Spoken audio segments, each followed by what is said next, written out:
All right, mic check, cam check. Looks like we're good here. When Jay says early die stream, actually, quite the opposite. I've been starting quite late for the past like week or some change because my sleep schedule has been all like out of whack, like all over the place. So really, I actually should have started 40 minutes ago. Really, that's my normal time. um. Anyhow, uh, what is up, everybody? You said best guys. What's the best roll for 52-100? Barrage is pretty painless. In my opinion. We're gonna also probably take a different approach with some things. I probably can't really talk much about it, but I would expect I don't know, maybe season 5 or season 6 or so. We're gonna take a different approach on how we do like leveling guys and endgame guys for Maxroll. But that's all I can really say right now. TJK 9000, appreciate the follow. Biggest comment, what's going on? And Mr. Pin was first. Yeah, I love tempering, but man, it feels so shitty getting a +2 to a passive and then breaking some damage to distant. Yeah. Yeah. Yeah. It's the thing is that like there are just a lot of bad like tempering options per se. Like I wouldn't mind if it wasn't like especially on the rogue. Like on the rogue, it's like there's only really one option out of 4 or 5 that you can take for whatever build that you're trying to play. Like there aren't enough options to where it's kind of like, oh, well, you know, I didn't get this one, but this one's okay, you know, kind of things. Yeah, but like on like defense and stuff like that, you know, sometimes that's fine. Like, you know, if I get maximum health instead of dodge, you know, I'm not mad about it, right? I'd rather have dodge, but maximum health is not bad. You know, I can use that. You know, whereas, well, if I'm trying to roll for vulnerable, I can't use any of the cutthroat stuff. So it just makes no difference. It just makes no sense, right? So it feels bad, obviously, if you're playing a victimized build because vulnerable is the only stat you want, and it's in the cutthroat temper. Haven't noticed the re-rolling master working at first tier. Seems out of whack. I don't know if you're just trying to land your first crit. Oh, you mean like the reset the 5 mil? So actually, I actually think that's okay because they lowered the price of masterworking in general. Because keep in mind, they lowered the price of it back in PTR. You could fail your masterworking, like you could spend whatever your mats and go and fail, right? You had a chance to fail. So I actually think the re-rolling at 5 million is actually fine because I mean that's like that starts to become the gold sink at that point because it doesn't really cost anything much. It doesn't cost much now to actually masterwork like it used to. Now, if you have the old pricing, then yes, you have a point. But with the new pricing, it's actually quite cheap, gold wise. So they have to, you know, the gold, you know, the re-rolling is like, or yeah, re-rolling is the gold sink. But usually by that time though, if you've been playing, you know, quite a bit, then like the 5 mil isn't that harsh. It is at the beginning though, like when you don't have much gold and you're trying to, you know, re-roll early, then yeah. But like once you have all your stuff, and now you're just trying to get the right crits on stats, then it's kind of like okay, well, you know, not too bad, I guess. But I do think that I think overall in general though for tempering, man, they need to kind of look at the the different types of stats or how. I don't mind the bricking part. I just don't like when you go from when multiple tempers only have one useful item like option, and like that sucks. Victor, what's going on the YouTube? Doing a Heartseeker build, I just can't get the amulet. Could I recommend a replacement? It's in the it's in my Maxroll guide. If you go under facts, um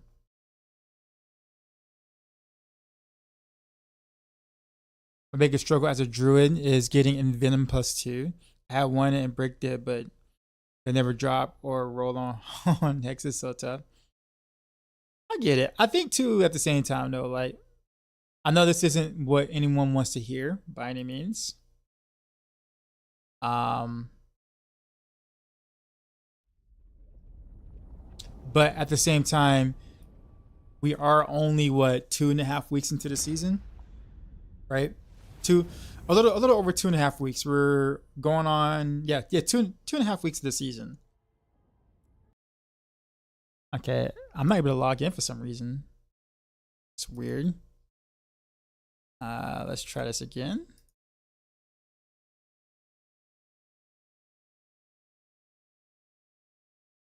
Huh? We couldn't log you into BNet, really? Because I'm offline. How am I off? Or why am I offline? That's the question. Yeah, so yeah, we're only 2.5 weeks into the season, so like, us not getting all the stats that we want right now is kind of okay, right? Imagine if we had best in slot everything's by week 2 of the season, then we have less to no reason to continue to keep farming, right? So it'd be a little different if we were going into like month 2 or so, and like you don't see +2 in Venom, or I don't see like the perfect amulet on my rogue, right? Then it's kind of like, okay, maybe that's a bit too rare, but we're in week 2, right? And we got like easily another 13, 14. Well, actually, no, sorry. Easily another 12 weeks left of the season. So I wouldn't sweat it so much. I'm saying, have you ever have trouble seeing damage of the blood golem's active attack? I've never seemed to see it.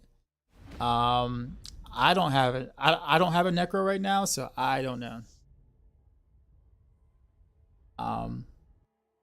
I don't know what that problem is. I'm sorry.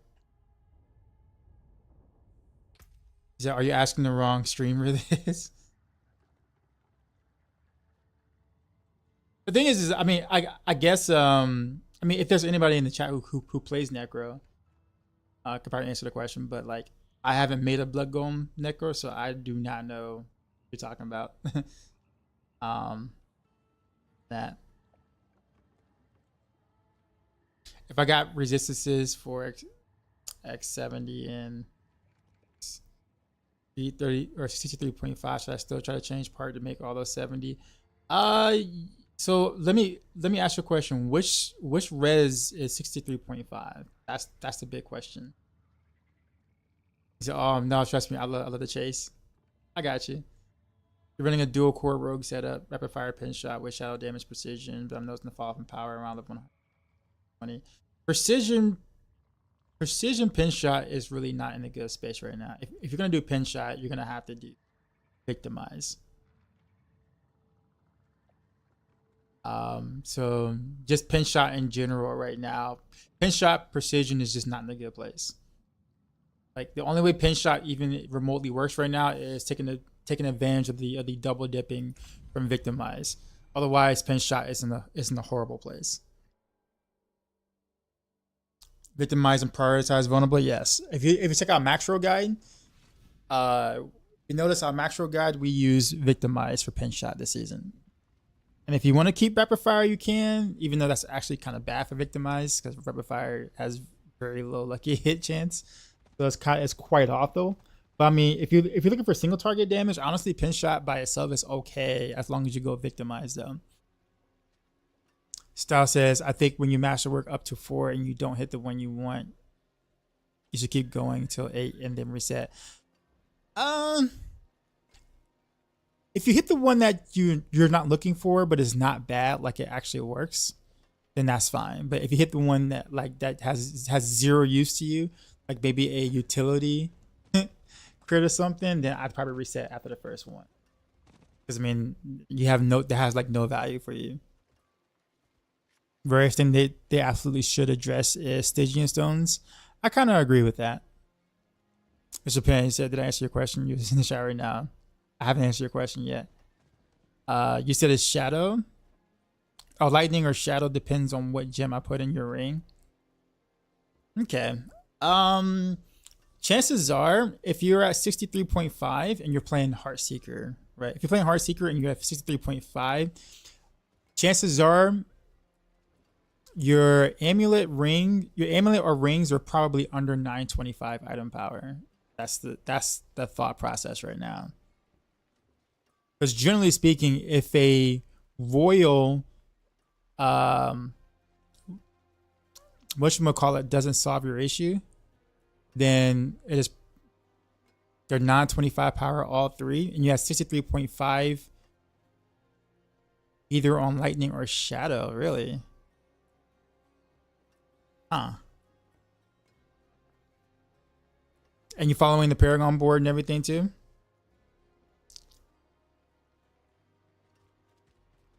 Am I level 100? Oh yeah. If you're looking for a content idea on you for YouTube, make a video about why Tyrius Might is no good for Heartseeker. My god, the fights in our clan discourse over this topic is outstanding. You said, Doc, I am the same as him. I had to roll resist all to get my cap. I'm trying to think.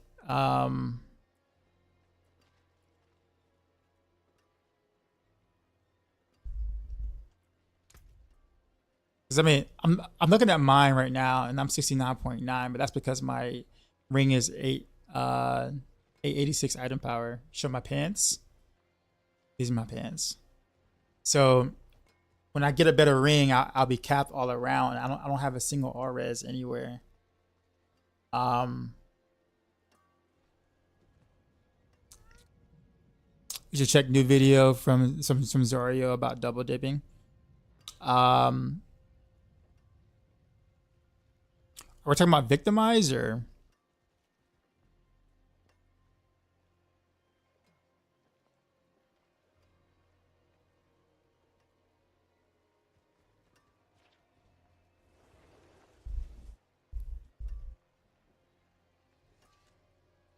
you guys got Shaco? Congrats. I'll try to make a Paragon again. Maybe it helps. I'm wondering because like a good thing to do is just make sure that you take all of your all-res nodes. So any all-res you can get, all of them, including down here. So you want to fill out all your all-res stuff that you can get down here, as well as right here. Make sure all of those are filled out too as well. And if you're still kind of missing, you can always trade ambush for diminish, and that will fix your problem.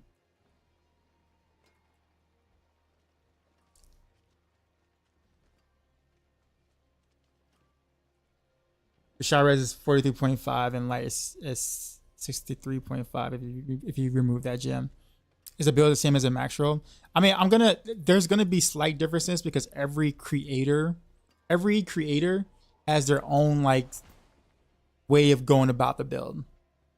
So you're never gonna find a Maxroll creator, for instance, that writes a guide and plays it the exact same way as they wrote it on the guide. Because keep in mind, we're writing for the audience. When we write the guides, we write for everyone, not ourselves, right? So for instance, I don't have emeralds in the guide. Why? Because I know people don't like playing. You get hit twice or 3 times, you're dead. People don't like playing that glassy, but I do. But I'm not going to recommend that on the guide. See what I'm saying? Also, I put bow in the guide, but you can go crossbow.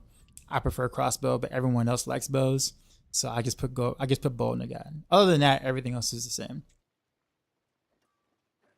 What's the build I cleared the 110 pistol easily the other day with? Is it the Heartseeker with Shaco build in your guide? Yes. Is Conjurer's King Kiss a world drop or a boss drop? Boss drop. Lord Zero or the Iron Quest. If you finish the Iron Quest seasonal thing, he'll give you one for free. That might be your best bet, to be honest with you.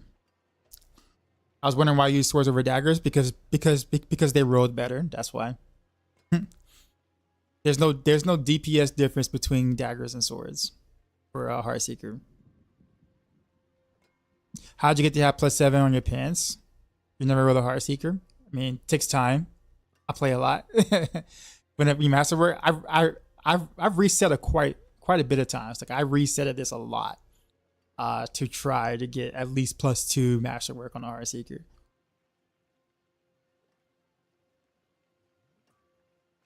Machine, what's going on? Is it even possible to fit Tyrio's Might into Heartseeker with other Dark Shroud allows it to be? Actually, the Tyrio's Might is actually pretty decent defense. The problem is that Victimize doesn't buff procs. So we're running a Victimize key passive, right? You know? But the key passive does not buff proc related stuff. That's the reason why when people want to do Arrow Storms with Heartseeker, it doesn't work that well, because what is buffing your Arrow Storms? Like all this vulnerable damage that we have isn't really like contributing to Arrow Storms like that. So like, at least not in the way that people are expecting. So like, because of that, Arrow Storms just doesn't work that well with Victimize. Anything where procs based damage doesn't work well with Victimize passive. So if you want to do Tyrio's Might with Heartseeker, you have to do a completely different passive or key passive, which means you got to build a completely different way. That's why, like, when people are asking about it, it's like, no, the proc isn't worth anything because you're not doing anything to buff the proc on a Victimized build. Now, I am coming up with something, or I am cooking something that actually might work with Tyrio's Might, but you might have to wait a few days for that. Daggers give quick animation for smoke grenades and trap. It's very minor though. It does do that, but it's very minor. For most people, they're not going to notice, and it's not going to make a difference in your clear. But yes, it is.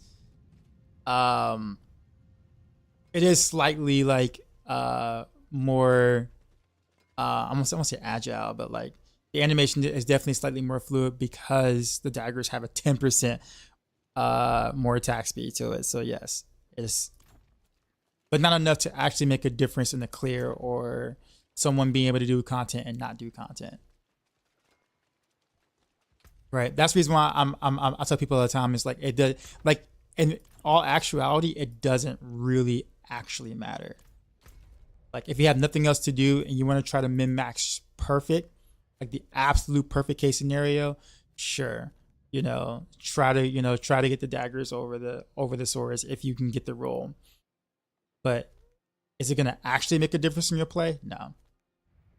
Like, not at all.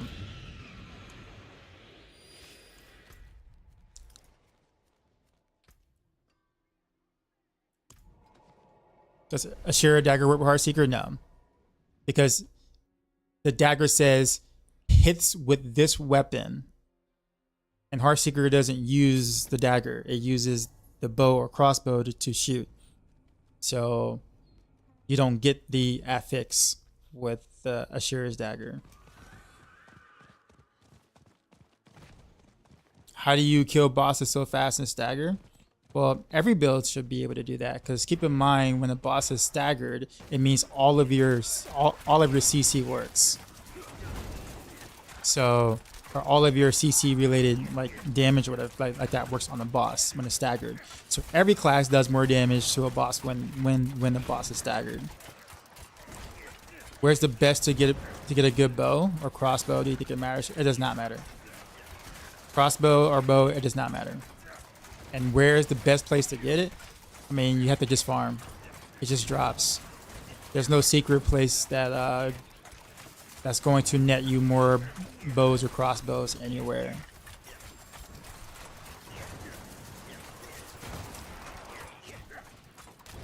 Yeah, basically wherever drops the most items is where you want to be farming that.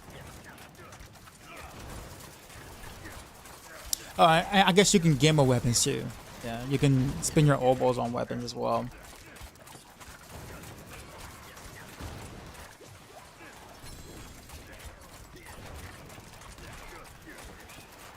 Anyone got a pain gauntlet that they could spare? I think I might have one. Is vampiric aspect not worth taking for Heartseeker?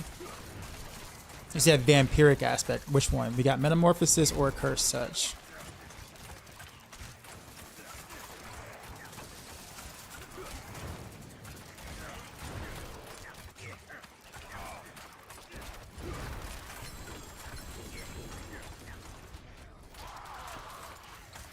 once it starts up on controller and you can't feel that from me, you kind of really, well, you're not gonna be able to do that the way that I do it on a controller.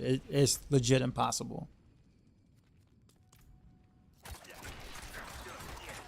Unfortunately, kind of like, think of it as like mouse and keyboard for first-person shooters versus controller on first-person shooters. The mouse and keyboard is just gonna have an advantage that controller is just not gonna have, in that sense. But you don't need to. The difference is that you don't need to. Wait a minute, why can't I click on that? You don't have to start a step. It's not. It's definitely not a requirement. What was it? Rose.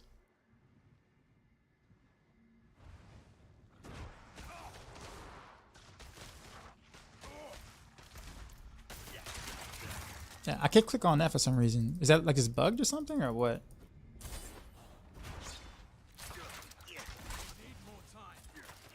I'm like, am I crazy for not being able to click on that, or you want me to stretch?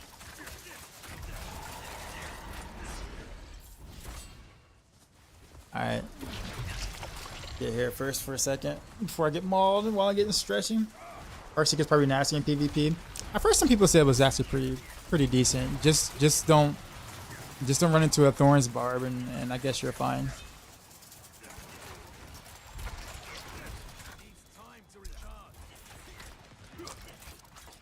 What's the optimal skill rotation after the boss is staggered?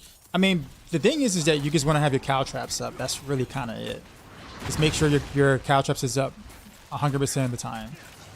Smoke grenade doesn't really work on a staggered boss, so you don't need to do that.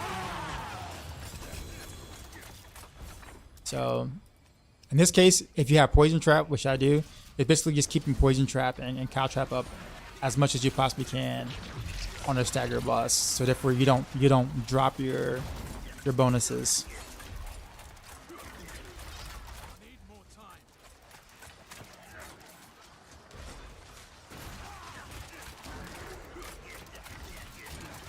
$66.4 after Paragon board redone. There's gotta be something, man. Are you sure everything is not 20? Oh yeah. Are you sure everything is not 25 for you? I find it quite odd that you're missing. That's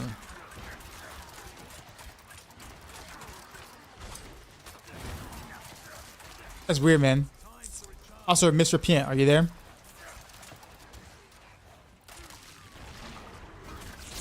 I think I'm an amulet with GA. Exploit Frigid with vulnerable chance. Okay. Very nice. Question on the variance of the Paragon guide. Which is the one that should be followed? Is it variant 1 or Heartseeker? It should just be variant 1. Heartseeker shouldn't even be there. I thought I deleted all of the other variants or whatever. It should just be 1 Paragon board. Should be. Can you change Poison Trap to Shadow Clone? You can, but Shadow Clone would do no damage. It'll become a wasted skill slot. But you can do it. It'd be as good as not having anything there at all, unfortunately.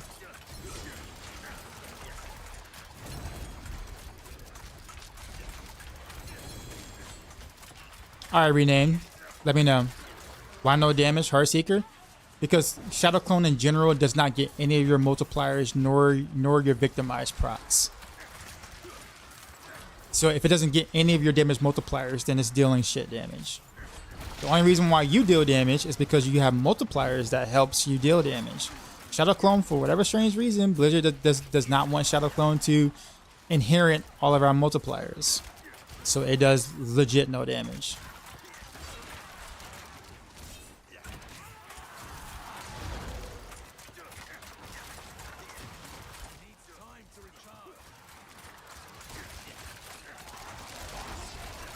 But like I said, I mean, if you just want to have the visual effect, then you can, but I wouldn't recommend it. Guy Mr. Pin is here. There he is. Okay, cool. All right, so about victimized or Twisting Blades victimized for the most part. I've run into the same issue I have when I was doing Blaze Shift or whatever. and that's really just being able to survive. So if I do inner sight, then survivability is gonna like literally go down the drain, like completely down the drain. So the only way I can make that work is if I did a combo points victimize, so therefore I can at least use puncture, but then that just kind of makes it feel very kind of clunky. I just think combo point twist and blaze is really clunky to play, and it kind of defeats the purpose of what you're trying to do in the first place. So I don't really think that there's a good way to do that and be able to clear decent level pits at the same time.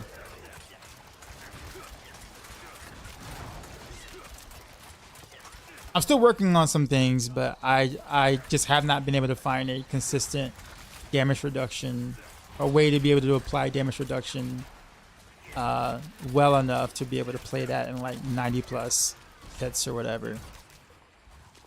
Yeah, that's the hard part. That legit makes marksman skills just better, or combo point variations just better, because cutthroat skills just can't proc Umbrus, and that is a problem right now. Honestly, what Blizzard could do though, honestly, is just allow Umbrus to be proc by anything, cutthroat or marksman skills for the most part. But yeah, what's the point of Shadow Clone then? There is none. There is no point to Shadow Clone right now. That's why I use that. That's why no one runs it. Is crossbow better than bow now? It doesn't matter. It just doesn't matter which one you use. It's preference. Do you want to shoot faster or hit harder? I got a +3 malice enemy with GA lucky hit and high crit. Is it worth it to trade for a GA exploit plus crit lucky regular? Honestly, I would keep the first one. Even though you do have exploit is better than malice, but not by that much. I think having the GA on a lucky hit on the other one is going to be worth a tad more. I mean, a tad. They're very close. But I would take the GA lucky hit and also with the malice. How do you make your hits always vulnerable? Chance to make enemies vulnerable on a ring, or a curse touch aspect, either or.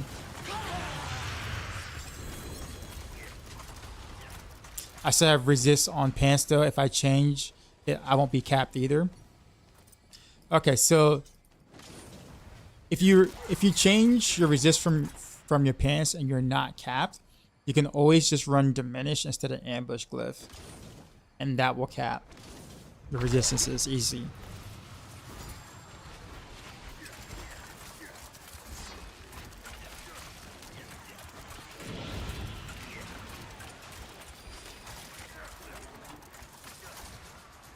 Also appreciate the follows.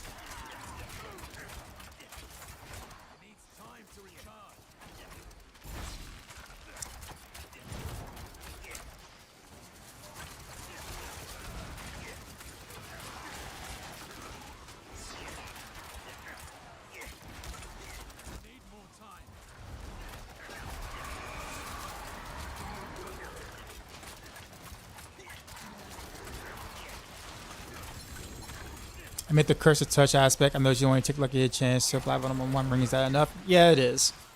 I didn't think it would be either myself. Honestly, I questioned that too. But when I tried it, you know, a few times, I was like, oh, wow, it is enough. I mean, your arrows bounce around a lot. Like, I mean, you're getting 4 hits per shot, and you're shooting a lot. So it's actually quite easy to get that the proc often. Plus, you should have a lot of lucky hit chance anyhow, so it works.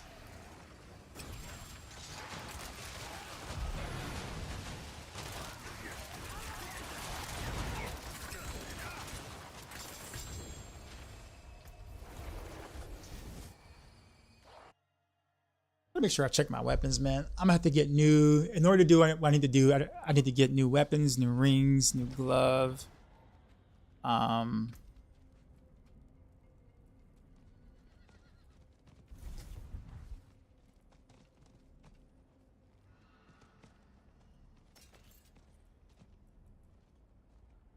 I just have to look at things again. um.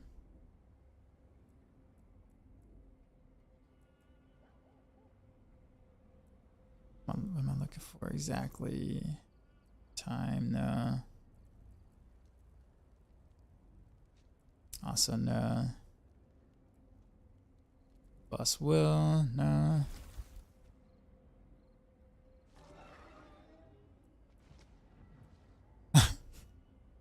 Okay.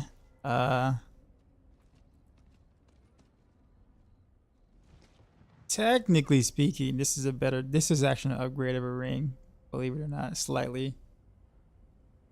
So we'll hold on to that.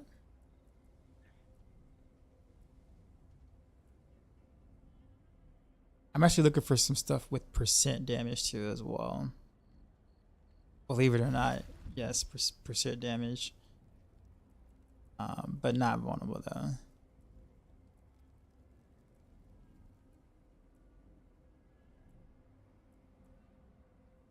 Okay, so nothing good here. Can't do that here.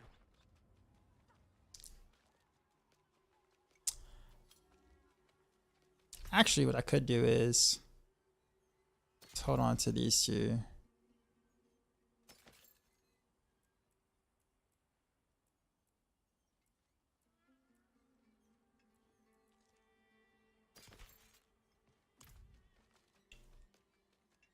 I need to I'm gonna make a close quarters combat build. I'm not gonna say exactly what it is yet, but I need to think about gear that I know that I can roll. That also has percent damage on it. That I can temper crowd control, damage versus crowd control enemies on. How much HP do I use for pit farming? Like 34,000. But I wouldn't go by what I use because I play very glassy. So I don't mind dying in 2 or 3 hits or whatever. Whereas I would think most people who play the game would definitely mind that a lot.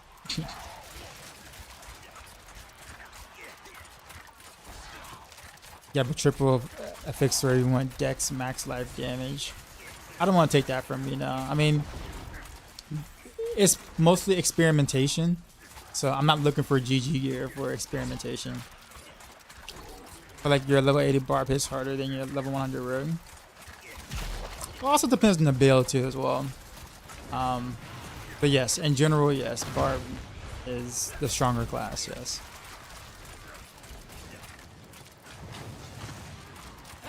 I see that you really use the poison touch. Well, yeah, I'm in Hell Tide. Everything dies in 1 hit. I don't even use cow traps or a smoke grenade in any Hell Tides. So I wouldn't go based off of what you see me do in Hell Tide, because everything is a 1 hit.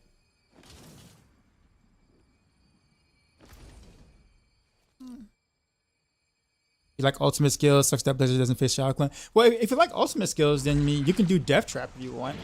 That brings all the enemies together, and you can get like, you know, some nice overlapping victimized procs if you want to do that. So I mean, if you really truly want to do an ultimate skill, yeah, you can just trade out Poison Trap or Death Trap.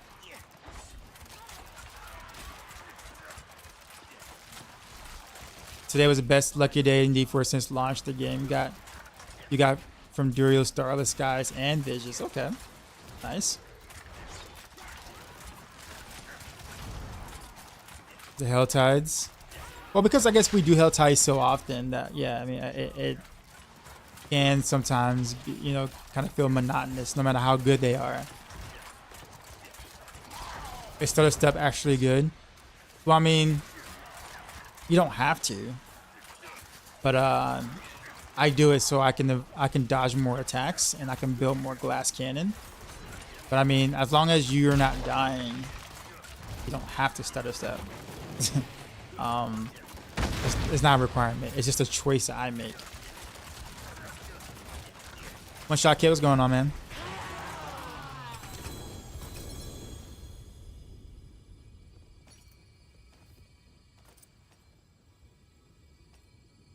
So besides some wrong in your Paragon reset and checked everything, not resistance cap with no roll in your pants. So to the lad who was struggling, triple check your Paragon board. It's where I went wrong.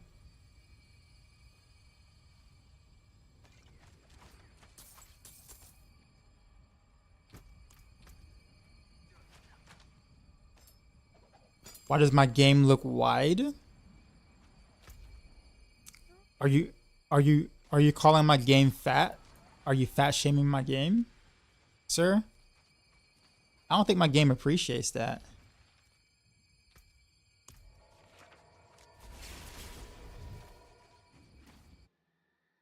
First time chatter, fat shaming my game. I'm messing with you, Luna. So maybe what you're talking about. I think I know what you're talking about. The view distance. So you have standard and you have far. It's like a new feature they added this season or in the PTR. So it zooms out a little bit more. AKA my game is fat, I guess.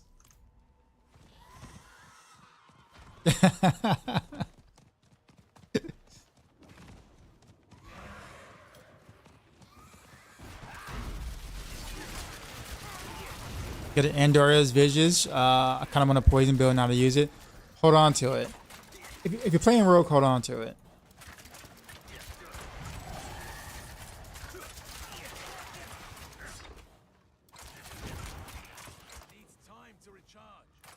Dogs, it's a fat zoomer. Confirm. Valor, what's going on? So I mean, the font looks different as well. Oh well, that I can't help you with. Yeah, can't help you there. I don't think there's a. I mean, I guess you can make your font bigger too as well. Is that what you mean? Like, does my font look larger?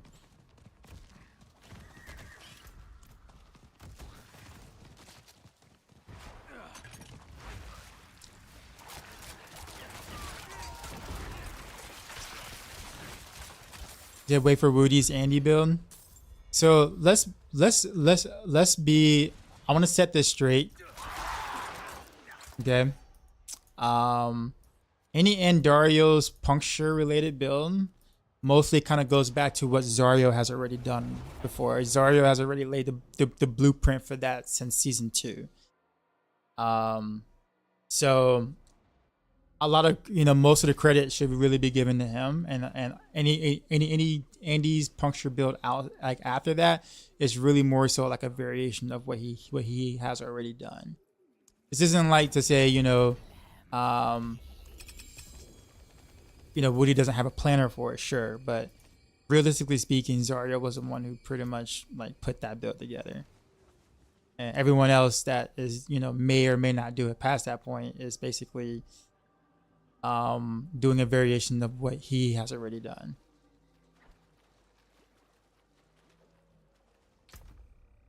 So just gonna put that out there. So I wouldn't call it Woody's build because it's technically not his. But he does have a variation of that particular setup. But the originator is Zarya.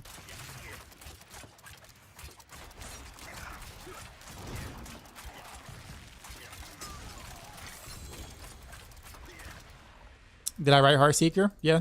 I'm the author of it on Maxroll. But notice how I said I'm the author of it on Maxroll.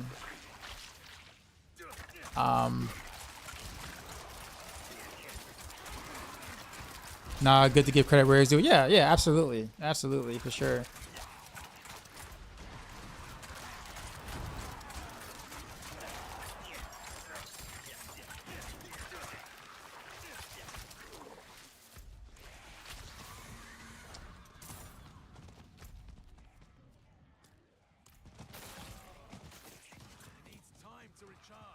You got 3 GA subterfuge chest. Should you keep? I mean, if it's better than the current chest you have, then yeah. How do you auto attack and move? Is there a keybind? No, it's manual. It's all manually done. At least the way that you see me doing on screen. So I do force stop, left click, and then left click in a different direction. There is no like keybinds or changing of keys or anything. All of my stuff is legit default keys. Spent the day farming, just not hit the rolls. Unfortunate. So am I farming for gold and Gator Night? Generally, yeah. I kind of want to do... I want to play some pin shot, actually, as well. But I also want to play a crowd control, a close quarters combat setup. That I think will actually kind of be pretty cool. But I just need the gear for it, and the mats to be able to roll the gear. All those are, you know, obviously kind of difficult to do. So it just takes time for me to farm all that up. StarCraft 2 Pro with the stutter step. Anyone selling a 3GA Dex HP damage overtime crossbows? Not that I know of. Usually no one really holds on to damage overtime crossbows.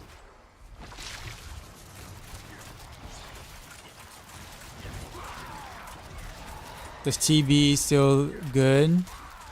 TB, my bad. I mean, TB's okay. It's okay.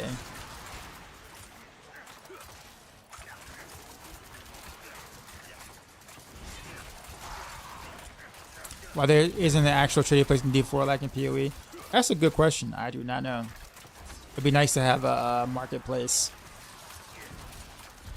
I wonder why they lowered the cost of everything but the master rate reset. Because we still need to have a gold sync. That's why.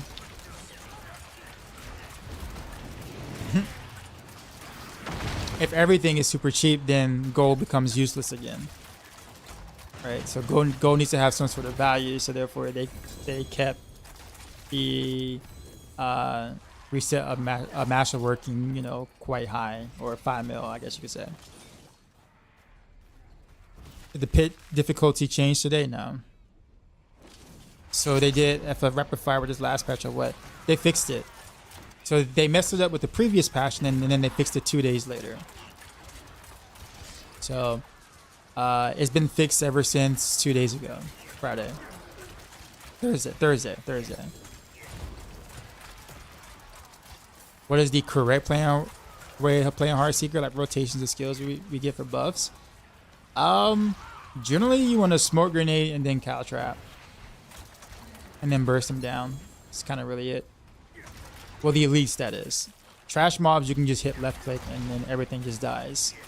And Helltide, just hit just left click stuff, and stuff dies.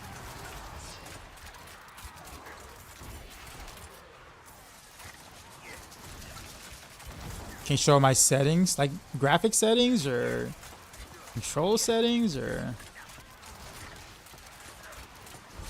It's like, it's all, yeah. I mean, my graphic settings is just basically like high on all of them. Is it strange? Is it strange? What is strange? Yo, what's up? In your opinion, the max best Heartseeker amulet exploit Malice Frigid? I mean, technically yes, but good luck getting that though. Like that's like a unicorn of an amulet. Like maybe 5 people in the world might have that amulet, if that. And I guarantee you maybe half of those people maybe pay real money for that amulet, because no one is, I'm gonna say no one is, but most people aren't stupid enough to sell that kind of amulet, or amulet with 2 passives, or if it rolled 3 passives for actual gold. Like you're gonna sell that with for real money. So, just saying. So that is the best amulet, technically, yes. But like I said, good luck getting that. 2.5 of those people. I can fix it.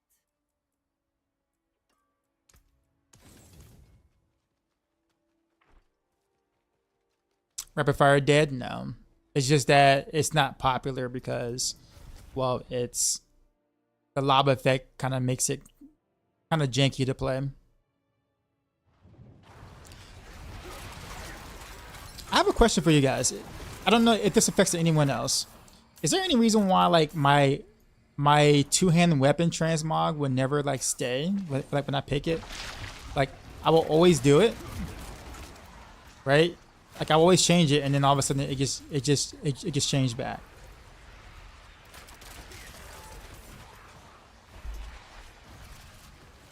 Like the next day or so, it's like really weird. I don't know why it never stays in the transmog I pick.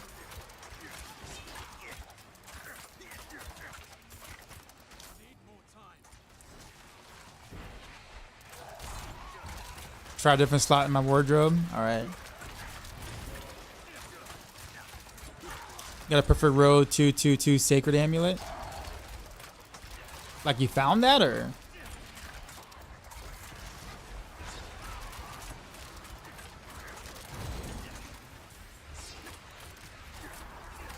Your game is more beautiful than mine. Not fair. That's actually saying a lot, considering that it looks worse on Twitch than it does in my real game. Just keep in mind, on Twitch you can only see 1080p, and even then it's gonna be some artifacts because I'm streaming. So my game can't look that good on Twitch.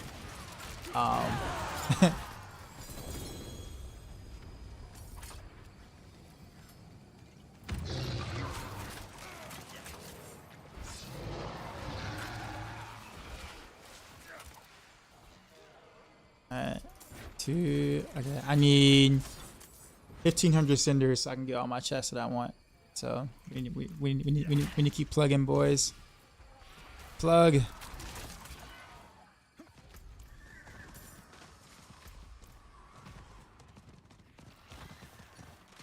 You have transmog on? Pretty sure I did, unless I didn't do the thing. I'm about to go back and check in town again. Is my current setup on Maxroll? Yes. However, just understand that on the Maxroll guide, I have rubies and armor instead of dex gems. Obviously, because dex gems is very glassy. I'm not having people, dying in 2 hits or whatever. And I just prefer crossbow, but everyone else loves bows, so I put bows on the Maxroll site.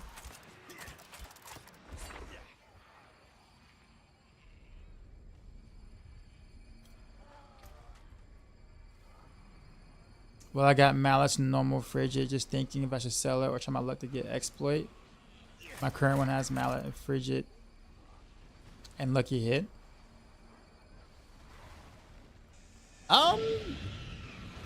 Depends on what you need though, Silk. I mean, that's a tough choice. I mean, you can get a lot, like literally like, easily over like 1.52 billion gold for that amulet if you try to sell it easily, or you could probably sell it for some real money.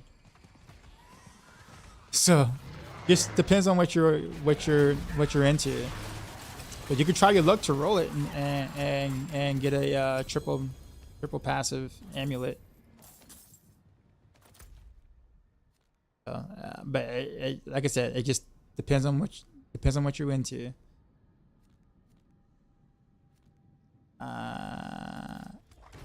Guess we'll do that. I gotta slay the scorpions.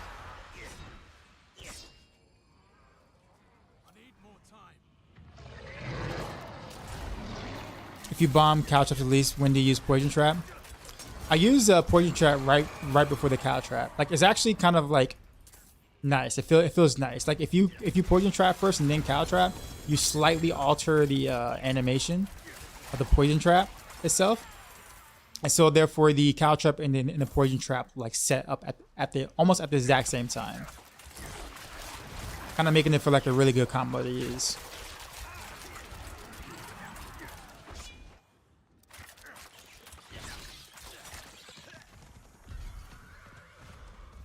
But right now you're not gonna see me use a combo because I'm in Helltide and everything just dies in 1 hit anyway, so there's no reason to even use any of my traps or smoke grenades or anything.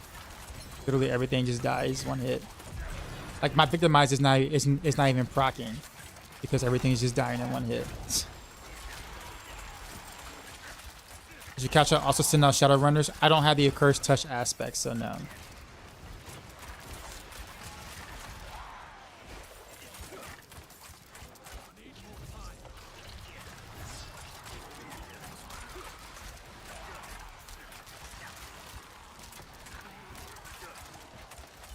The Blue Man Group. True, I guess, yeah. Alright, well, it's time for me to go ahead and get out of the chest now.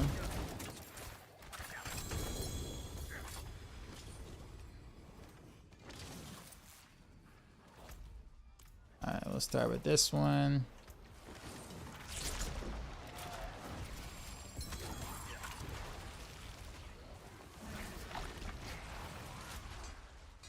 Grab this one.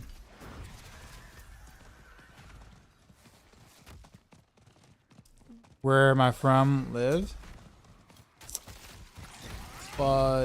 Southeast United States. I basically stay in South Carolina.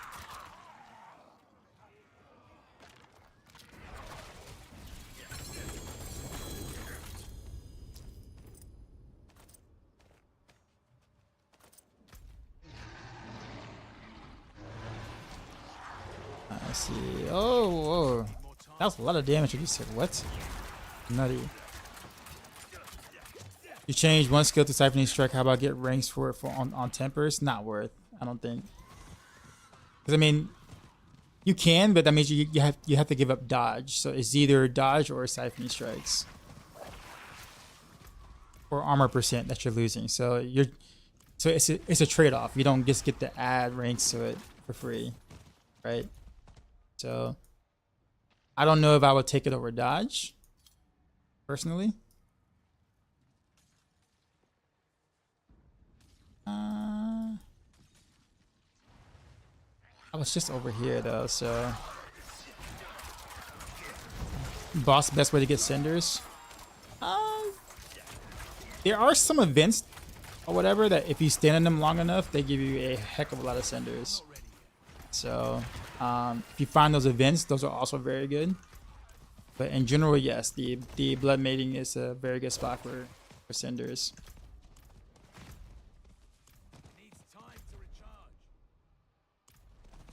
No? Okay. I guess we'll just go south then. How do you adjust the distance of your game? It's it should be under gameplay. You'll see something that says zoom and there's a standard and a far. Like literally. Actually, it's probably under graphics. Yeah, graphics, view distance. There you go.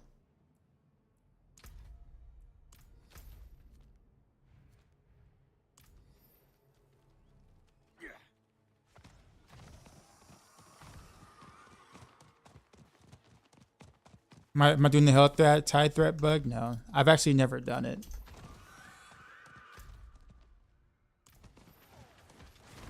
And it should be fixed now anyways, but yeah, I've never done it. Can I trade for shit uber unique and then degrade for spark? You cannot trade uber uniques. That's the only thing you can't trade in the game.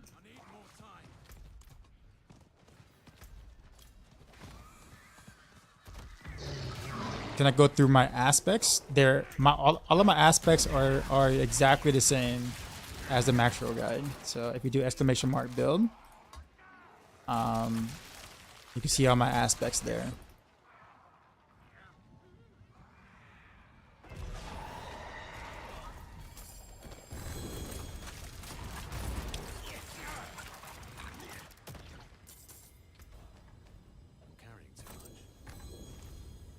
Whoops, I didn't mean to go in there.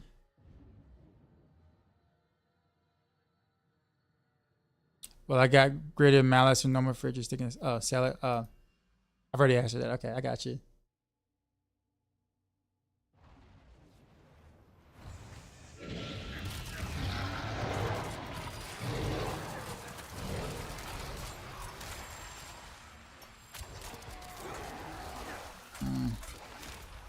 Trying to get out of here.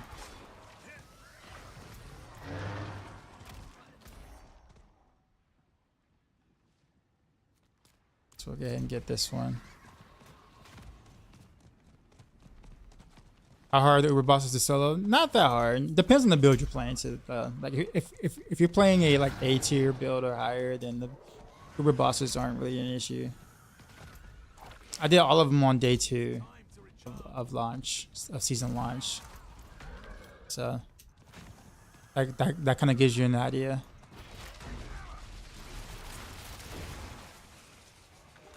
What I think is the best place to farm for GA items?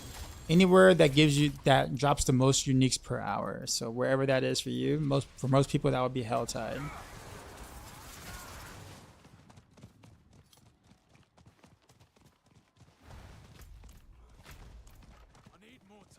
Yeah, with a machine. Well, I wouldn't call myself like a machine or anything. It gets more so I played the PTR, so I kind of knew how to build and what to expect. So like, I kind of knew what to do already. What's the damage reduction cap? I mean, I honestly don't know if you can actually reach it.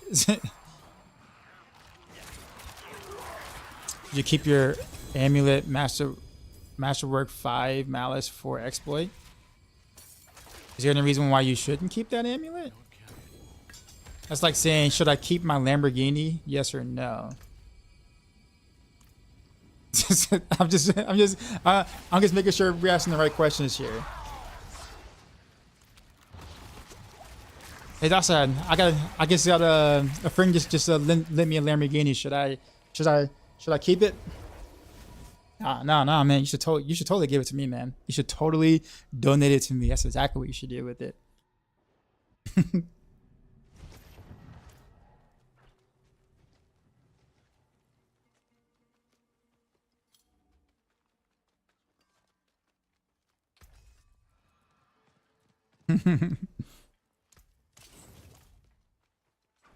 You get to feel loved thanks to your Heartseeker build. Nice, very nice.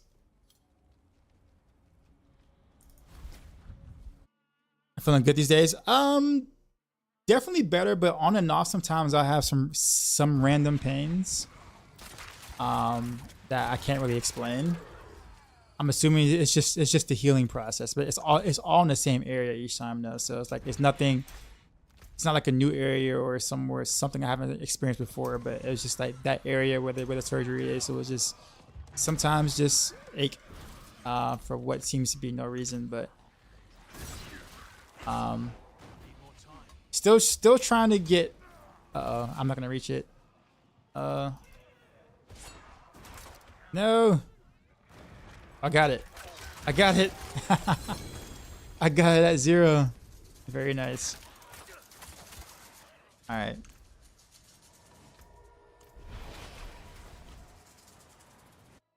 Same. I avoided raid type bosses for ages, but I turned out to be really easy. Side planks help you a lot when you had your hernia, but like very slow. Yeah.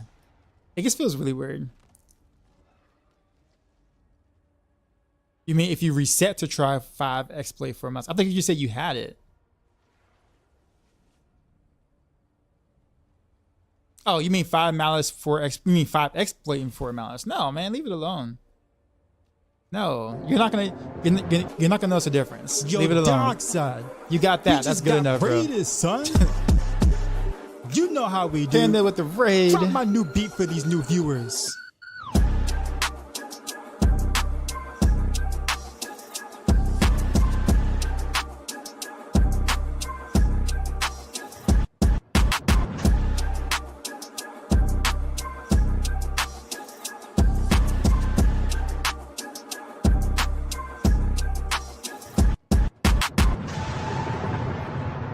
Sheezy out. Panda, what's going on, man? Panda Glass, you raided my stream with 52 viewers. What up? What up? Appreciate the raid in.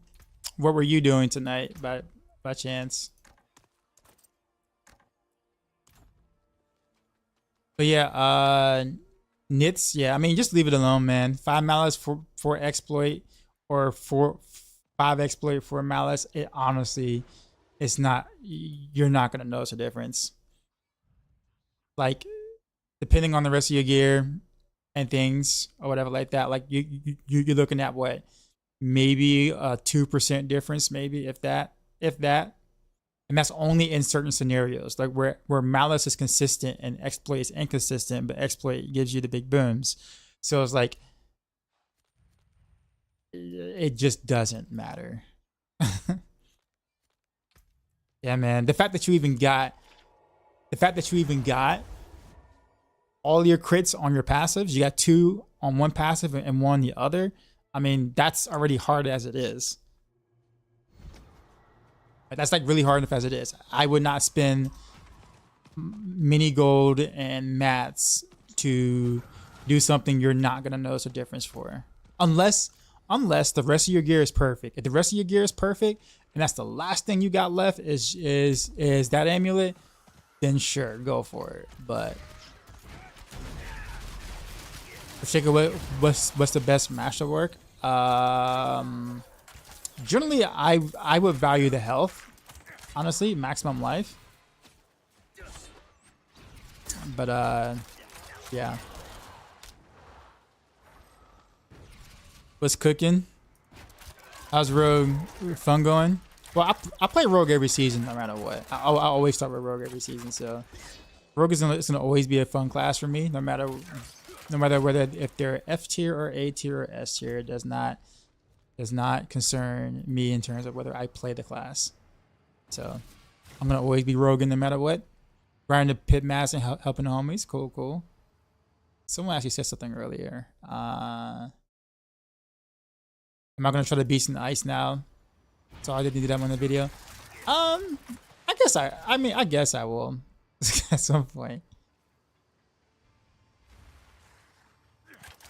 Is the build on Maxroll up to date? Yes. Alright, how can I max resist all elements for this build? Look in the description on YouTube. I have 2 links. One is the build on Maxroll, and then also the planner. But in your case, I will look at the Maxroll build, like the actual site, the link or whatever, because I tell you exactly how to cap your resistances, in case you can't cap it. So if you're having issues with capping, I explain how to. Did I try bow rogue in PvP? No, I don't really PvP in this game. I think like if I'm gonna PvP or something, I will play a different game. This isn't really a game for like that. Like in my opinion, I just think this isn't really a game for like that type of competitive atmosphere per se. Like if I'm gonna PvP, I want all the RNG out of it. So I just play a different game that's like meant for something like that, right? Like a fighting game or whatnot. Play pit? I will play pit, good sir. I was just trying to get some mats because, you know, I do want to play a different build at some point, so I have to do hell ties sometimes. And that was the best hell tie, so of course I was going to do that.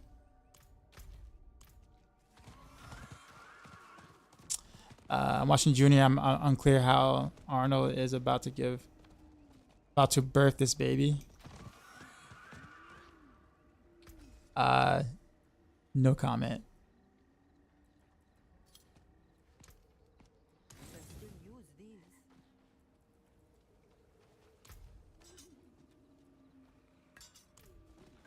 I like pit because I can actually spend more time killing than looting.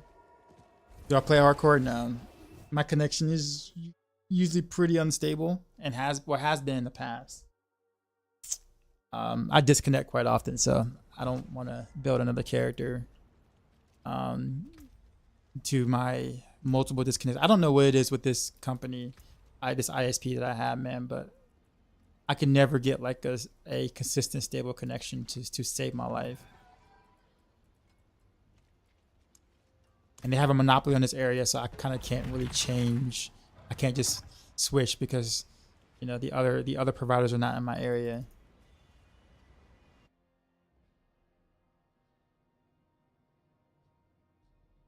How much lucky hit chance I got? 47%. Mucho farming everything so much. But yeah, I mean, I like the pick because I mean I can just focus on killing and not focus on like looting. Like I like looting at the end.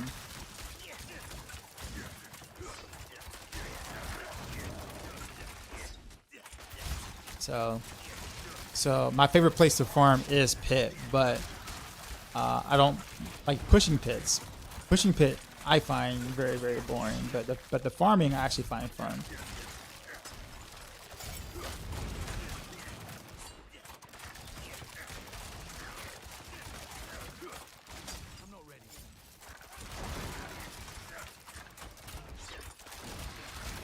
Find a bit on YouTube. I've been using it this season. You loving it? Thank you. Oh, well, appreciate you. Thanks for checking out my my content.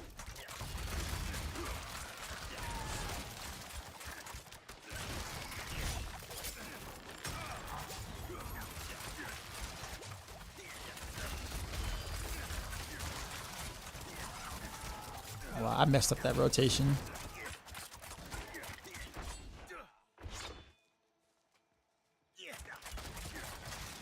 And shoot like 1 minute a pack. I don't mind that it takes a while to kill something. I just don't like the gameplay of it. Like, there's no strategy behind doing what you're doing in high tier piss other than like every class that does the exact same thing. You skip all the trash, run to an elite, stand on top of it until they die. Hope that your gear is good enough to be able to survive getting hit by whatever. Spawn the boss, do the same thing. Now, the boss fights would be a little bit more interesting if, you know, you couldn't really outgear it, but because you can outgear it, then it just kind of incentivizes people to, well, spend real money to outgear the content, so you don't have to play the mechanics. And so, if you're trying to compete with somebody or against somebody, you're at a disadvantage if you don't do the same thing. So it's just kind of like not really a, I don't know. I'm just not incentivized to do high level pit in this game.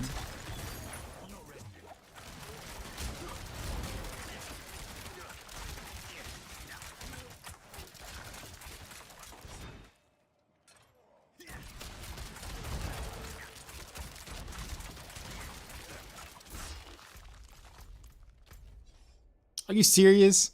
Are you absolutely serious right now? This big ass dead end, really? I gotta go all the way back around? What? Wow. Wow.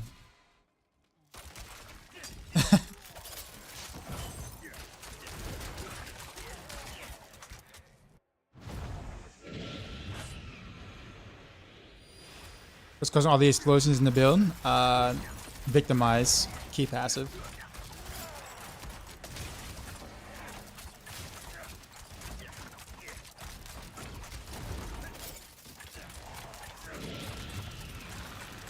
Appreciate the follow. Is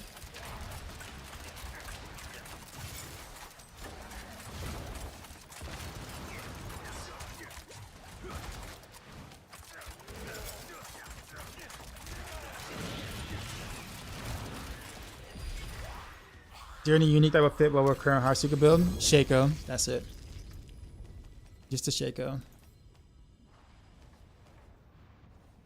I gotta remember to keep spinning my obols. I keep forgetting to do that. Can you tell me if frostbitten damage applies on stagger boss? Yes, it does.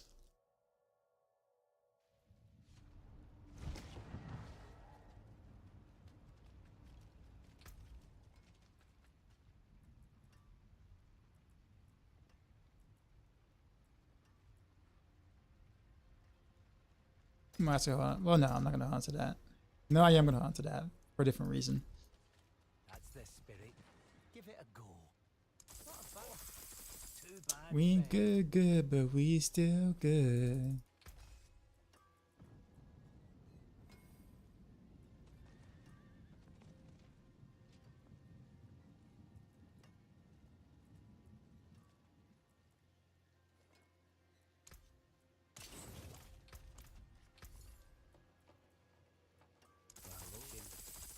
Hello, shining beauty.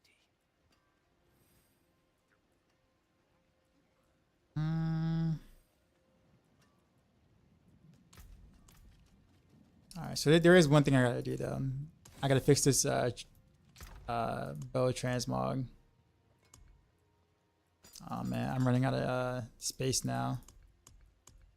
I gotta clean my stash at some point. Actually, let's do this by another tab. We'll clean it later.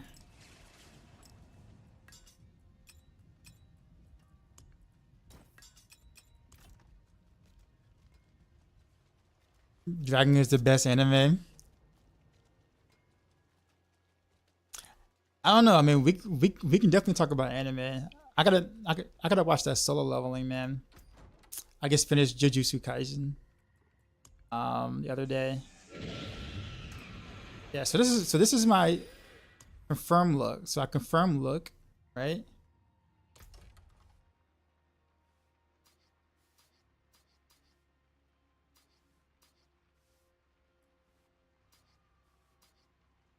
Yeah, okay, so I just gotta put it in this slot or something like that, like purchase the slot and save it, I guess here. Yeah, my source changed too. Yeah, see, my source changed as well. Yeah, it's always my weapons that seem to always change the transmog. There we go. Same thing. There we go. From look, slot 2, override. Yeah, all right, there we go. That's what I'm talking about. Okay, we're good. We're good.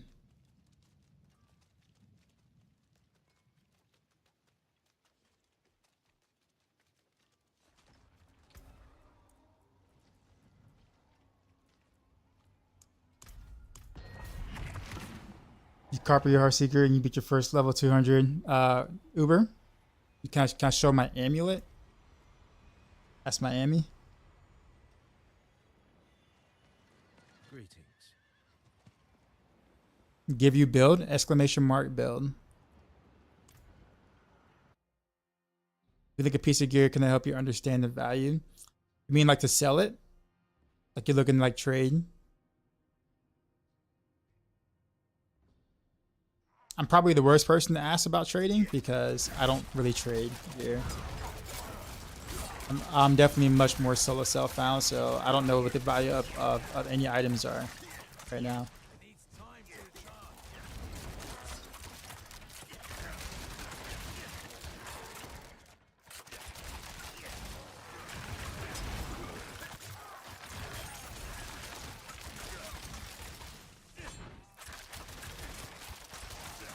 I don't really no, I don't sell gear. I sell Stygian stones, or I used to. That's how I made my gold.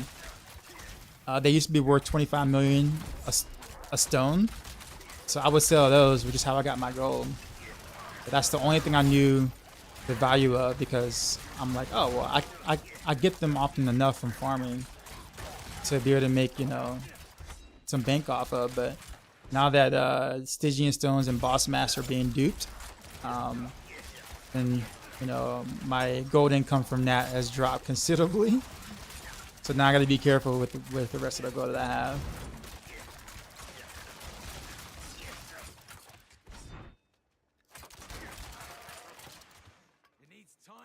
You started Rogue for temporary Barb, and you took some playing Rogue.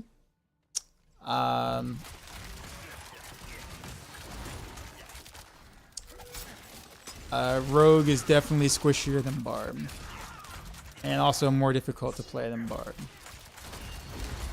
So you got to pay attention more on Rogue. Be prepared to push quite a few buttons. Yeah, that's probably all I can warn you up front about. But if you're looking for any builds, check out maxroll.gg. We have all the updated builds for you. At what level do they start dropping? I don't really know what level they start. I can't imagine it's like that high. I'm thinking maybe like, I don't know, probably any level in the pit. I think they're probably have a higher drop rate in the higher levels, but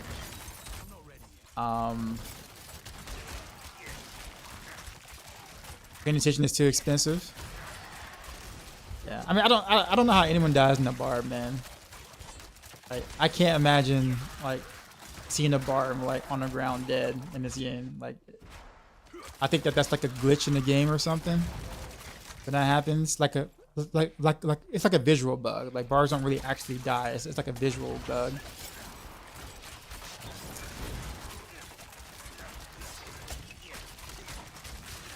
Like me and Woody Joe were like talking about that. We're just like how is death on a barb a thing? I didn't even know that's possible.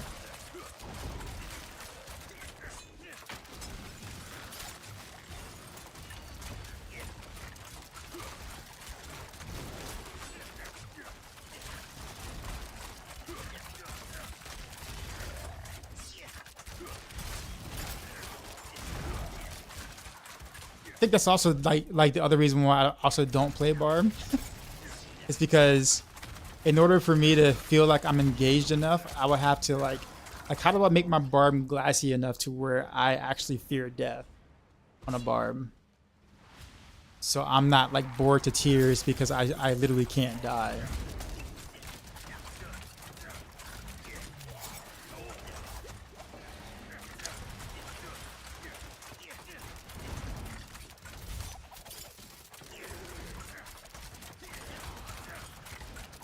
Yours is a glass cannon bar. I'm pretty sure it's probably tankier than my road. Your glass cannon bar is probably tankier than my road by default. Like for instance, how much HP does your barb have? Your glass cannon barb have? Devs, what's going on? My glass cannon barb with only 200k 200k health, 100k health. Yo, I'm running around with 35k health on my rogue.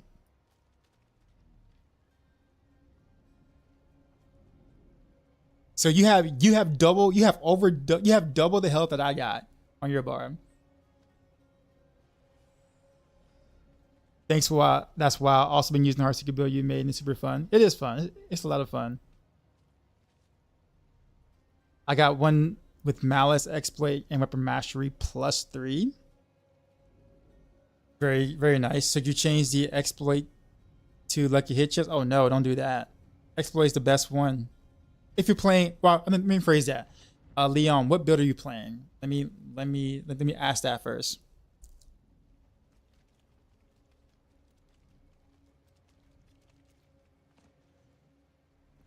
Hey friends, I was wondering why Lucky Hit Chance is so good. Then wrap it up for you. Well, so the reason why Lucky Hit Chance is so good is let's look at the Victimize key passive. Lucky Hit, dealing damage to a vulnerable enemy, has up to 50% Lucky Hit Chance to cause an explosion. All of your damage is coming from this passive, Victimize. So without Lucky Hit, we can't proc the passive. So the entire build is based around that passive.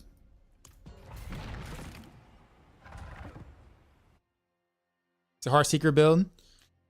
Did you only change the exploit for Lucky Hit? Okay, well then don't do it. Leave all 3 passives there, Leon.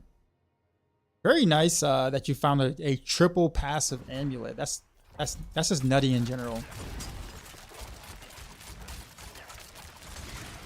Yeah, I would not roll off exploit for Lucky Hit on that amulet. You have to just kind of live with the fact that you're going to have a little bit less Lucky Hit chance.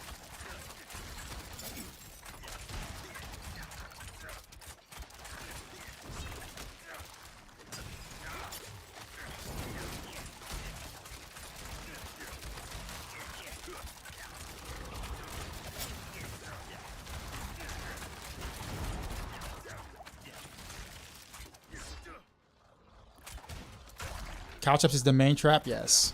Poison trap is kind of like a preference slot for the most part. You can drop that for something else. I just like being at 100% crit chance when everything pops off, and poison trap allows me to do that easily.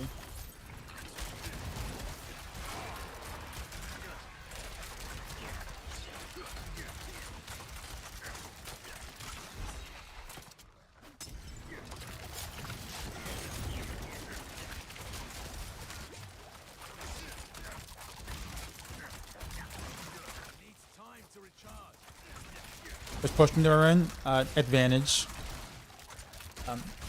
Elixir of advantage too.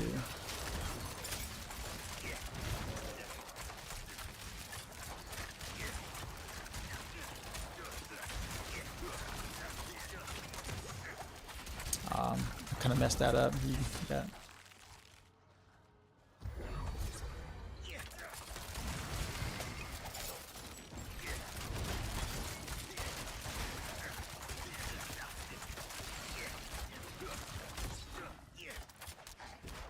Using crit chance crowd traps, yes. Over frozen, yeah.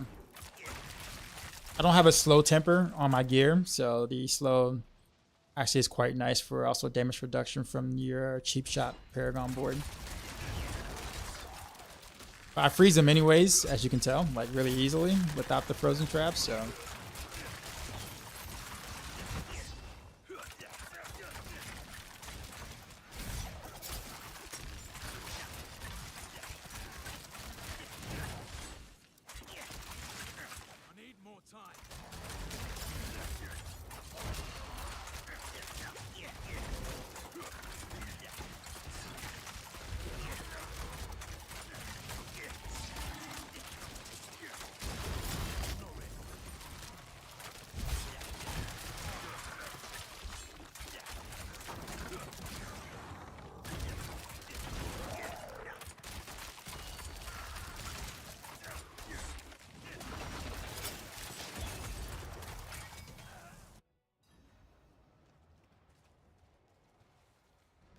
You gonna try to do the flay build? I actually was looking at that earlier. I was watching that from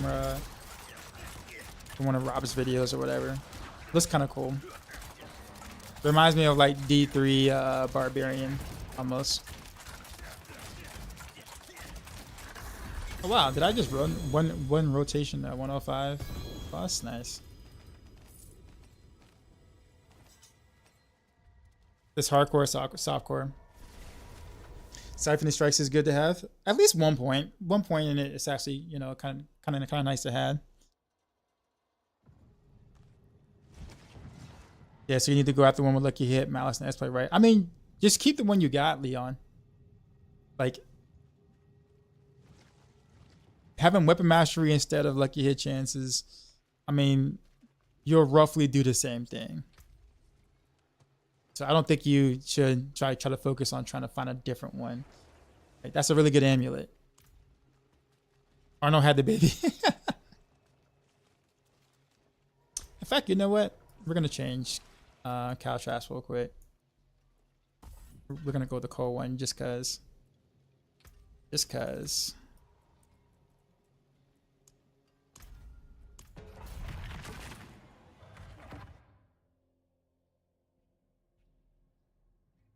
Can making the alt character give you another spark from Helltide rep? Yes.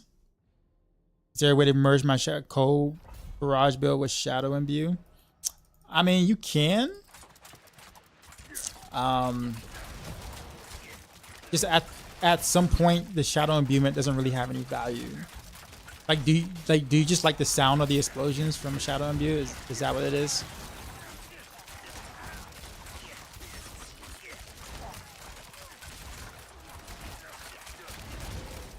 I mean, it sounds really cool. I'm not gonna lie. Like the sound of the shadow explosions sound like really cool, but it doesn't really have much of a use past a certain point.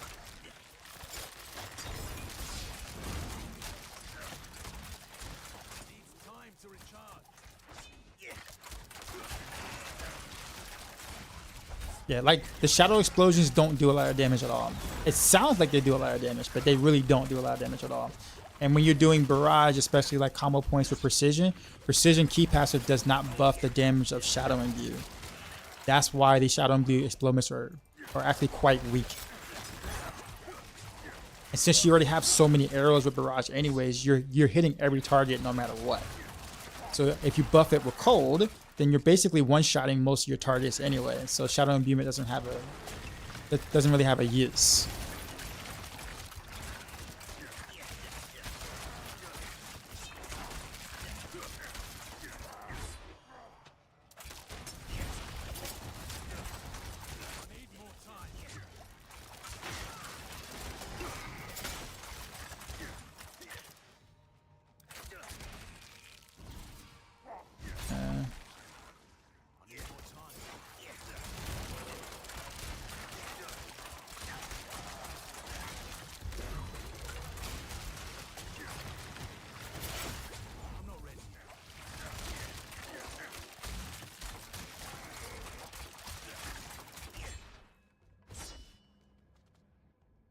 Or if he just shadows, Scoundrel's ringing you Shadow and View Rapid Fire build.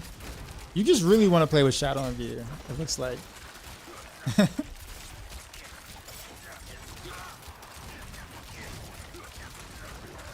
I mean, Shadow and View would have more of a use there, but understand that since you're playing with the Precision Key passive, that Precision does not buff your Shadow damage. So you're still in a very similar predicament, but Shadow and View does have more value on Rapid Fire than Barrage. So you can do that.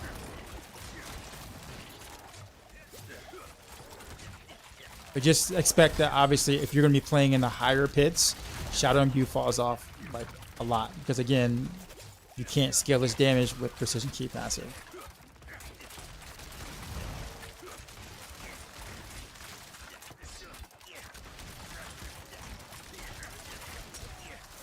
But yeah, if you just want to do some speed farming, then yeah, sure. Like Helltide or whatever with Shadow and View, yeah, absolutely. The mobs are gonna die in one hit anyway, so you'll just get the satisfaction of hearing the booms.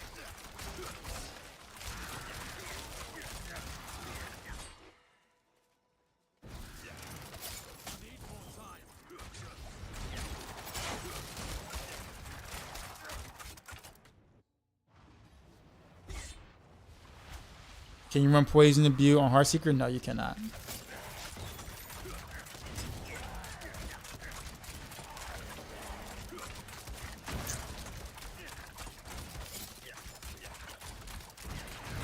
Or I'll put it this way, you cannot imbue a basic skill. I'll put it that way. The only way you can do that is with Puncture with an aspect called Pestilence Points. But that's really not Poison Imbuement, even though it gets all the same values of Poison Imbuement. It would be cool to be able to imbue the basic attacks. Honestly, I'm glad you're not able to.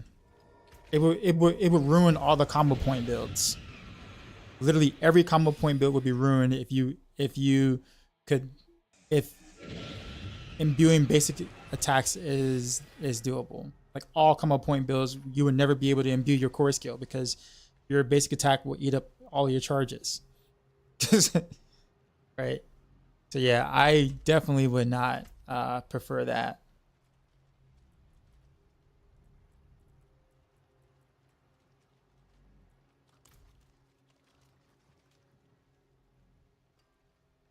Flurry with precision.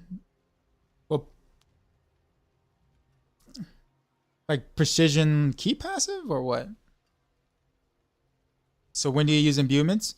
When you're playing with core skills like Barrage, Rapid Fire, Pen Shot, anything that isn't the basic attack. You use cold traps only after enough crit chance, right? I'm only just trading. I'm just kind of messing around with different ones, honestly. I still just use the slow most of the time. The slow traps, but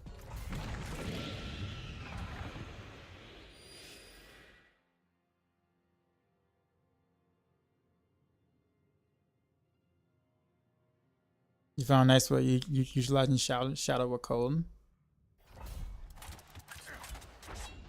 Well, if it works for you.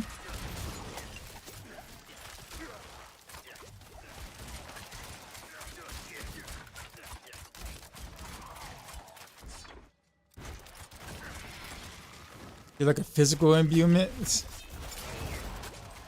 that for your arrows can be saturated and cause bleed. So basically, you just want a physical poison view.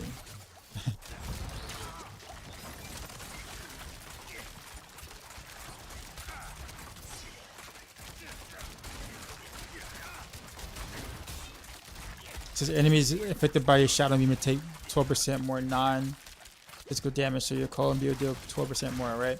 Yeah. Yep. Your cold imbuement attacks will deal 12% more, yes.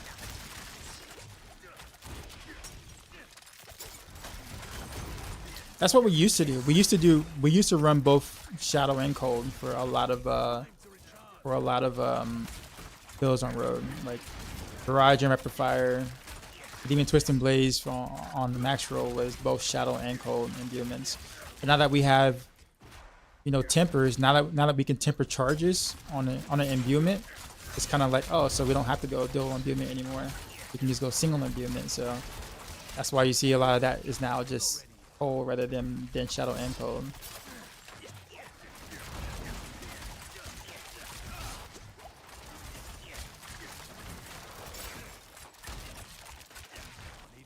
God, I hate snakes.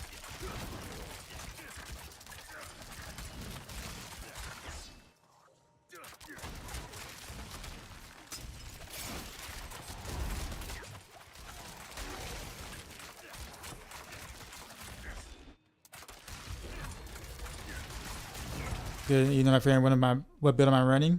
Same one, Heartseeker.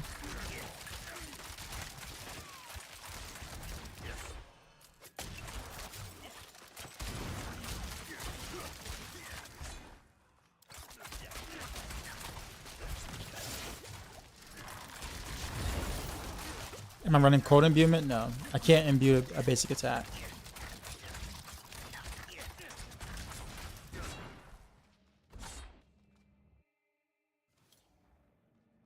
You said some Heartseeker builds suggest. Oh, Flurry for precision combo. Not precision key passive. You just run Flurry with combo points. Like, you don't change the key passive for that variant. That's what I got confused from. I'm like, no, you do not want to change up that key passive.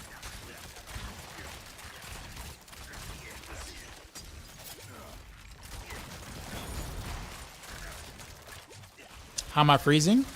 Freeze tempers. Every class has it. Chance to freeze or whatever. Tempers on pieces of gear. Basically, every class can do it now. Easily.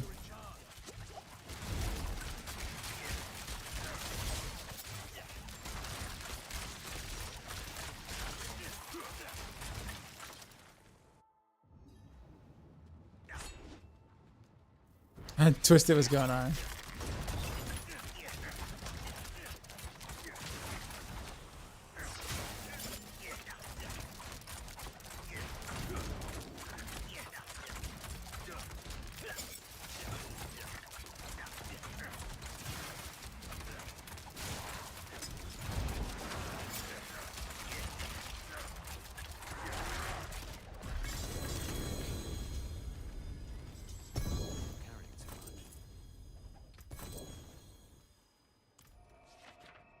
Does Elements aspect only buff your Cold Imbuements when it's on the night phase? When it's so basically, yeah, pretty much. So when you see the elements rotation around you, if you see the cold, the light blue, green, and shadow, those are your imbuements basically. So when it's on that cycle, then your imbuements are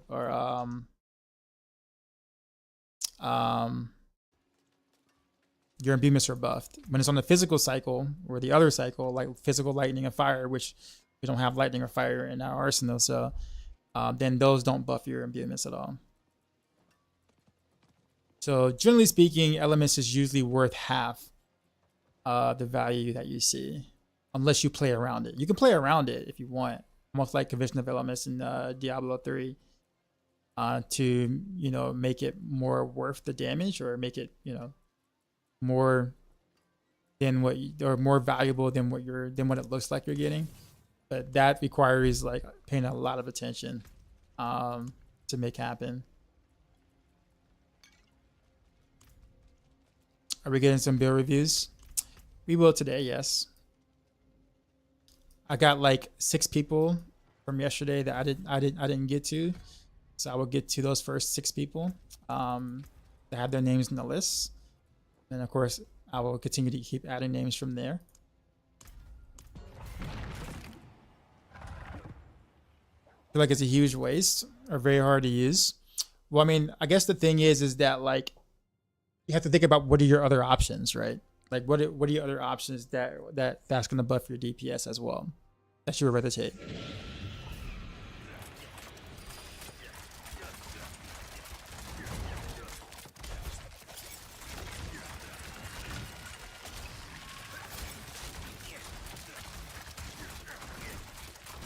What scales poison damage? A poison imbue damage over time? Technically that does, yeah.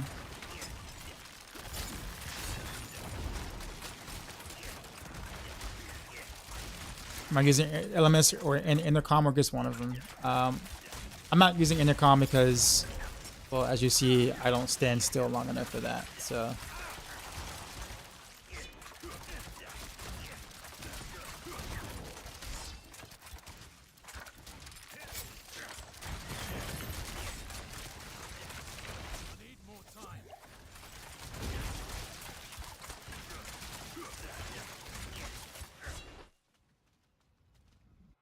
Should I run Dark Shroud or Daze Grenade? Is that mainly going to be a situational swap? Depends on the build you're playing. And technically speaking, you should be getting free Dark Shrouds anyway. If you notice, I have Dark Shroud Shadows, but it's not on my bar.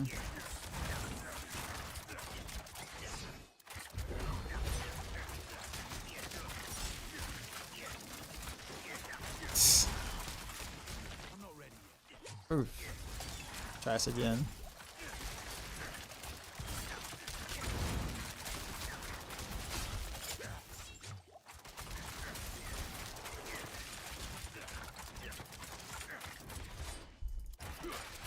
That's stupid of me. I just forgot to put that ability on my 100 pit run. I was wondering why you was doing half the damage. That very important aspect to have. Very important.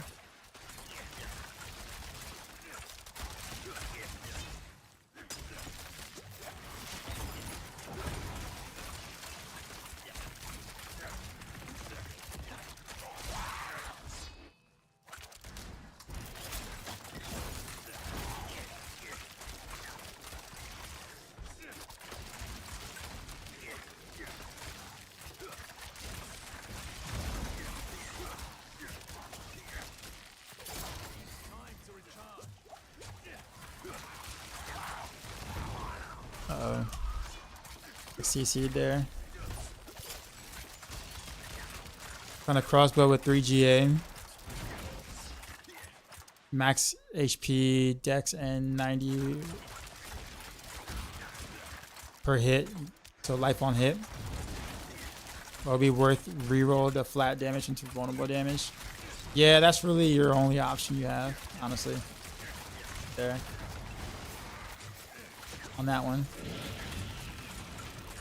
Rob with the massive ultra giga raid there. What up, Rob? Yo, Darkside, we just got raided, son. What did it dance?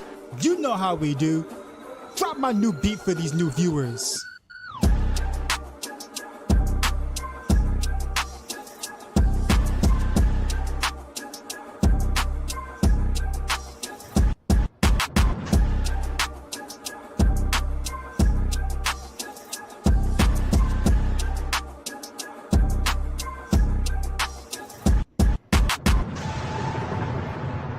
Sheezy out. What is going on, Rob? Rob 2628 raided my stream with 1688 viewers. Yeah, man. I was watching your video earlier today. Was it today or like yesterday? The Flay Barb or whatever. And I was like, yo, D3 Barb is back. The D3 Barb is back. Pull Barb is back. Yeah, I was like, what? That's cool. That was really cool. Really? Anyway, appreciate all the follows, guys.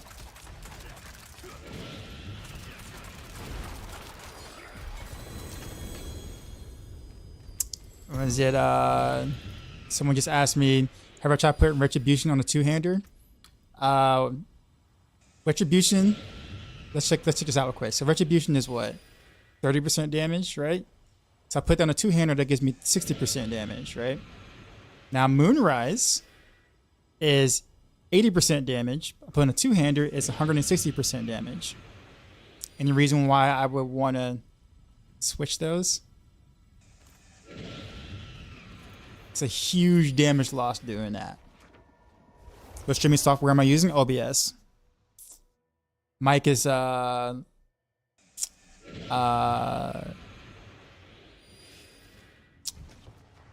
is my mic?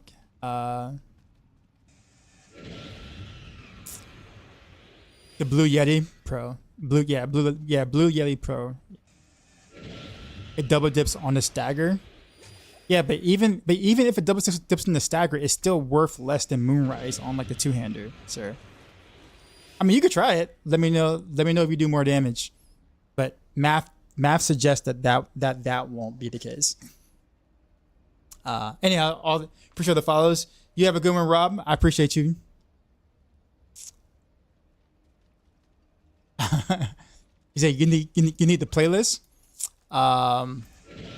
Do exclamation mark playlist.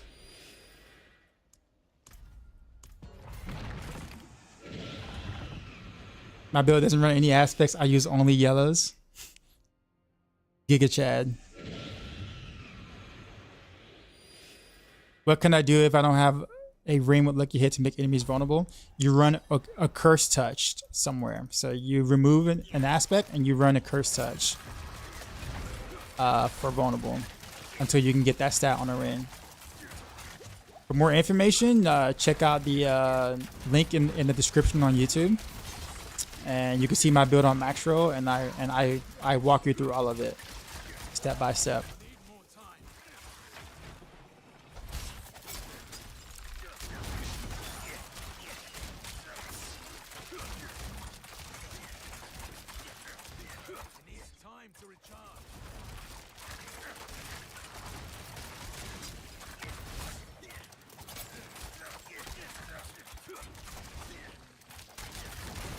Would X-File help this build? No. The only unique that's worth anything is Shaco on Heartseeker.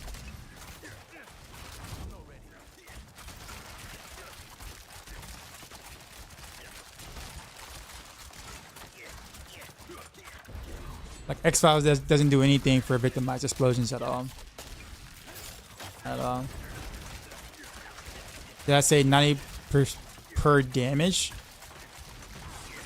What is it? What is a 90 per damage? I'm sorry, Creepin. I assume you meant life on hit. So you roll Dex, life on hit, and maximum health. Is that what happened?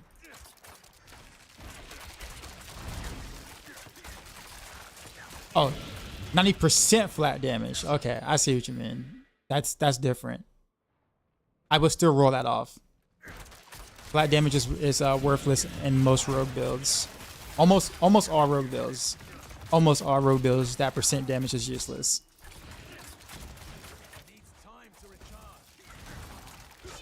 Also appreciate all the follows, guys. I hear you. I hear you.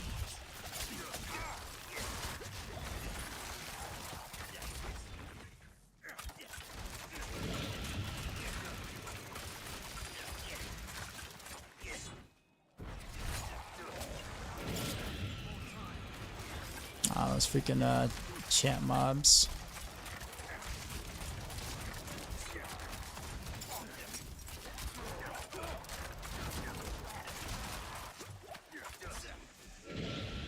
What's better, bow or crossbow? Doesn't matter. Same DPS. You shoot faster or hit harder. And in terms of personal preference, crossbow sounds better when you shoot the Heartseeker, but the bow just looks better cosmetically. So you choose.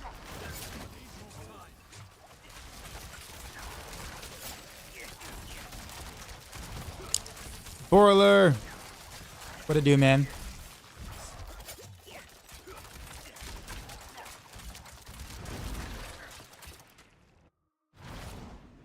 J Rockets, what's happening? How am I today? Mostly all right.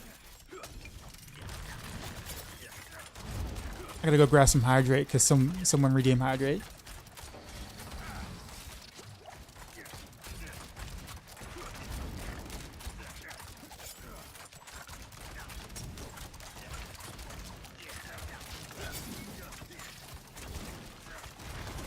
You missed. Wait, what did I get hit by? I did not see that stun, wherever that was. How much life do I have in this build? Very little. Bro, little considering. 35k. I wouldn't do it though. Don't do that. Do not build your rogue to have only 35k life. Don't do it.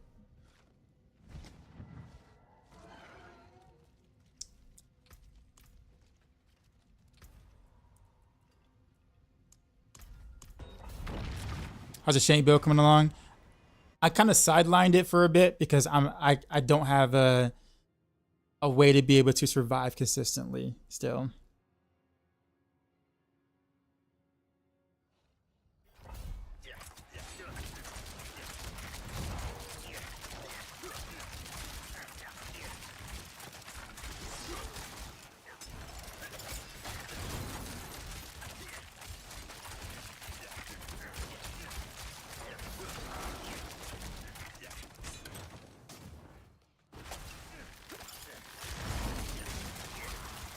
So you'd be doing pit 80s or 90s, best return on craft mats.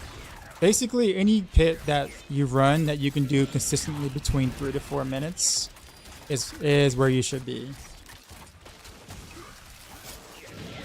If you want to be like ultra efficient, it's going to be dependent on your movement speed, like being able to get through the pit fast. So if you can get through the pit fast and like clear it in 2 minutes or whatever like that, on a pretty decent level, then you farm that. But that's kind of hard to do on some classes. So I say average 3 to 4 minutes, whatever that is. If it takes you over 5 minutes consistently, then it's too high. The pit that you're running is too high. It follows like the Diablo 3 rules, if you want to kind of put it that way.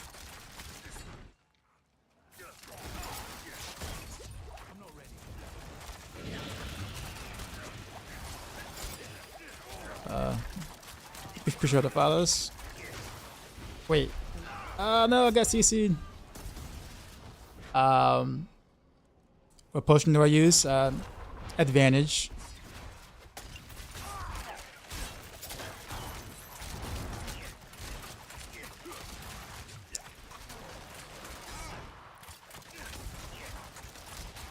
These are not good at fixes here. Where's that champ mob? There he is.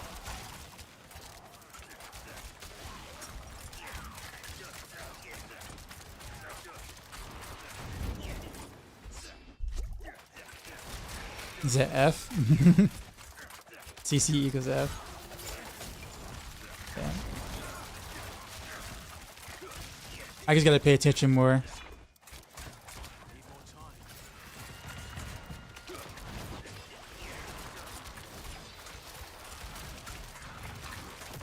Guess what? Yep, I found the dead end, of course. The first Sky Hunter drop. Appreciate the follows. It's better than Holy Bolts. On Rogue, on this build, yeah.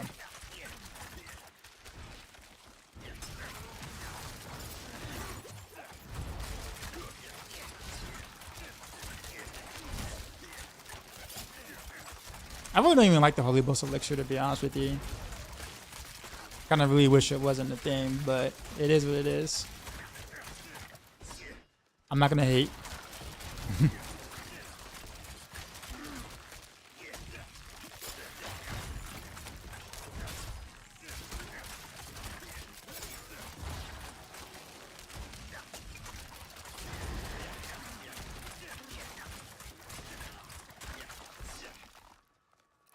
Do you struggle? Kind of struggle against at least with this build? No. Well, you gotta remember, I'm reading a Twitch chat on my right here. I'm reading a YouTube chat on my left here, and I'm trying to stutter step and like dodge with 35k health. So there are times where I might be reading something and I don't see the elite fix, and by the time I see it, I'm already CC'd, and I'm like, crap. So yeah. That's generally what happens. But no, I don't struggle versus elites in general.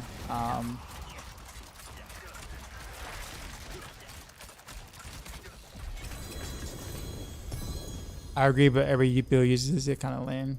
Yeah, I'm not. Like, I feel like builds that are kind of based around it, like I call them Holy Bolt builds rather than like actual class builds, because if Holy Bolt is doing all the carrying, then it's not really like the class build, is it? It's like a Holy Bolt build.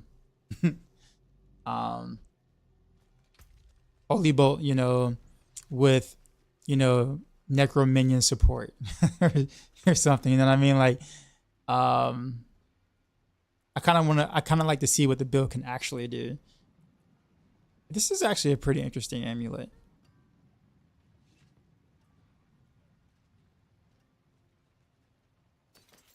Definitely will hold on to that.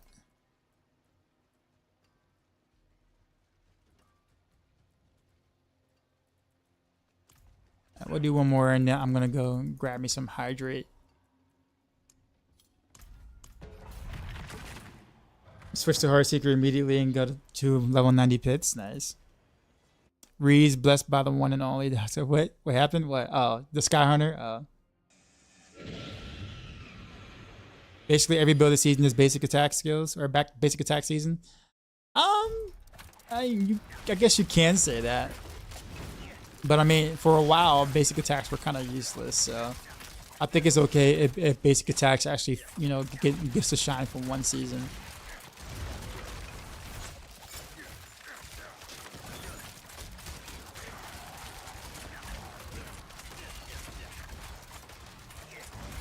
I got any more of them the Stygian stones? I do, sir. I do, sir.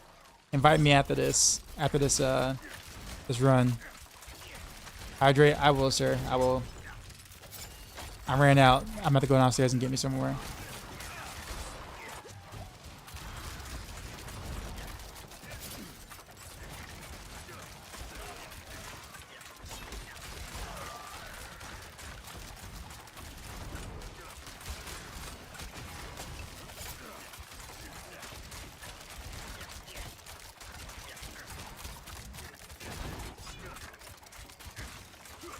God, I hate champions so much.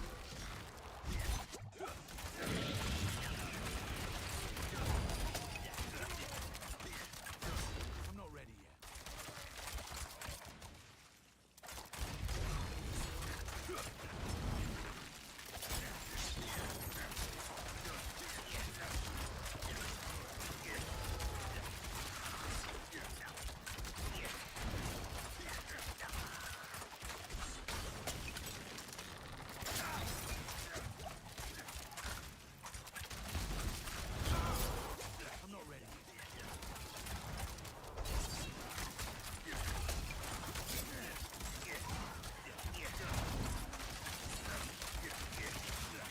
A quick question from the press. What do you think about the new geopolitical that happened and celebrates the return of Lilith?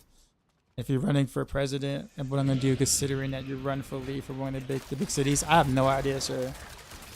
I have no idea, Joseph, at all. How important is Heartseeker level? I mean, considering that it's the only way to get damage on pants at all, it's quite nice to have it. I mean, if you don't get +8, I mean, it's fine. Very few people have +8, and generally those who probably have +8 either spent a hell of a lot of gold on it to try to get it, to roll it that way, or pay real money to get it. Because some of the best gears in the game, for the most part, is definitely RMT at the moment. So like, as long as you can get Heartseeker to roll in your pants, you're good. Like, yeah, if it rolls in your pants, that's like the battle, period.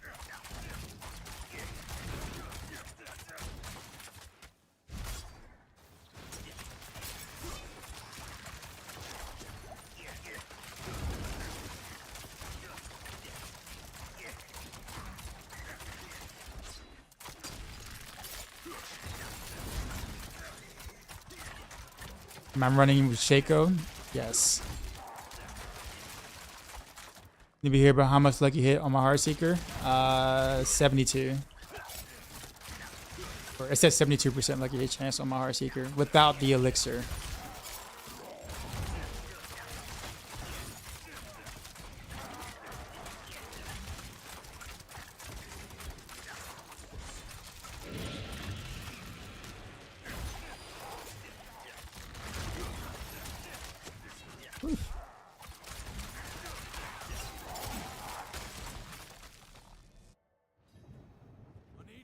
Do you level Heartseeker? No, you don't.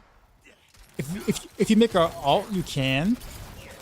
If it's your first time like playing the season or whatever, then no, you can't. Because you won't have the aspects necessary to be able to run this, or tempers necessary to be able to kind of, you know, cheese your leveling with this.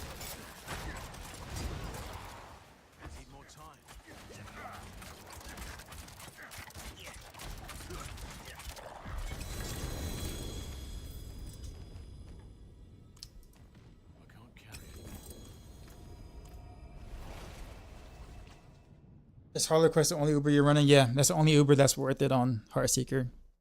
On Rogue in general, for the most part. Starlit Skies has a niche use, but it's mostly just the Harlequin Quest.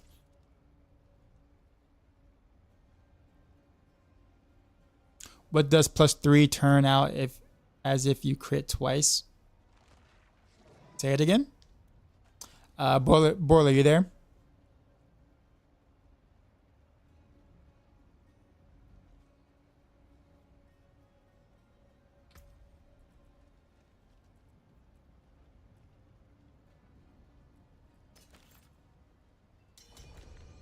What's my take on pin shot builds?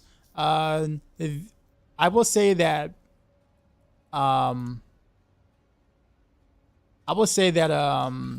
pin shot got lucky this season that victimized double dips. Otherwise, it would be in a very bad place. So victimized pin shot is actually doing definitely doing pretty well. But it's definitely being hard carried by victimized for sure.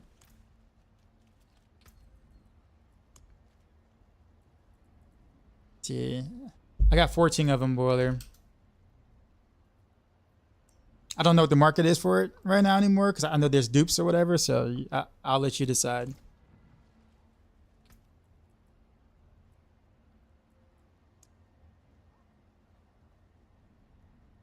Do I have a link somewhere for the build? Of course. Exclamation mark build.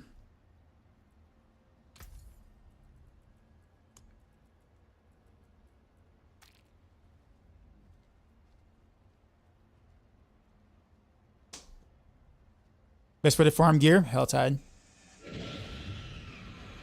Sweet. I'll take it.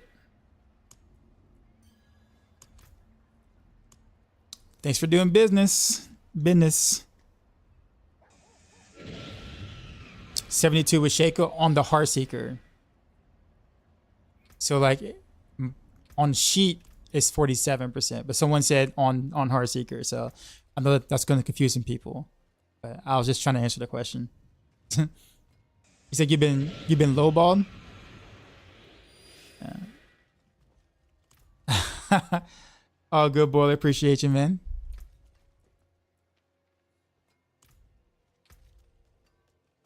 So for those who wonder how I make my gold, that's how I make my gold. Although I made considerably more gold before when they were at 25 mil a piece, when they were selling for 25 mil a piece. Like I was doing real well then. Great build, by the way. Thanks for the content. Had a ton of fun this build. Nice. How did I make gold? Just got in. Well, I guess sold the last bit of my Stygian stones. So I was selling my Stygian stones for a while for 25 million per stone. Because now there's dupes out. The value has dropped to like around 11, like 9 or 11 mils, somewhere around that range. So I can't make the amount of gold I used to be able to make. But if you're hurting on gold, whispers are the best place to get them. So basically turning in your whispers at the tree of whispers, the favors. That was going on, Endeavor. All right, I got in 3 hydrate commands. I'm gonna have to go get me some hydrate. There are dupes. Yeah, every season, every action RPG got dupes. It just is what it is. Be right back.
Okay.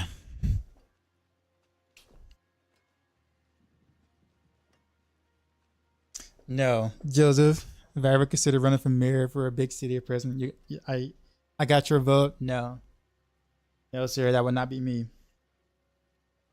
I would never want that position or job ever.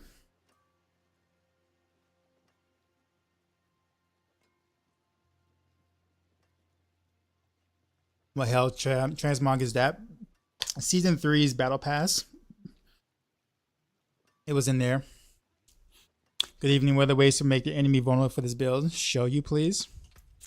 You have this. Chance to make enemies vulnerable for 3 seconds. You can roll that on a ring or a glove, but it's better on a ring. Or you can use the Accursed Touch aspect. Boss man, is it okay to have a Cursed Touch instead of making enemies vulnerable chance in the ring? There is a difference in damage because you lose an aspect versus losing a stat. So a aspect is worth more than one stat. So technically speaking, it's better to have an extra aspect and lose a stat versus losing an aspect and having an extra stat. But I mean, if you just can't get the stat roll, then it's okay to use a Cursed Touch. Like, it's not the end of the world if you do. But yeah. Vulnerable chance on a single ring is enough. Yeah, just one. Just one roll is all you need. You said Heartseeker mainly because it's new. No, I think it's Heartseeker. Heartseeker's more popular. Well, I guess Heartseeker's new too, so there is that. But I think the reason why you see more Heartseeker is because Rapid Fire's lob effect just isn't really popular with people. Like, not everyone likes the Scoundrel's Kiss ring effect. How do you get the last Paragon points for this build? You seem to come up with short even after the area awards. Have you done all your renown already? Willpower?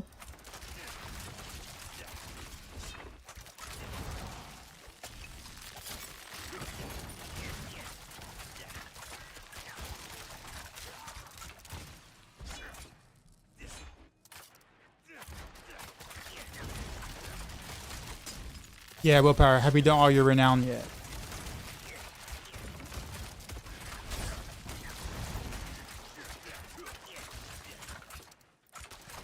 Does it extra damage to stun targets work on bosses? Yes, it does.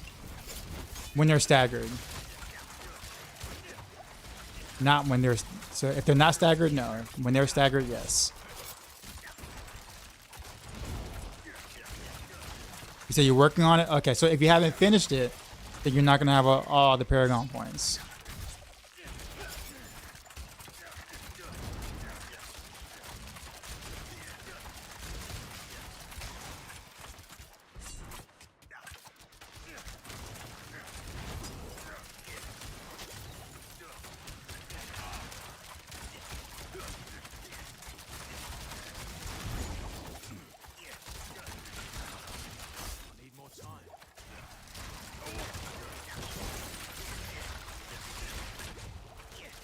Hey bro, new to Rogue and build question. How do you keep Dark Shroud up if you don't have it on the bar?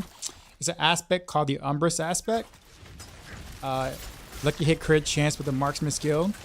When you crit, grants you a Dark Shroud shadow. That means I don't have to have it on my bar to use it, as long as I wear that aspect.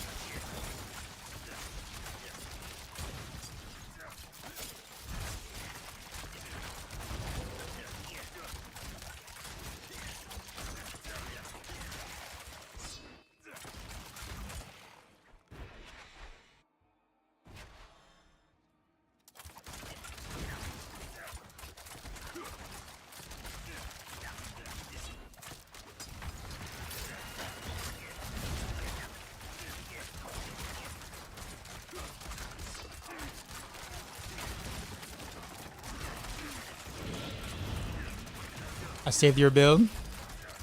All good. Also appreciate the follow. If I tried an Aerostorm version of this, it's not worth. What people don't realize is that Aerostorm doesn't scale with your with victimized key passive. So exactly what are you buffing Aerostorm with?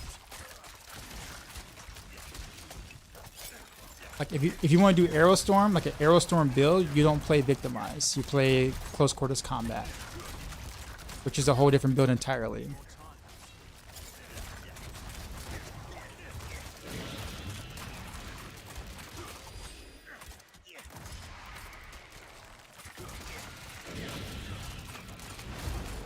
But it's cool.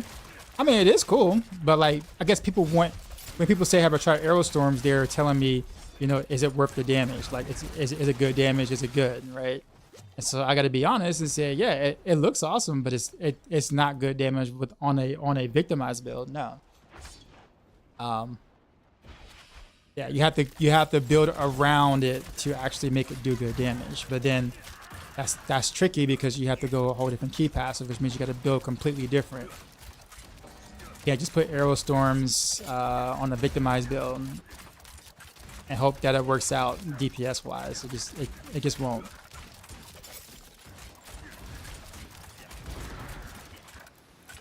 I hate this guy.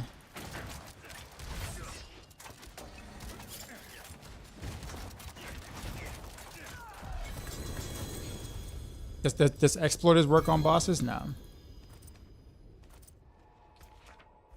No Holy Bush for speed farming? Not on a rogue.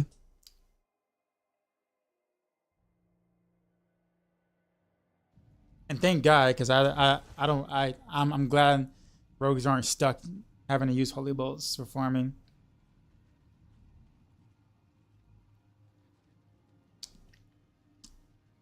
Are world bosses still a thing?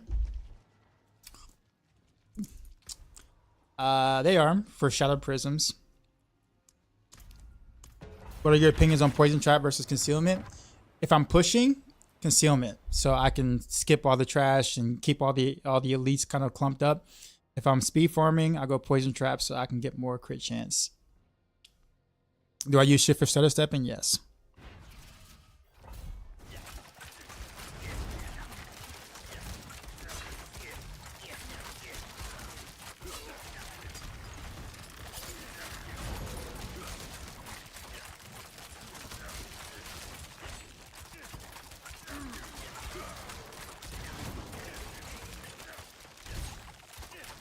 Will the new Fire Sword be up on Maxroll? I think it already is. Northward already updated the guide to include the new Shatter bug that's making Firebolt super strong right now.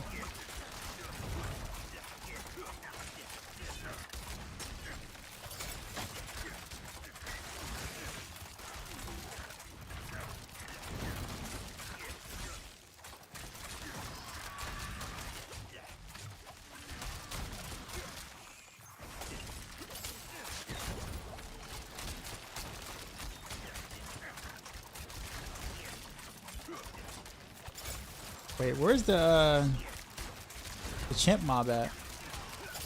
I don't see it. Yeah, obviously got a shield on them, but where's the champ mob at?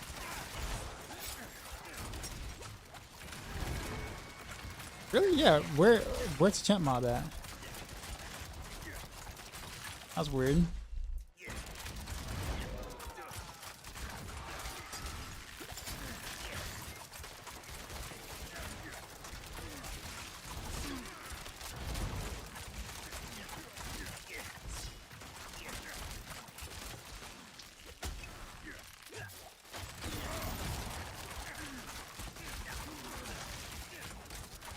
What's my opinion on the strongest rogue bow right now?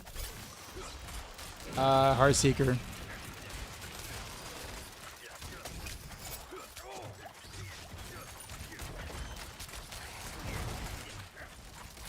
Also appreciate the follows.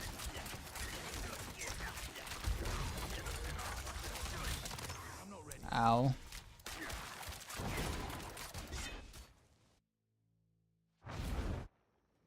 Have you heard Retribution is double dipping? Yes, I know about it.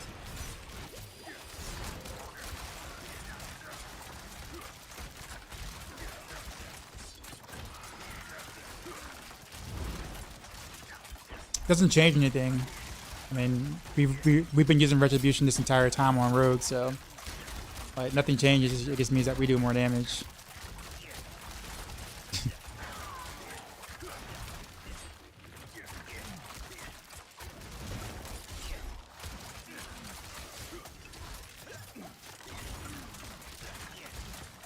just retribution double, just isn't it better than intercom?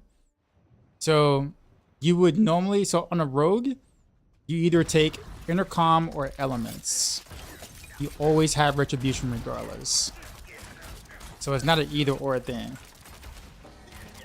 Worth putting on a bow? No.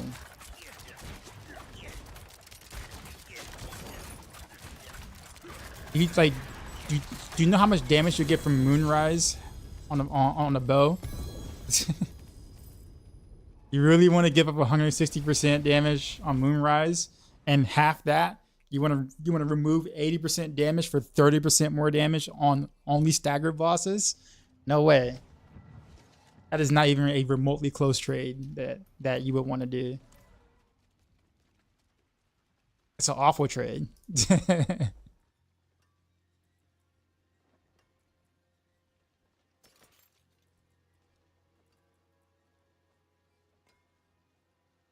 Sure, we'll hold on to that for a different reason. I'll keep my forge hot. Return soon. Hello, shiny. Not a bad pull, that. Are Hell Tides, Nightmare Dungeons, or Pit the best place to farm if you want to switch builds? Hell Tide.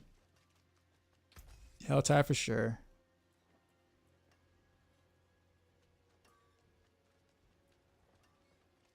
I kind of want to... Hold on to that.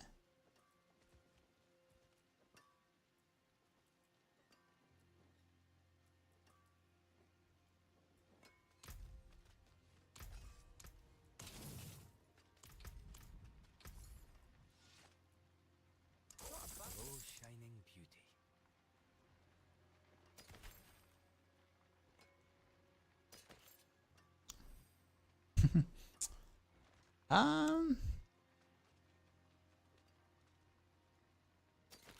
So all of that marine too as well. Actually, all three of those are useful for something. Nothing. I don't know yet what yet for, but whatever I'm cooking up.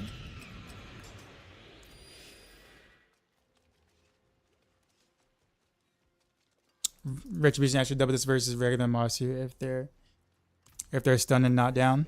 Oh well, yeah. The guy was saying, you know, would you put Retribution on a two-hander on Heartseeker? And it's like, well, no. Even if it does that, it's still nowhere near worth over Moonrise. Or trading Moonrise, moving Moonrise to like a ring versus Retribution on a two-hander, like not even close. What up, Zario? What's the best affix to crit on the Shaco when masterworking? I like health. But cooldown is obviously really good too if your build needs it. I prefer health. Just I run very glass cannon. I have emeralds in my armor, so I'd rather have the health there.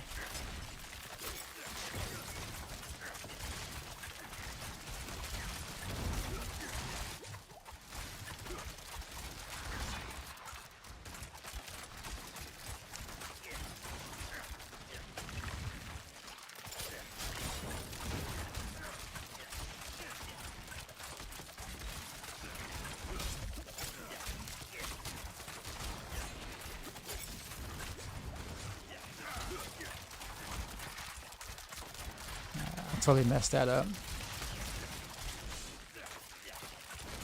Got Mavs or Celtics. I kind of want to see Mavs take it, to be honest.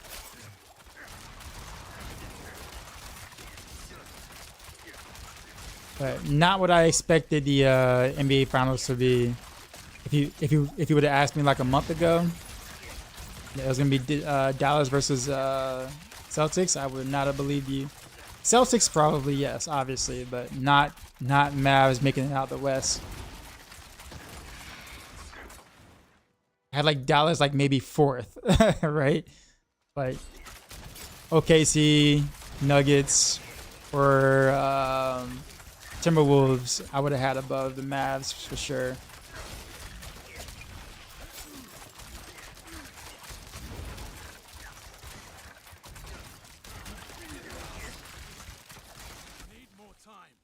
Did Mavs all day. Am I on default keys? Yes. I have default key binds. God, I hate that stun so bad. Appreciate the follows.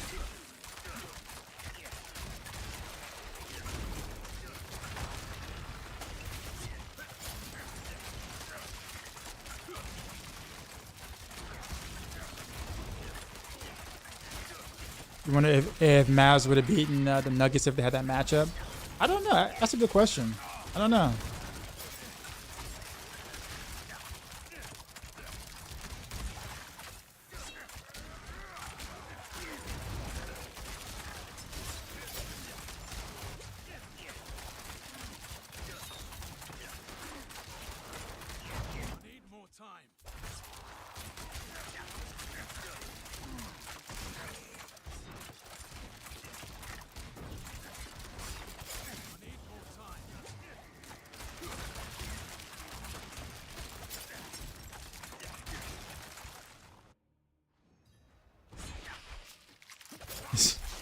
Song for Justice. It's all good, man.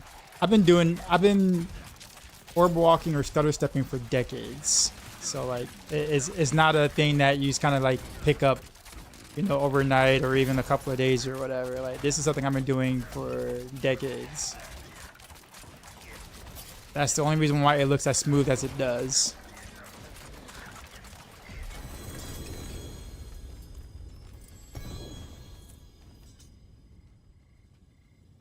Go with the current song. Which song? The song that's playing like right now, right now?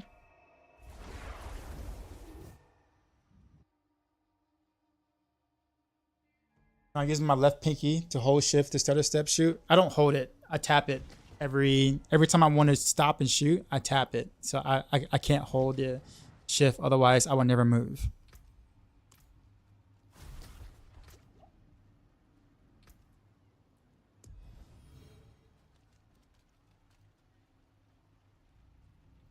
How to make enemies go vulnerable more often? Chance to make enemies vulnerable for 3 seconds on a ring. Yeah, as okay, but can you see this?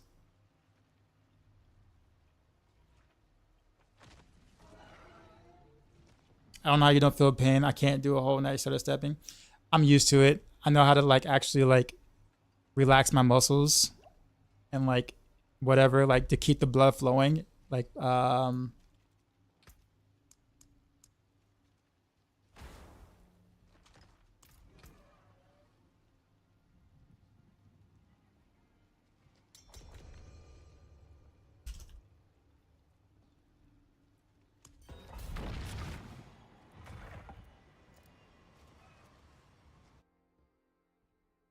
you're on PS5, yeah. Yeah, you can't control it on the controller like that. Does longer cast time crossbow makes that stuff easier? Not really, no. I'm gonna say it makes it easier.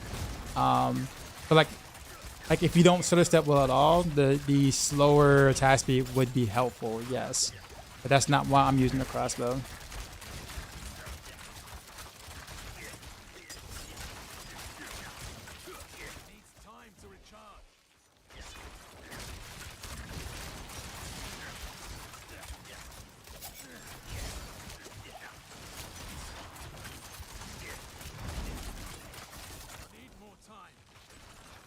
Yeah, the crossbow sounds cool. That's pretty much that's the reason why I'm using it. It sounds cool with Heartseeker.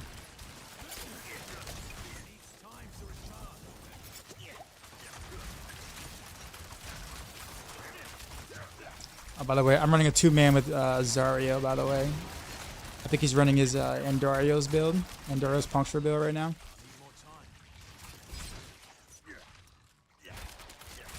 Dodge chance percent, I'm at like 37.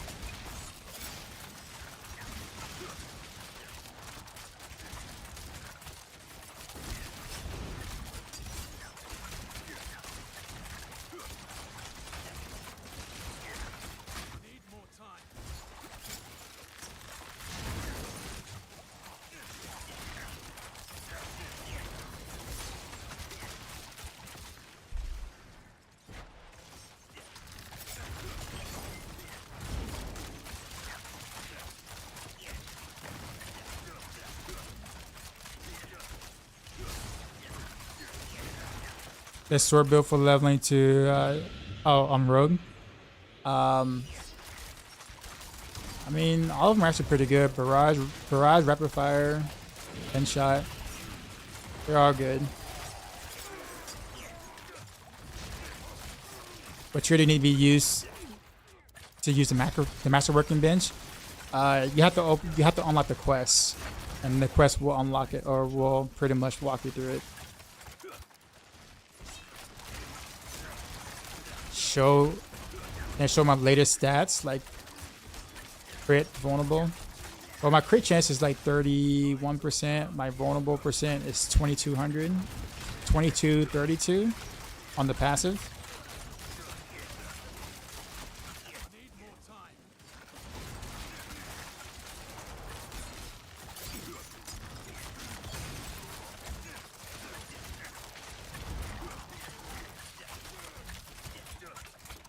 You don't feel like you'd be hitting as hard with cross?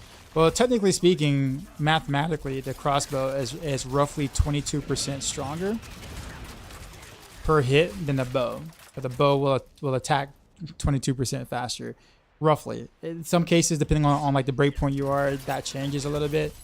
But a crossbow will always hit harder than a bow. If given everything else equal.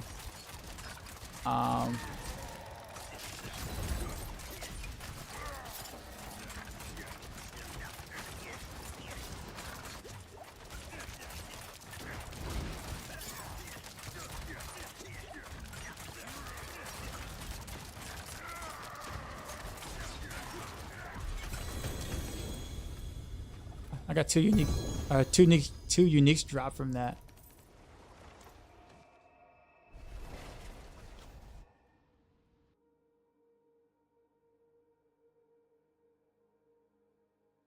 You think there'll ever be a damage meter? No.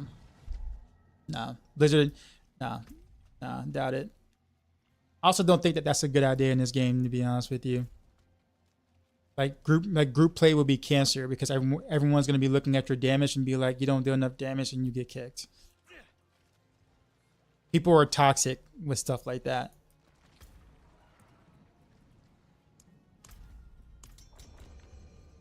Am I using attack speed elixir? Yes, attack speed, lucky hit chance elixir. Getting ego over damage. I mean, that's what it is. That's how people do. He said, hey, can I play with you? Well, what's your damage meter say? Like, you don't want that.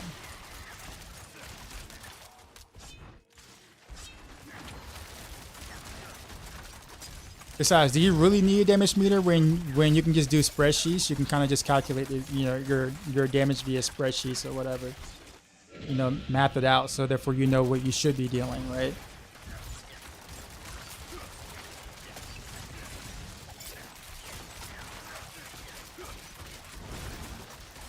What's the calculator in the spreadsheets though? Sound annoying? Oh, I agree with you. I don't like spreadsheets myself. I'm just saying, if you really, really want to know, that's a route that you can go.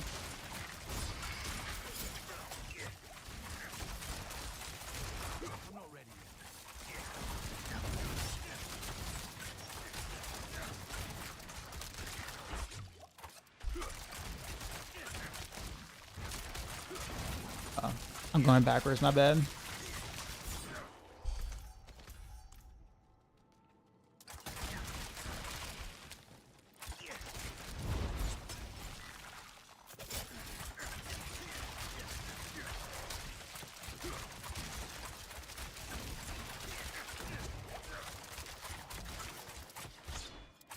Do people really spend 300 million on gear? Yeah, much more actually. People spend billions of gold on gear, and it goes even further than that. People spend real money on gear. The best gear is only available with real money, because people aren't.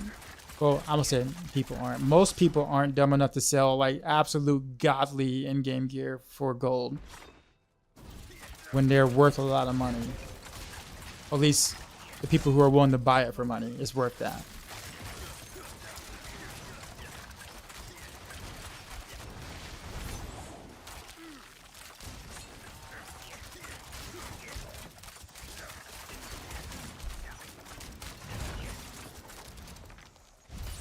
God, I hate snakes so much.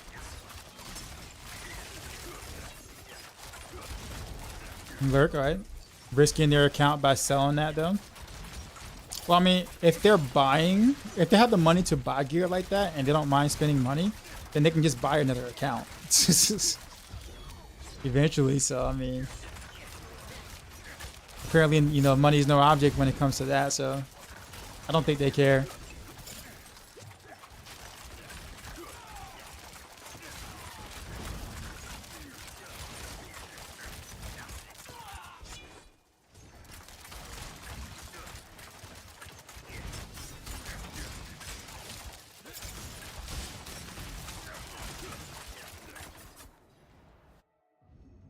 World boss in 3 minutes. Alright, Zara, we gotta do the world boss after this.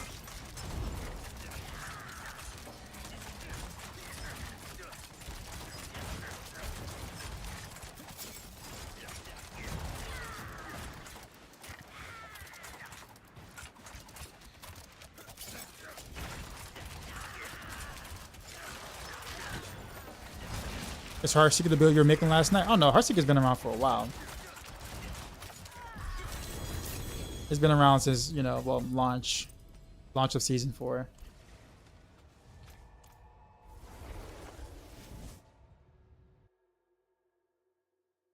So cross would be better if you manage to reach attack speed cap, correct? No, it doesn't matter. Bow or crossbow, they do the same damage. It's literally preference at this point. Or whichever one rolls better, or whichever one you prefer to use.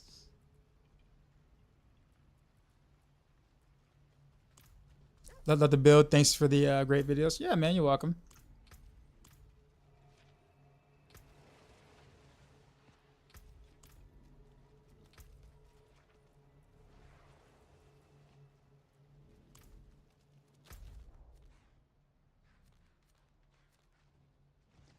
Actually, where is the world boss?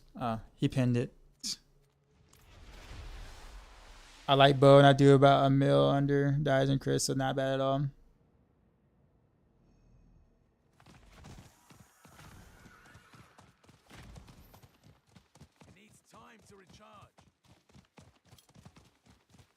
Yeah, I copy your build. A little. This build is so fun and beastly. It's a neat spec, yes. Do I think intercom has a place instead of a cursed touch? Well, technically speaking, you don't really want a cursed touch at the end of the day. Like you use it until you can roll vulnerable on a ring, like chance to prop vulnerable on a ring. Then you remove a cursed touch. Greetings. What I need to do is a video talking about damage and the whole stutter step thing. Be something nice to keep in archives reference to. Also, just jumping in the stream.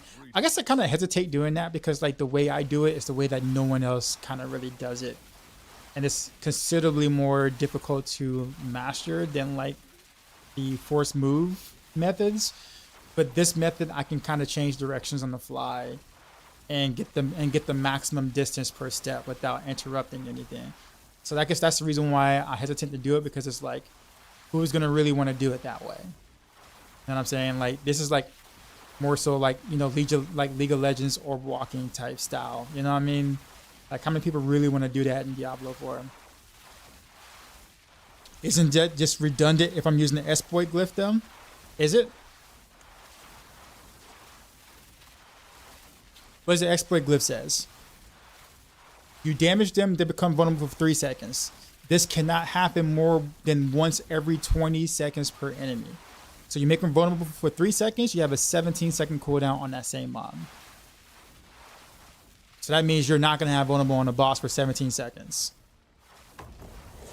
So you need another source.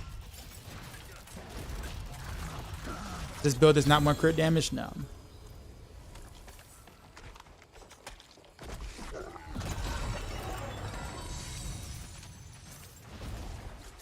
Do I know why your game consistently crashes? To be honest with you, I have no idea. It can be several different factors. It could be PC related. I don't know if you're playing on console. I don't know if you have all, you know, all your drivers are up to date. Like there's a lot of different reasons that could be.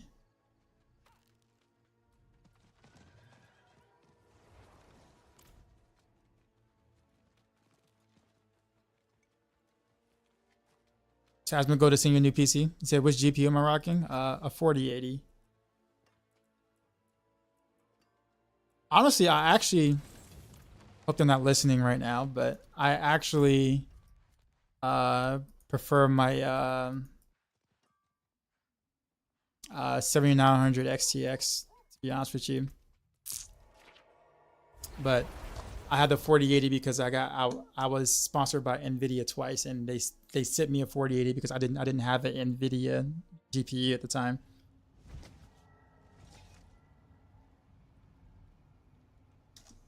So I was like, yeah, sure, I'll do the sponsor segment, but I don't have an Nvidia GPU.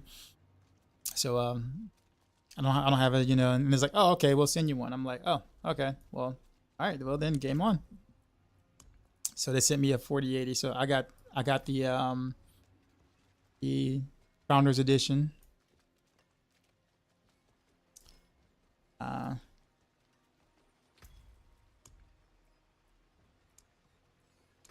I gotta craft some more elixirs. I was out of my whatchamacallit.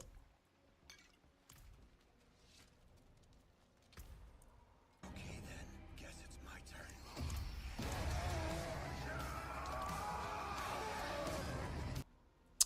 Who was that? Kiss my house. Is that how I say it? Appreciate the prime. So you might prefer. Oh, I mean, they're both good. Obviously, I mean, a 4080 is not bad by any means. Shared misery over retribution? No. Look at my planner in the description on YouTube, or the guide. You said damage in this game is hard to understand. It kind of is at first. At first it is, because it doesn't follow the kind of your traditional action RPG values. Like for instance, crit damage is almost always like something you go for in every action RPG, right? And it was that way towards the beginning of Diablo 4 as well. And then they changed some things, and now a lot of times you don't want crit damage unless it scales with a passive or a glyph or something like that, which makes it hard for people to understand. It's like, how come you don't have crit damage? I'm like, well, crit damage is useless in this build, or most builds. It's like, well, why is that? And it's like, well, but yeah, it doesn't really, yeah, it is a little difficult to understand at first, yes.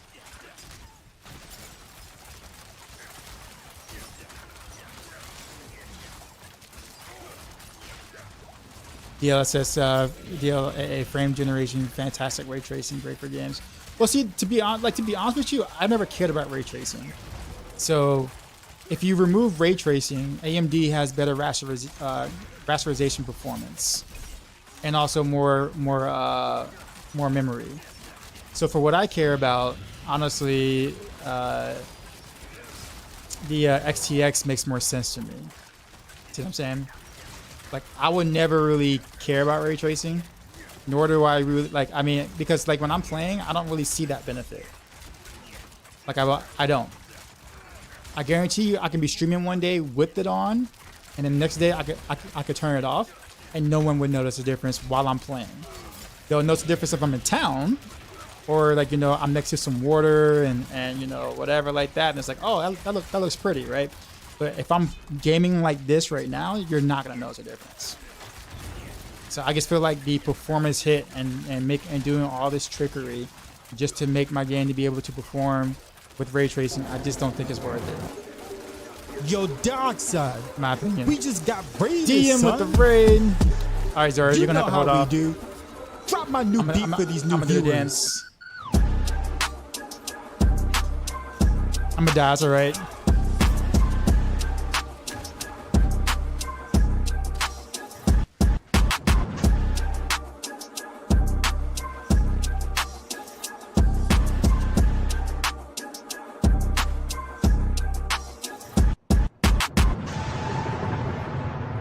Sheezy. Out. What is going on, DM? Dark The microtransaction fat raid. raided my stream with 1,556 viewers. What a fat raid. You and Rob both dropped mega raids on me. I appreciate you, man. Take my money. Oridos cheered X100. But I appreciate you, man. Hope you had a great afternoon, evening. I know, right? Crazy.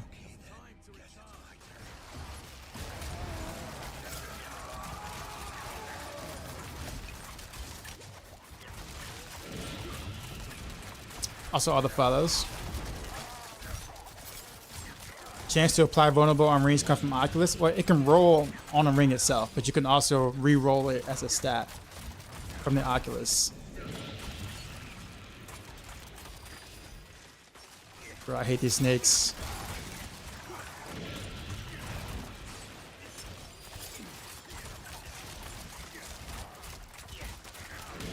Rolling roads for crit tempers. Yeah, that's kind of...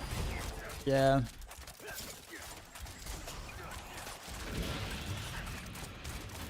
Really?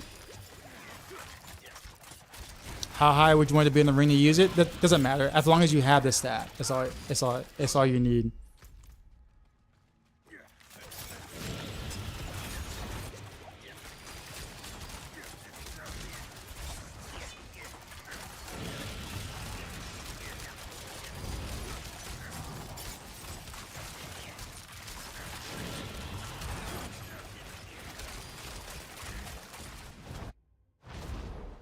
Why can't we get accelerating instead of elements aspect? I mean, you can if you want.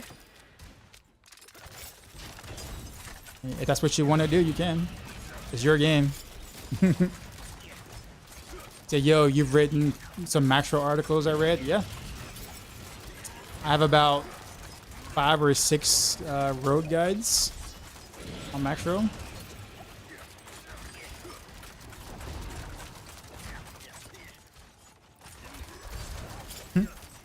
Jackie said because you're not using core. Oh, don't tell him that.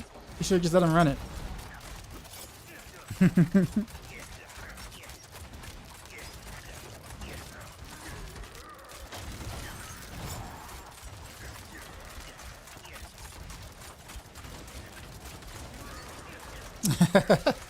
No, you're good. Maxroll is so useful. Thanks for providing guys. You're welcome. It's fun. I enjoy it.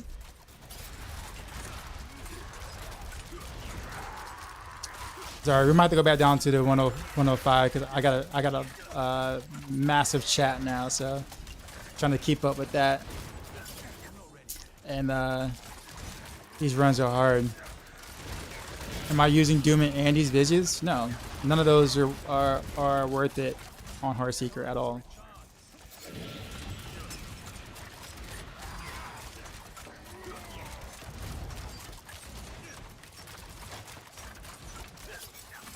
I got so excited when I saw no one be doing that anymore.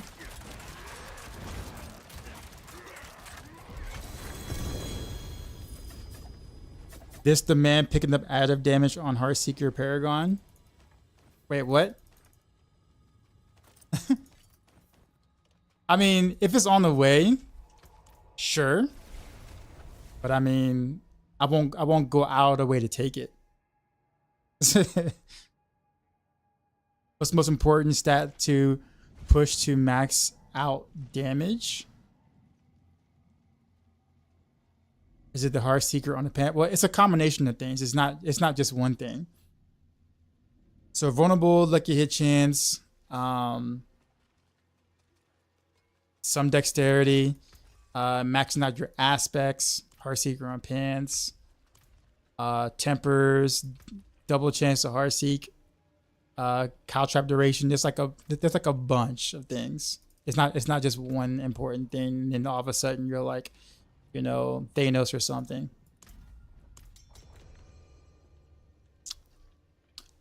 What pill level are you grinding? Generally speaking, I like the speed farm 105s. Did I see Rudy's Rogue died on stream last night? No, actually no, I didn't. Like today, like the last stream. Appreciate your time and dedication to the community. Doc said, thanks, man. How to approach Paragon boards? Mostly for defense, because most of the offensive stuff kind of suck right now on our Paragon boards. Hopefully it's getting reworked in the future. They're really outdated right now compared to like the rest of the game's atomization.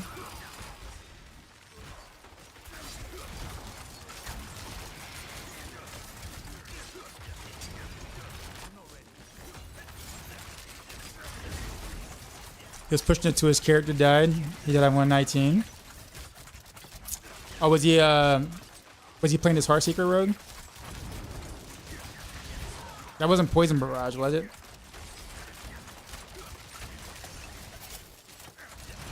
Okay. I was gonna say, I'm like, Poison Barrage went went that high? I'm like, no way.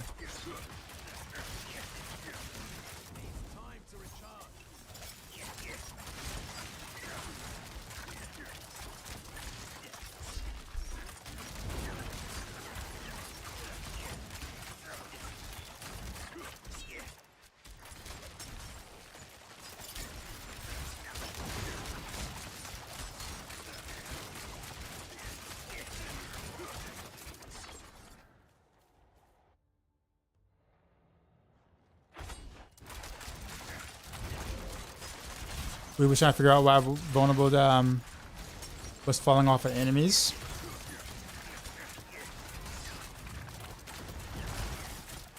I don't know. I usually have a pretty consistent vulnerable with just one roll on ring.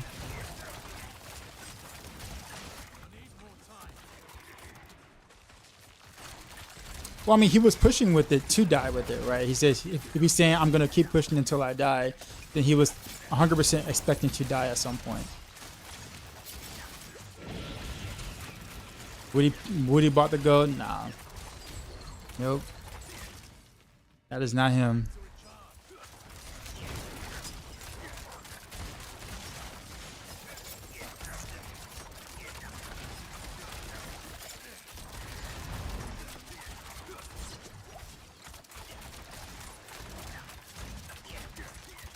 So you can keep it back to 108 hours? Yeah, pretty much.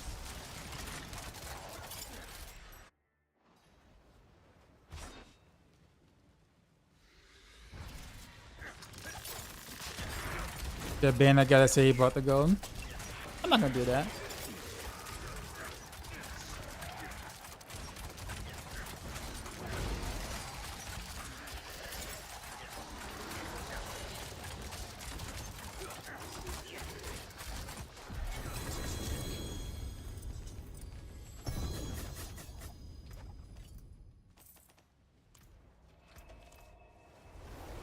These are fun.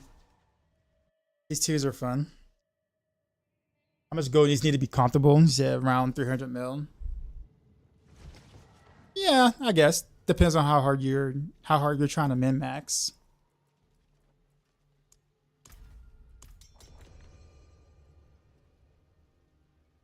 Ever try Rogue and think of making this season it for a first time Rogue hardcore Andy?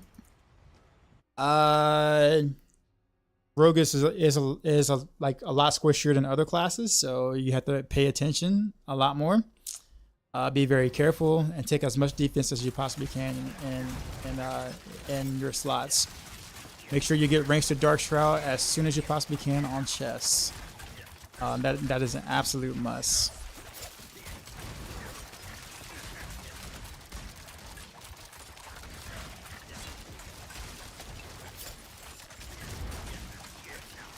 Is the elements only 50% useful at the time on this build?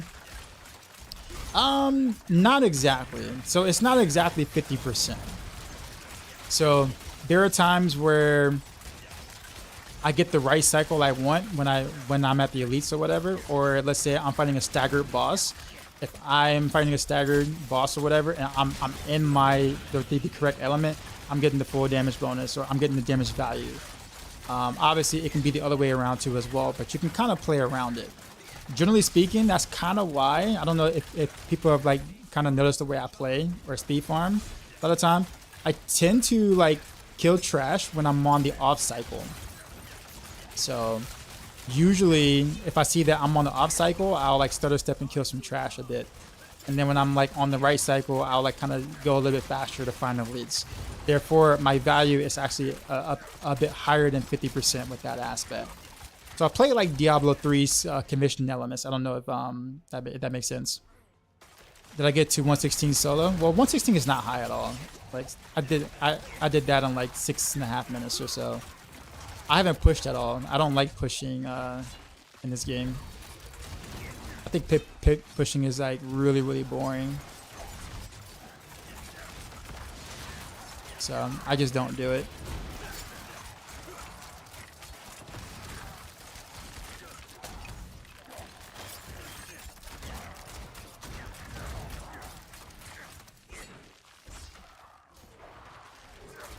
Is it worth maxing that Iron Rules up? Yes, it is.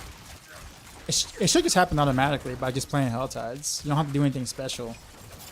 Just play the game. What is pit pushing? Going as high as you possibly can in the pit. But after a certain point, it becomes like a lot of fishing, getting the right mob type, getting the right map, getting the right boss.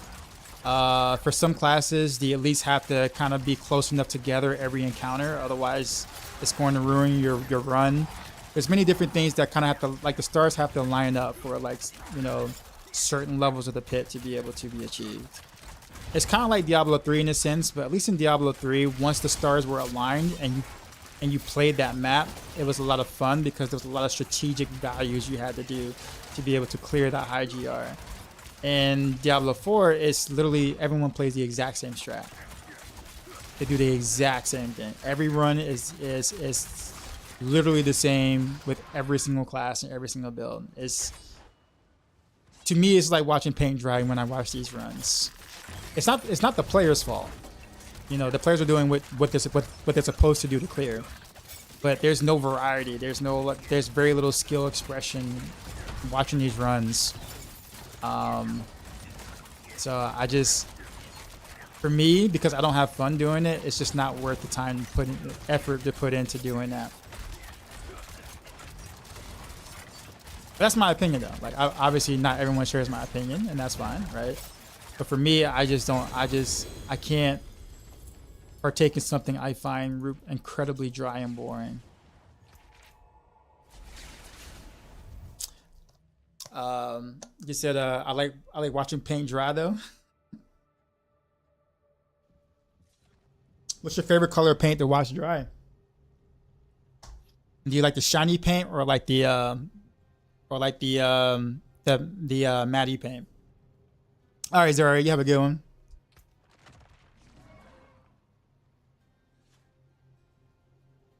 Is Shaco bad for Barrage Rogue? No, Shaco's good for all rogue builds basically. Yeah, most rogue builds, yes, you want to Shaco. Great taste, the best random gamer. Are you speaking from a friend's point of view, or am I able to inspect you and tell you what you're gonna upgrade in your gear? I have like a list, so I will be doing gear checks again at some point. But I have a list I have to go through. So like there's like 7 people on that list I didn't get through yesterday. So chances are, if I add anybody to that list today, I probably won't get to them today. It'll have to be the next day.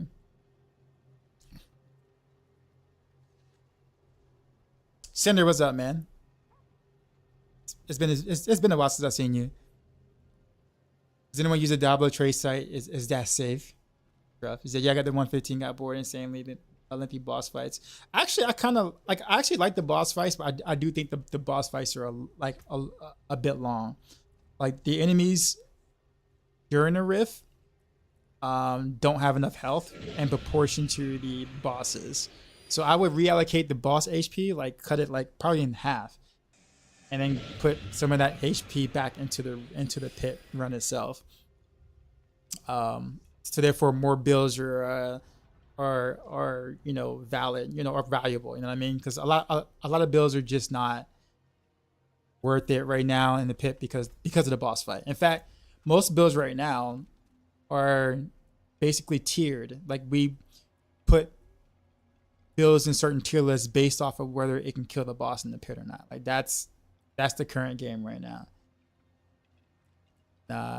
Kind of wish it wasn't like that, but that is what it is.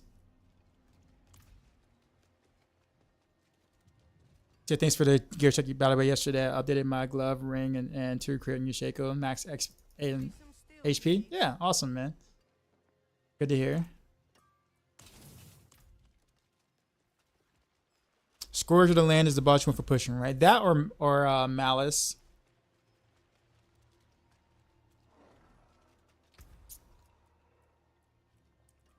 But yeah, it's just not. I don't really like. I don't know. I want to enjoy it because that's like the only thing left to do in the game when you have all your good gear, right? But I don't know. Been lurking here and there. Hope you're doing well, man. I'm getting there. I had surgery 4 weeks ago that I'm still recovering from. Like, so I have yet to touch grass yet for 4 weeks.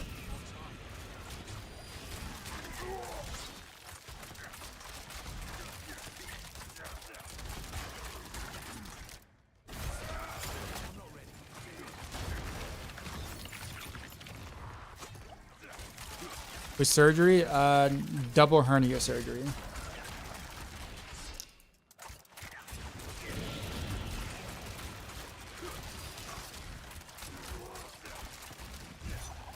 I somehow managed to get the greater affix roll on my hernia. So, would not recommend, by the way. Would not recommend.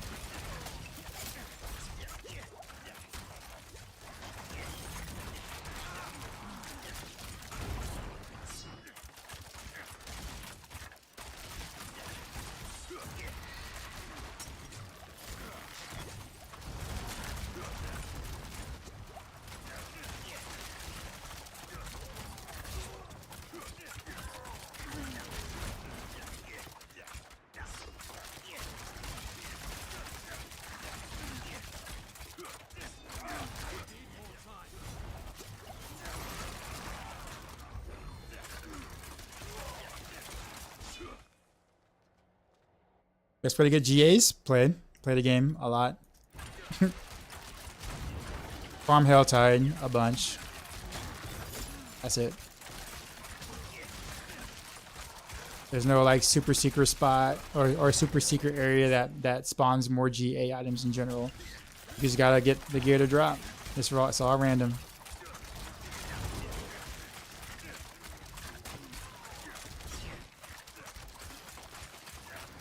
In terms of mobility, what's the fastest leveling build? In terms of mobility, Twisting Blades.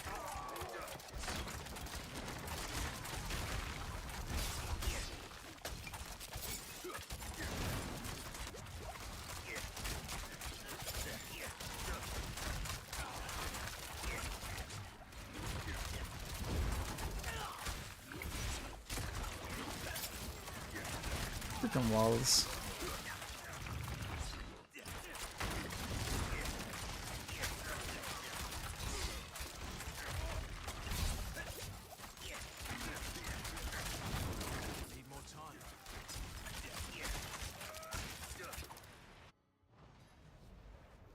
Remember during Bay, everyone would farm that Scarlet? Yeah, I remember that. Yeah.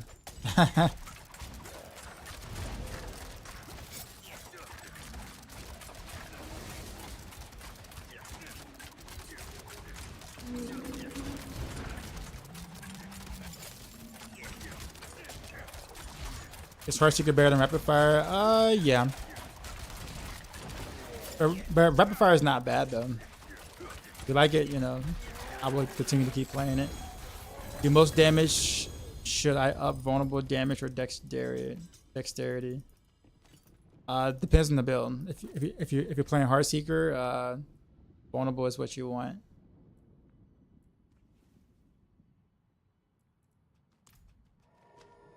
How close is Rapid Fire to Heartseeker? So you might make a Rogue, then go Heartseeker. If you haven't played Rogue before, I wouldn't mess with Rapid Fire, to be honest.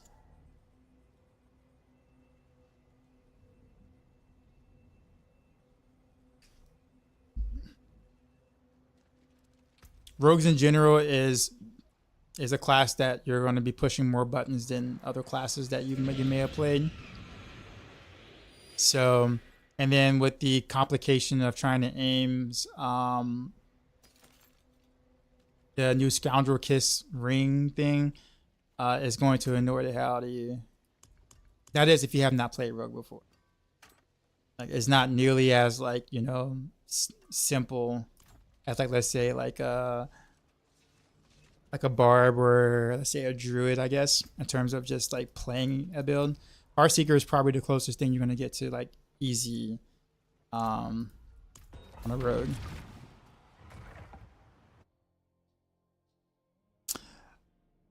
I've been building my rogue and watching you, and I have to say I'm thankful. Oh, man. Cool, cool. How are you liking your rogue, by the way?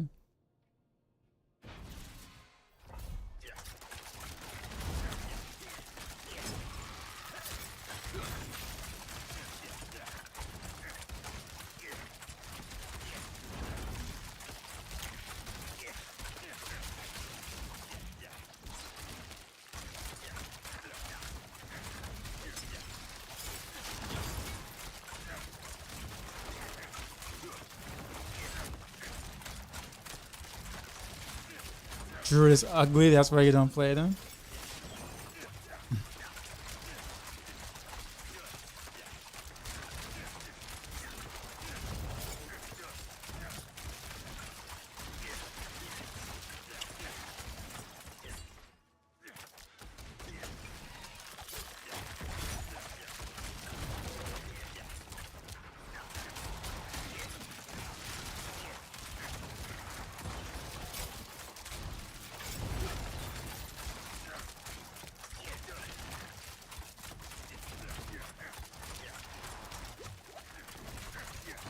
Or sort of reminds you of Demon Hunter D3.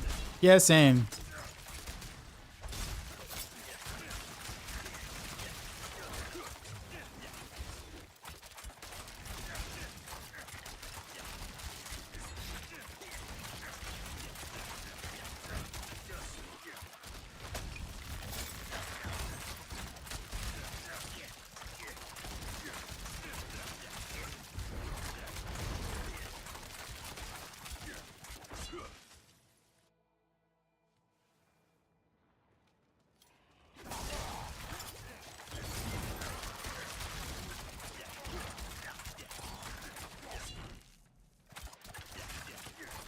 Is a cursor touch or a lucky hit chance for vulnerable better? Lucky hit chance to make enemies vulnerable on a stat is the route I would go, because you save an aspect, and the aspect is usually worth more than a stat trade.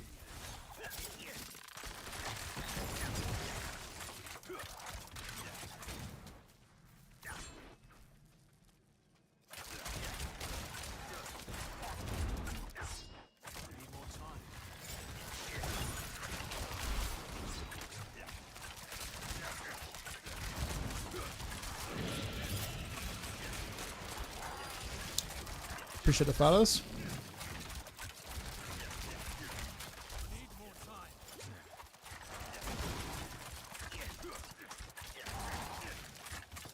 What do I have? Dark Shroud in the build. Heartseeker build, but not on the hotbar. The Umbrous aspect. Procs Dark Shrouds for free.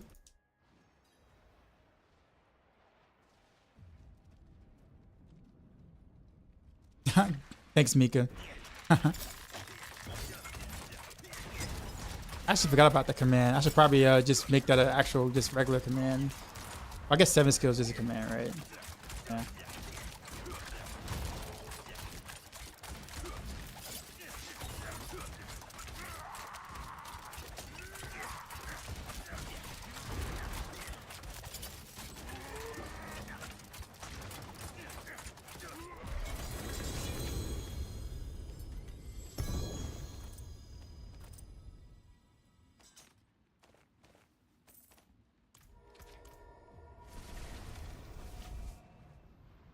Found a triple GA.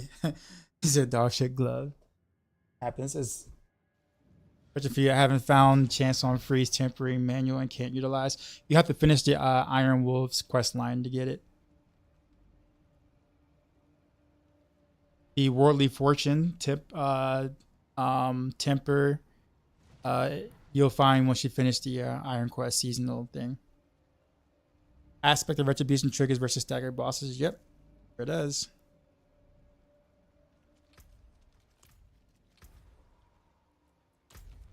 What hell tide is up? Oh, is this hell tide? Yeah, we're doing this one. Wrong elixir.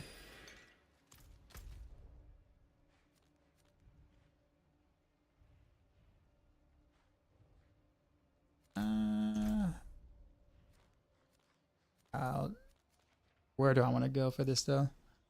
Guess we'll go here so we can get the whatchamacallits. Slaycraft, what's going on? Swords or daggers for Heartseeker, what's the difference? Nothing that's tangible. There's no DPS difference. Daggers do make your dash and shadow step feel a little more like snippy, I guess you could say. But it's barely noticeable unless you're like looking for it. But in terms of DPS, they're like legit the same. So you just go with whatever one rolls better.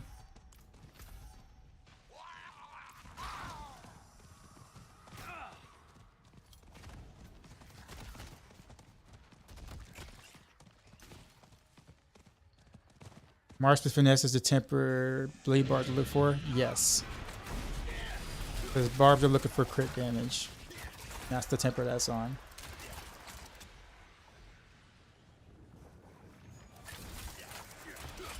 Finally bought some GG rings and amulet. You're so tired. You're so terrified of breaking them.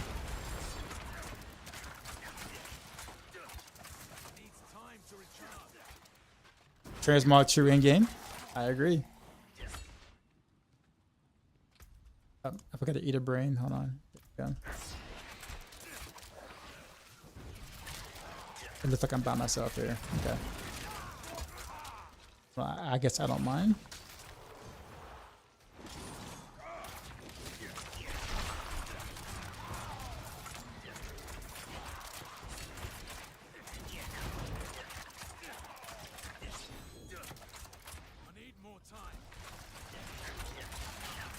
Easiest way to get a Harlequin? Craft it.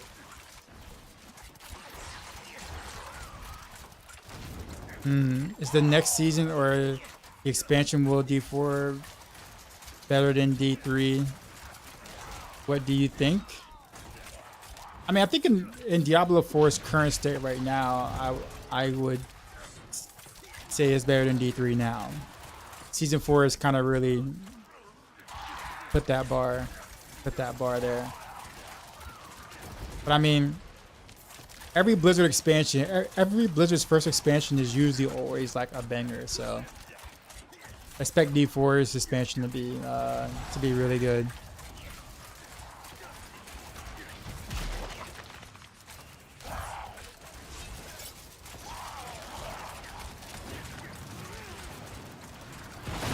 You said last season was another story. Yeah, I agree.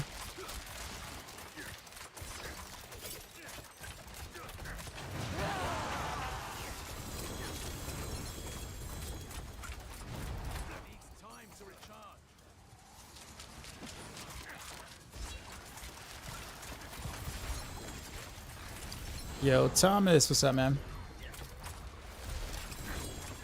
Especially when they really finish the stuff they wanted to do in the first place. Yeah, very true.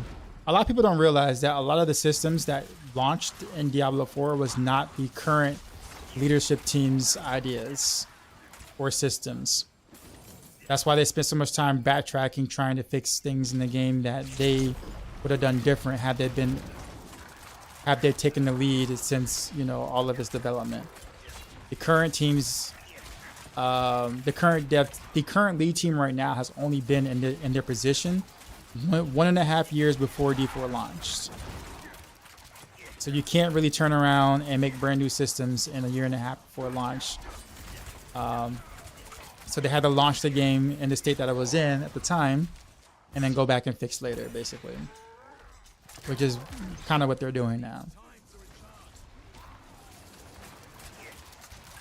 Seems like that they should have delayed the launch though. Well, I mean, the devs can't delay launch.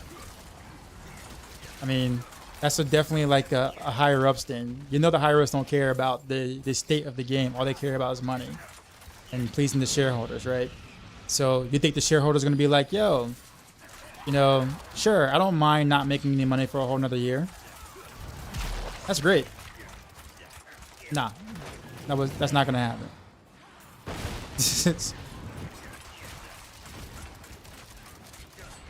Why do I use a crossbow and not a bow like in the build planner? Because everyone likes bows. Literally everyone prefers bows, so I just put it in the planner, but I prefer the crossbow. Because I knew that if I put bow in the Maxroll planner, right? Sorry, crossbow in the Maxroll planner, I will get 100 DMs a day being like, everyone else is using bow, why are you using crossbow? And I have to explain to them there's no difference, really. It's the same DPS, it's preference. Like I would literally need an assistant to be able to answer all the DMs I would get to answer that question on a daily basis. So I just said, you know what? I'll just put the bow in the planner and I'll just wear my own crossbow.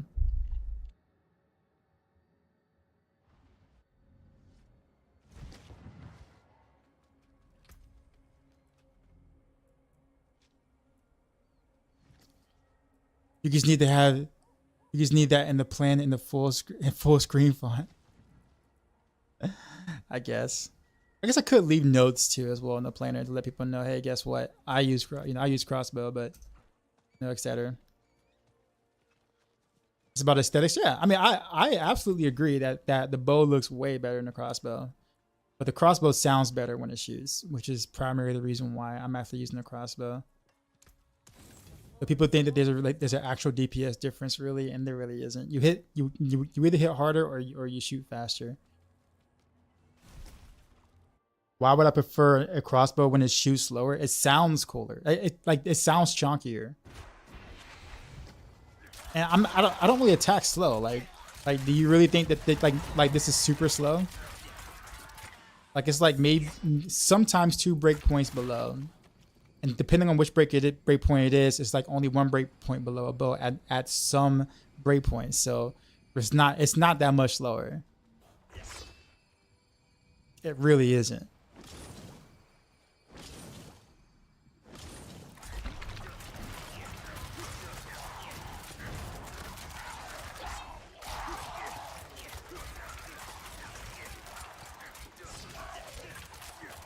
But it's preference though. Like, some people like the look and the faster attack speed of the bow.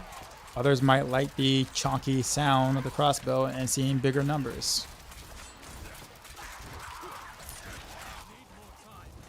What's the bet pit level so far for each material? I guess that depends on your build. And how fast it can clear whatever pit level within 3 to 4 minutes. So that I can't personally answer that for you.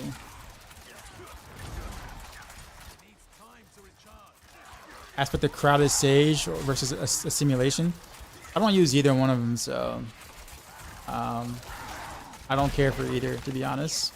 At least on a rogue. Do you think D4 players on average can read? Oh yeah, they can. I think now, do they want to versus they can is the question, right? Some people would rather just be more interactive versus reading the information, and that's fine. I mean, I don't blame them, but let's say as a content creator, sometimes it can be a little annoying because it's like, hey, it's in the build. I wrote it in the guide. And it's like, where? It's like literally on the intro. It's the intro paragraph. But I mean, a lot of times people look at guides and they'll look at the planner and then that's kind of it. And then they have questions, right? But most of the questions are answered inside the build guide itself on Maxroll. How do we get the lucky coin? What's the lucky coin? I mean, I want a lucky coin. What's the lucky coin?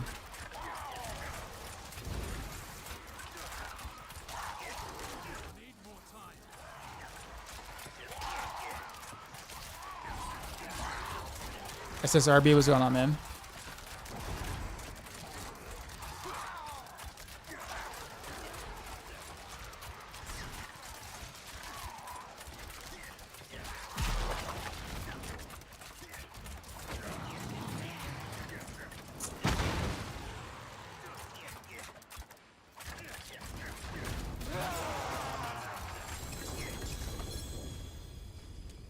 Yeah, Crimson Dota, I agree. You're right.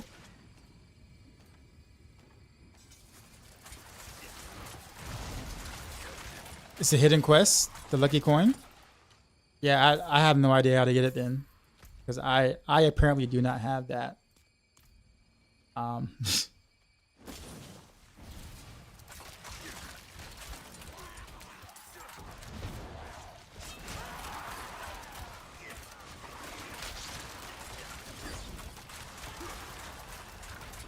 Alright, Comet, you have a good one, man. Is there a new puncture attack speed build out? Technically, I wouldn't call it new. But I think people are finally getting, you know, Andario's helms to kind of be able to try it out. But Zario is like the original creator of the Andy's puncture setup or whatever. Woody Joe talked about it, I think, in the video and like the very recent. We'll probably have a guide on it on Maxroll too as well. And I might be the author of that. I'm not quite sure.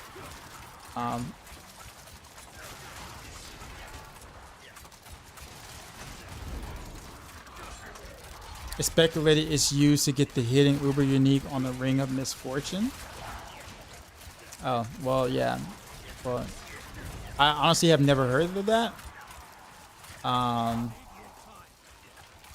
But let me know.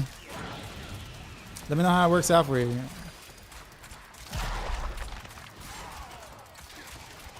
How do you cut the shaker? What do you need to do? You have to get 4 resplendent sparks by doing different things. You get 3 from different activities. You get 1 from the Iron Wolves quest, seasonal quest. You get 1 from beating your first tormented boss, so level 200 boss. And then you get 1 from Lilith, so you get 3 at the start.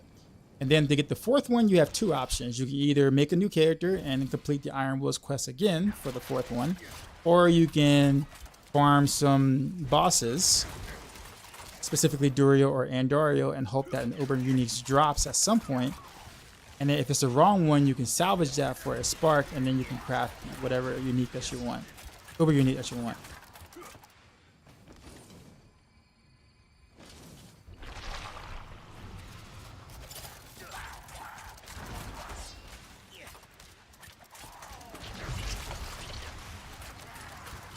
I personally would not want to think about the stats on a ring called Ring of Misfortune. That's a good point.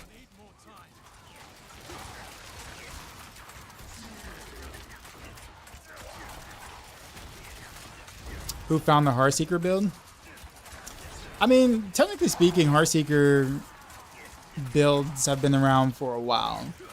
There were no like efficient ones though, but like putting together like, you know, different things or different types of Heartseeker setups has been around for a while. So it's unknown who was the very first person to try it, like in previous seasons where it wasn't working well. But in terms of like an optimized Heartseeker build, there's a couple of rogues that were theory crafting around the similar times. Boazon was theory crafting one. I was theory crafting one. I don't know who the others may have been, but yeah. So, but I did create a planner and a setup myself, in which I decided to, you know, put on Maxroll. I ran it by Woody and I said, hey, what do you think? And he's like, oh, cool, awesome, right up on Maxroll. And I was like, all right. And that is what I did.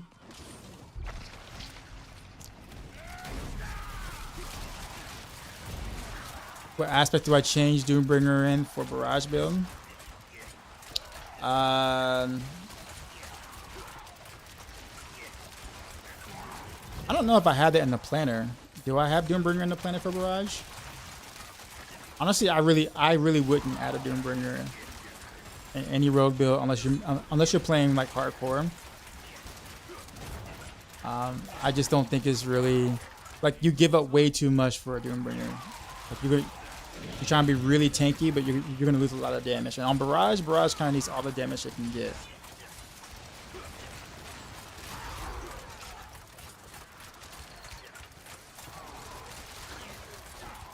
Any other Uber uniques can be utilized into a build. I think it all depends on what playstyle you want. Well, I guess that all depends on what your version of being of utilize is, right? There are builds in this game that a lot of Uber uniques just doesn't fit into. So like you can't really make any and every unique work in every build. It's just not. Now you can slot it in every build if you want, but you know, more often than not, you'll end up making the build worse, not better. So if you're trying to slot it in the build to make it better, then a lot of uniques are not going to do that. A lot of Uber uniques are not going to do that right now. So like I said, technically you can put a melted heart on the rogue, but you'll just make your build a lot worse if you did it. But you can technically do it, right?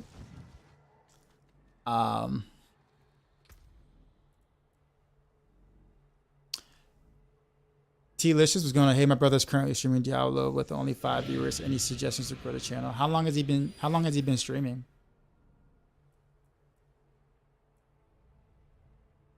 Hey, actually, this is actually pretty nice pants. I also want to hold on to that too.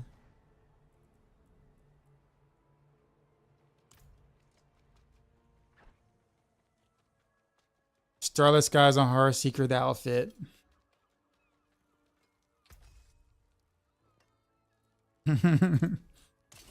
I'm just saying, like, I mean, so the thing is that I understand people's desires when you find a super rare item that to make it work somewhere. It's like, hey, I found this super rare item. What build can I use this with? Like, I understand the mindset, but in current Diablo 4, like in the current game of the state of Diablo 4, most Uber uniques are just not gonna have a use right now, no matter how rare that Uber unique is. But we just think, oh, this is a Uber unique. It must be super awesomely powerful for something, for every build, right? So, but that's just not the case right now.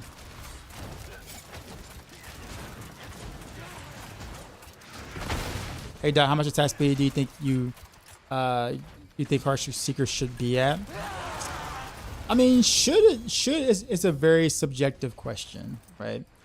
Honestly, I mean, attack speed is a good stat to have on certain pieces of gear. Need is a very subjective question, right? Like 99.999% of people aren't going to be doing some extremely fishy high pit whatevers. So there is technically no need for a very specific breakpoint. Like you can clear just fine at lower breakpoints with zero issues for farming mats or doing whatever, right? The quote unquote need is for the, you know, if you want to spend like, you know, 10 to 16 hours pushing one level of a rift, then that might actually play some relevance. But past that point, no, you don't need a certain amount. But we do say, but in my guide, I do suggest, you know, where to run, you know, roll attack speed on if you want the stuff to feel better, right? Wouldn't be a big deal because we stutter step, right? What do you mean? Someone's got a survey at the D4 login? I have not. Oh, Shamish, what's going on, man? I think I see your name. I think it's been a minute. What's going on? This rapid fire guide is feeling great. Awesome. Thanks, man. What do you think is the second best druid?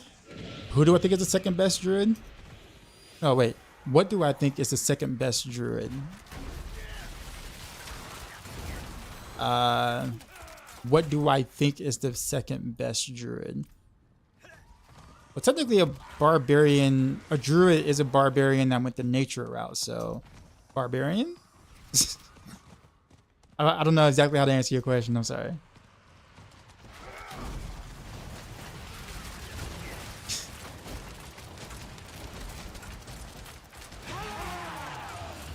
Oh, okay. So what do you think is the second best comma druid? Okay, class.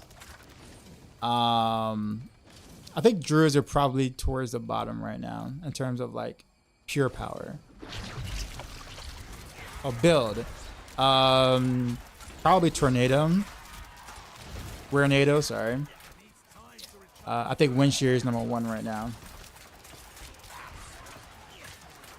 Can I use 1 dagger and 1 sword to have the same effects? Well, yeah. It doesn't matter which one you use. Dagger or sword, 2 swords, 2 daggers, 1 sword, 1 dagger, it doesn't matter. You think hurricane?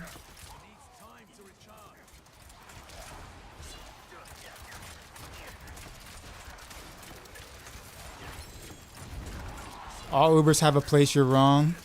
Oh, they all make sparks to make your Shaco. I guess that's a good point, yes. Very good point. What's my force move button? I actually don't use force move.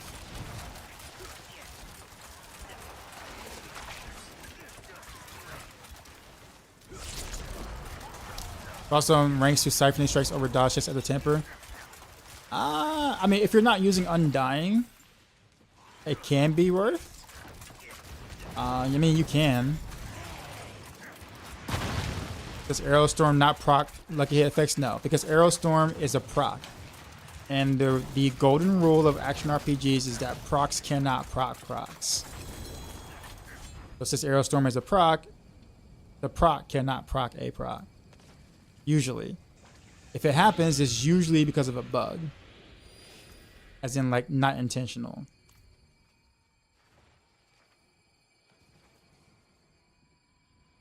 Do you think Tyrael would be a good fit for this build? You mean the Heartseeker?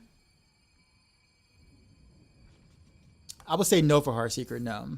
Because, I mean, you're just trading out toughness for toughness. So, I mean, you'll get better value on a regular chest. And the proc on Tyrael's Might is not worth anything because you don't have anything in the build that scales that proc damage. So, Tyrael's Might doesn't really make any sense on a Heartseeker Rogue build. Unless you don't go Victimize. If you go close quarters combat or whatever build, then that's a different story. But that requires you to gear completely different and play a different build. How do you kite without force move? I use force stop. So I use shift, then left click to stop my character, and then I hit left click to change directions. So I do shift left click, shift left click, left click. I just do that really fast. Where do I want to go?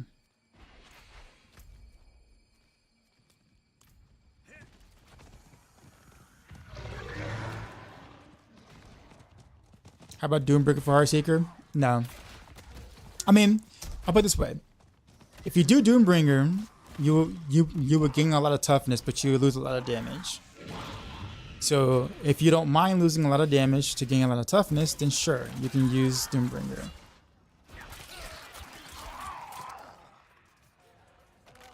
But that's your call. That's your call to make.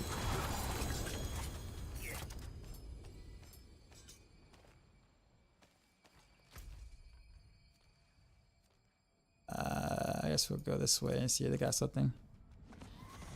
Unsocking the cost is like playing. It's like current tipping culture now.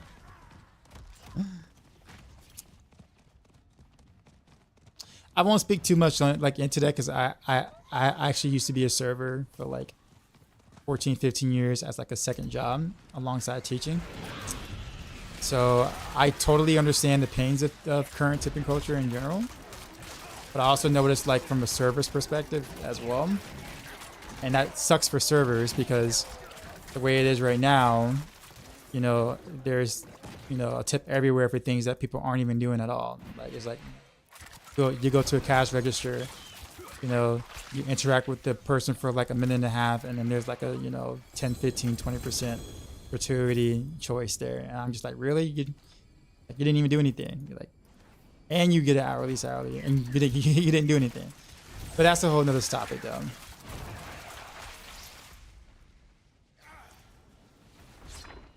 You just hold shift? I don't hold shift.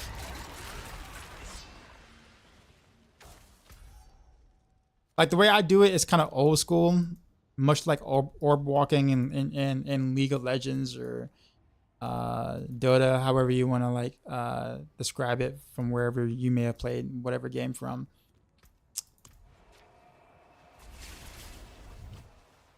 Which is a bit more difficult to learn, but it also gives you the 100% most. I'll say 100% most. It's more difficult to learn, but it also gives you full control over your character to be able to switch directions and like and go. Can you just have move on left click? I mean, sure you can. I guess when people are asking me how I'm doing what I'm doing, like I'm switching directions on the fly at will, and you kind of can't really do that with like most keyword most force move options.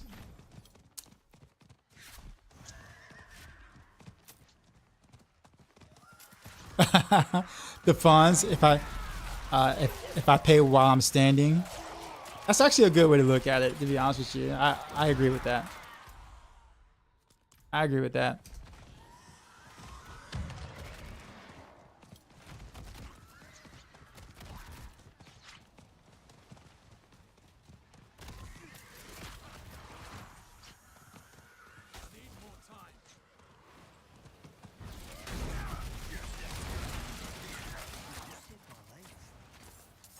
You mean like a bakery when they hand you a muffin? Yeah, much like that. Yeah.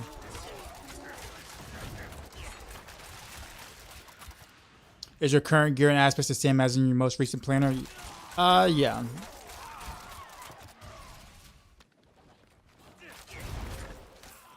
How do you turn on force stop? I mean, it's default as shift.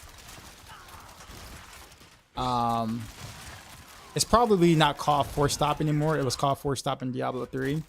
It's probably called hold position or hold, I think it's called in D4. And it's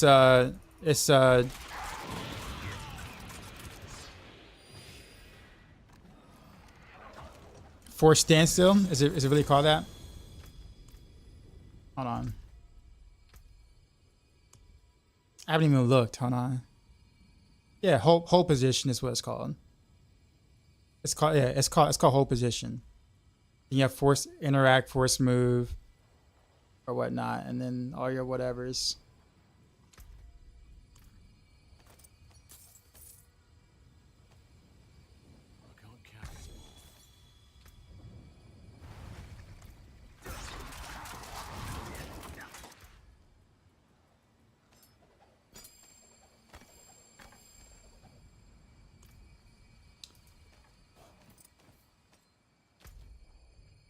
Let's go back to town, I guess.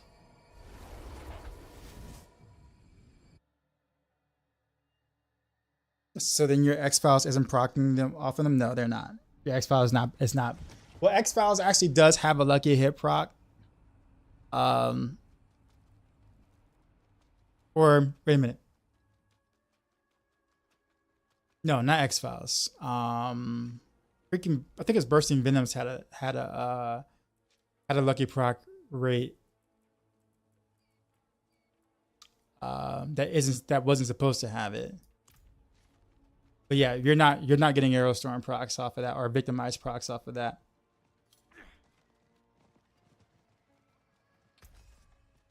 The forge is always hot. You listen to Do or Die at all?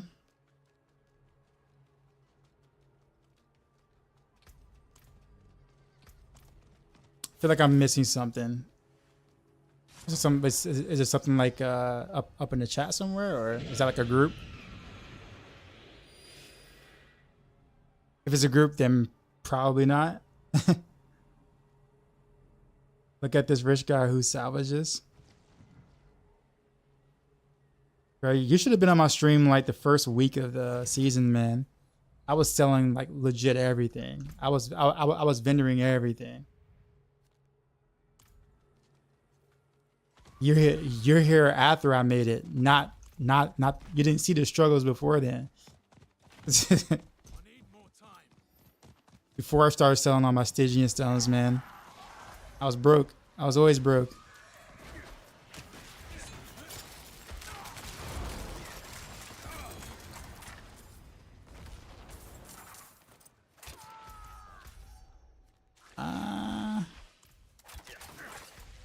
Wait, is that all? I can't get the other whatchamacallit? I guess we'll just go. Oh, press. I'm sorry. Yeah, okay. That, okay. Gotcha. Okay. Yeah, okay. I guess I was overthinking it.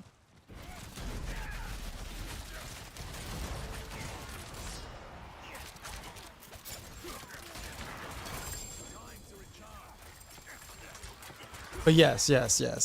Okay, yeah. Haven't heard it. Or I haven't really actually listened to them in like a while.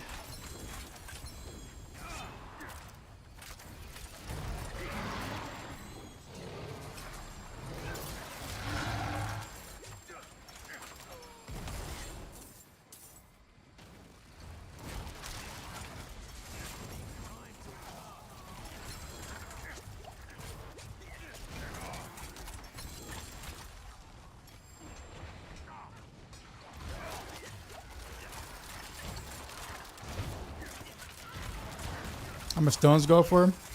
I think like 9 to 11 million now each. But when I was selling them, they were worth 25 mil at the time each. And since I was just speed farming, you know, the higher level pits or whatever, I would get them all the time. Not all the time, but I mean I would get like, you know, like let's say a 7 or 8 hour time frame of doing pits and, you know, some hill ties in between. I would get like 6 or 7 a day or so.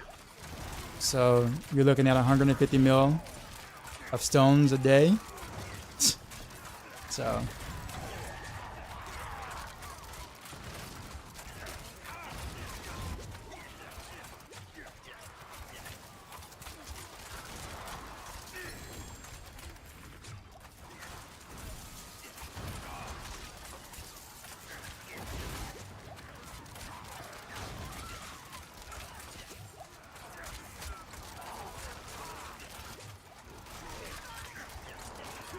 struggles ended?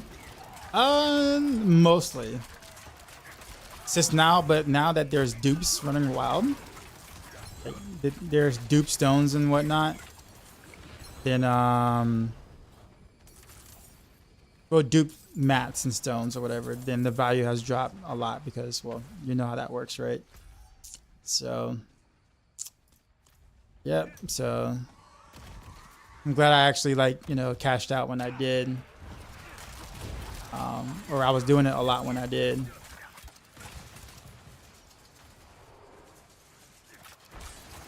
I still got like a few pieces of gear that if I sold right now, I'd probably be able to make another like 1.5 billion gold roughly. I'm kind of just sitting on it, which I probably shouldn't. I probably should just, like, you know, sell. But I just don't really feel like dealing with third-party sites, so I'm trying to figure out a way to, like, I don't know, sell to a friend or a chat or whatever. You didn't hear about dupes? That's because dupes are just common. So it's just like it's something that we just expect to happen every season. Now that you know, boss masks and stuff like that are tradable. Easy for dupes to come out. So.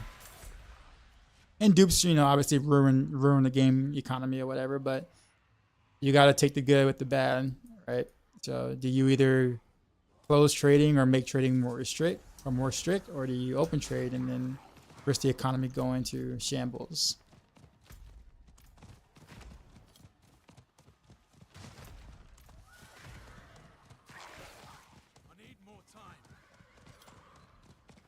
You should consider having a trader handle your big items. I probably will. Your lucky hit chances stack. Yes, they do. Or those tempers do stack. Yes.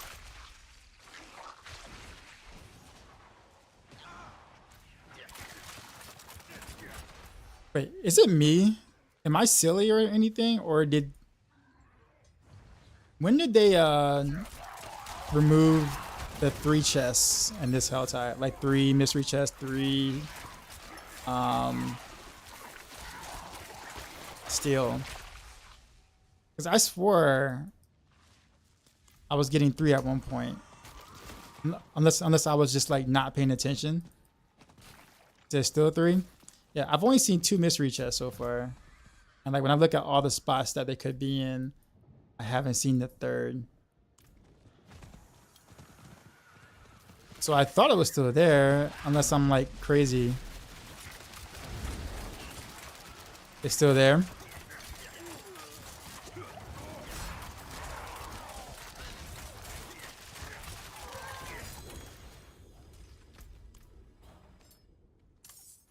Alright, well, I guess I'll look for it.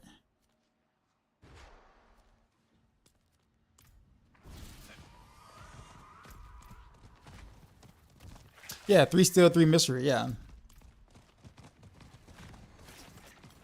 This is like one of the first times where I have not seen the other mystery chests.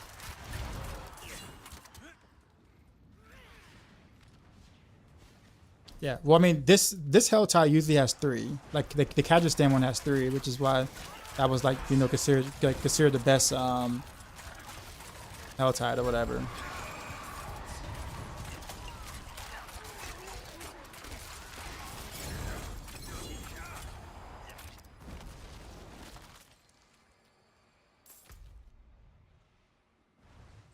Yeah, so I mean, unless I just didn't like, I never like.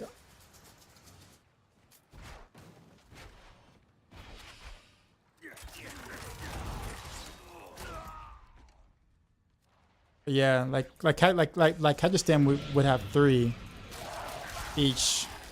The Kazakhstan Helltide, but I have not seen the other.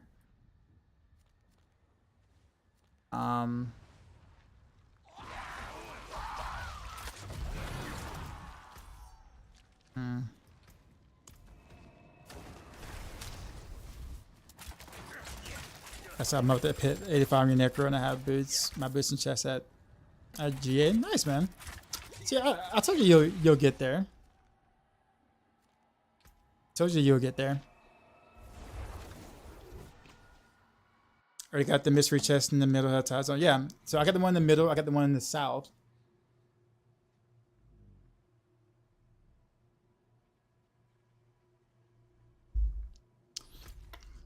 So if there's another one, it should be here, I would assume.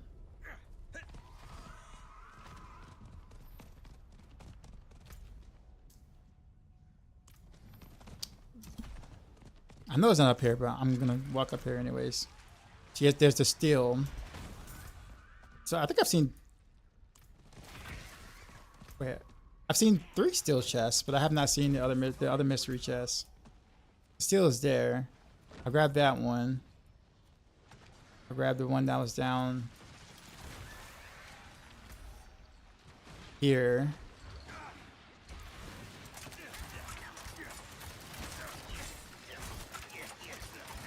Wait, what's the amulet?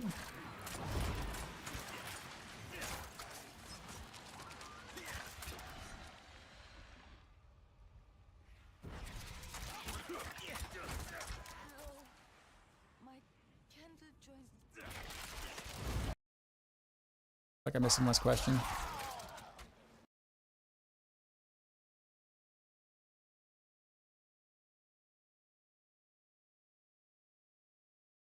Just got to stop the dupes and ban the dupers. There's always a fix, just whether Blizzard chooses to ignore to do something. They usually just choose to ignore. The thing is that like I don't think any game has really been able to like truly stop people from duping and or cheating or selling items, etc. Like no game has been successful at doing that. It's not like purely a Blizzard thing. Like we get mad at Blizzard for doing it because we play Blizzard games, but like there really isn't a game out there that is completely like immune or does not have people doing those kind of things. It's just an unfortunate reality, and it's something that's very hard to stop.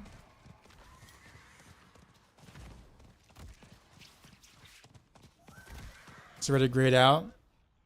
But did I already get all 3 chests already though? Like, where was the other mystery chest that I guess didn't get then?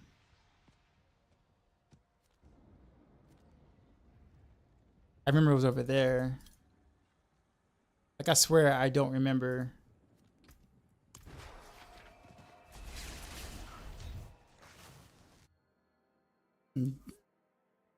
Tyrannical.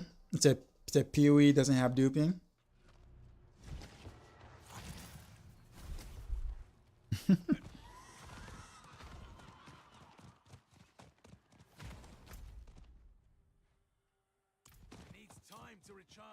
Why do you think Windshield Druid is good? Because the Maxroll Druid specialists that we have at Maxroll all agree and feel that Windshield Druid is top tier.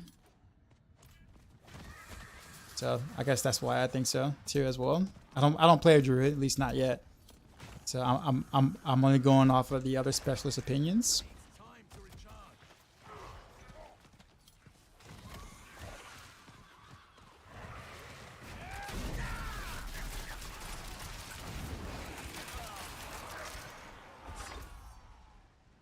Alright, I'm gonna just give up on trying to find that other one, man. I'm just gonna get me a steel chest instead, as well.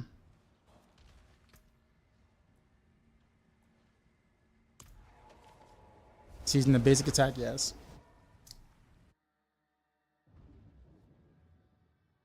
See, it's not that hard to avoid duping, actually. It's just a lot more overhead. And you can't have people loading everyone's stash client sets. Well, I mean, if you want to go up and apply for Blizzard and tell them that you yourself has the solution to duping, please do so we can have a much better economy.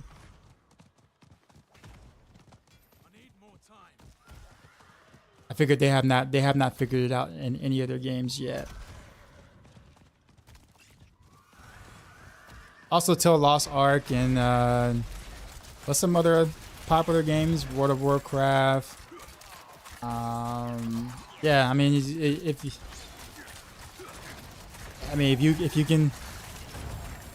you can fix it, man, I'm telling you, by all means, please do, because I want to be able to sell my Stygian stones back at 25 mil a pop again. So hurry, actually, like now.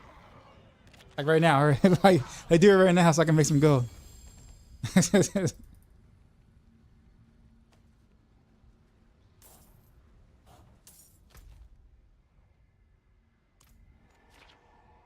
Get on that right now, sir. That's I skipped school for a week and I have so much homework to catch up on. I forgot your physics books at school. Oh man, what? Well, yeah, it's Sunday, so yeah, you're screwed to Monday. Wait, what happened? Why are the Stygian stones cheap? Because of dupes. When there's so much of them in the market, basically, obviously the, supply demand, basic economics there. So if something is duped, meaning that there's people can recreate them, a ton of them, by doing a certain duping method, whatever that is, then you flood the market with a bunch of fake masks, basically, or duped masks, quote unquote, right? And when that happens, that means the value of those masks go down. So that sucks for like having a healthy economy in the game, right? So the moment that happens, your economy just literally goes to crap. The game economy.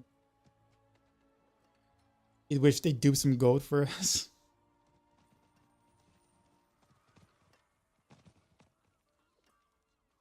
On the stream, but it looks like you got 3. Okay.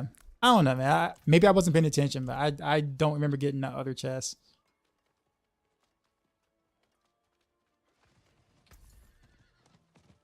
It's like one assignment that you need to complete. Do you have any friends or anything that you can call who has a book? Maybe they can kind of like, take like screenshots of the pages you need or whatever.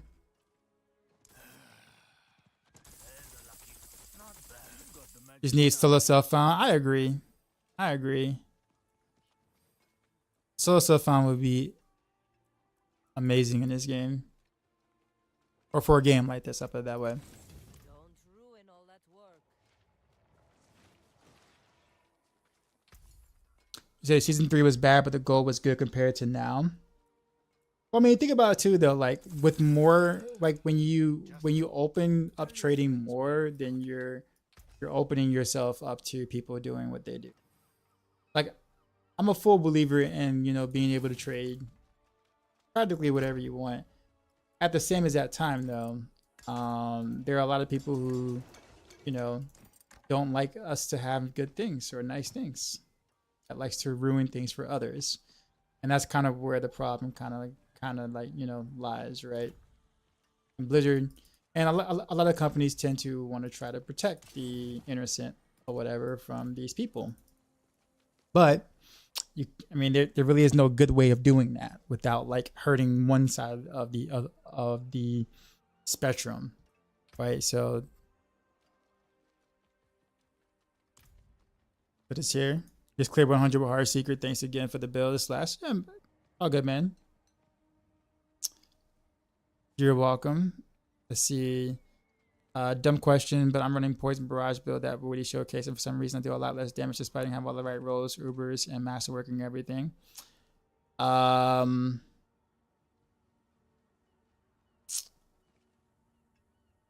So keep in mind, well, how long have you been playing the build, Cryptic? Is a crossbow better or normal bow better bow on the build? That doesn't matter. Same DPS. You just pick whichever one you like more. Do you want to get the chunkier sounding Heartseeker and deal more damage per hit, or do you want to attack faster with the much cooler looking cosmetic, which is the bow? That is it.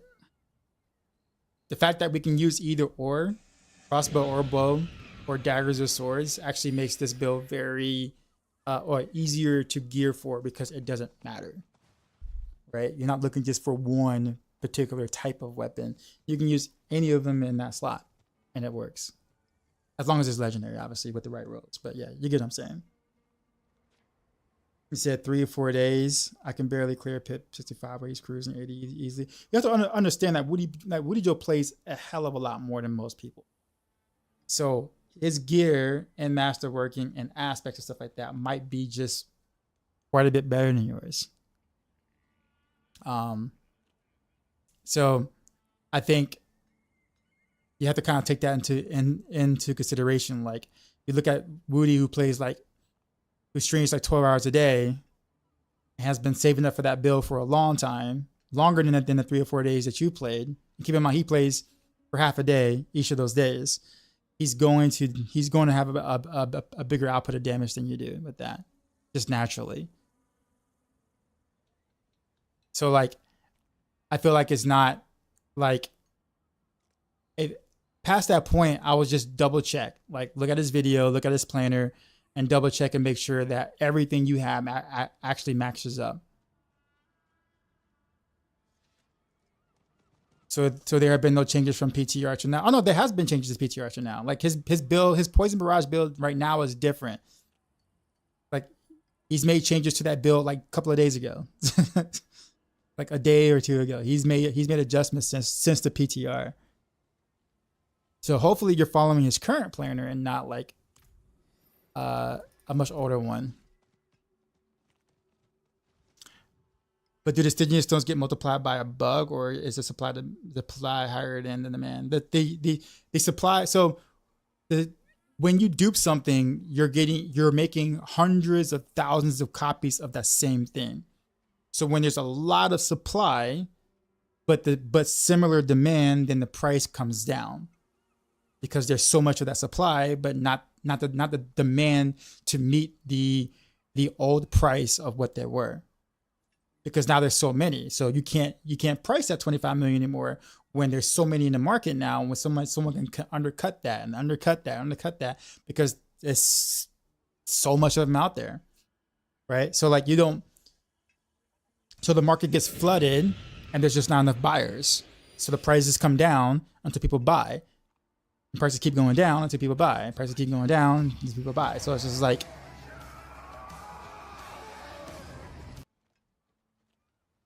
Riptide. What's up, man? Decrypted. Thanks for the subscribe, the sub. Thanks a lot for the help. We'll triple check everything. Yeah, a lot of times too, Decrypted is oftentimes I get this in my chat all the time, where it's like they'll say, "Hey, I'm playing your setup, but I'm not dealing the damage you're dealing," or something. What's wrong? And like it usually it's like an aspect that's missing that's very important that they thought they had but didn't have, or they swapped out a ring on accident that they really needed, or maybe they're missing a glyph, a very important glyph on the Paragon board, and they thought it was this, but it was that. D4 isn't really a complex game per se, but there are a lot of moving pieces to certain builds to make it work. So it's very easy to overlook something and not see something in the planner or a guide or things. Another concept of supply and demand, how does duping works. So duping is a bug. It can be done different ways. I'm not gonna sit here and like tell people how to dupe on my stream. That especially as a Blizzard partner, I am not going to reveal how you dupe items or dupe mats in this game. But all I would say is whatever's being done duplicates whatever mats that they're trying to dupe into the hundreds of thousands, into possibly millions.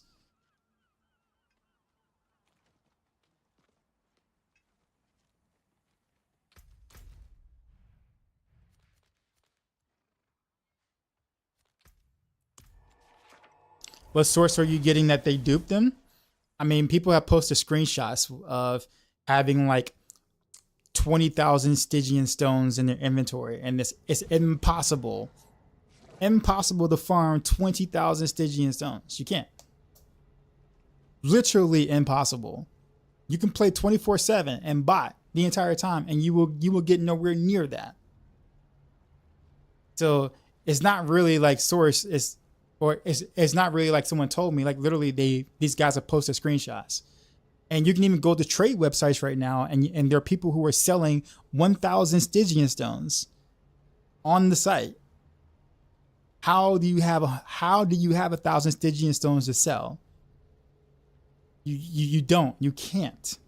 You literally can't have 1,000 Stygian stones that early, that quickly. You just can't. It's impossible.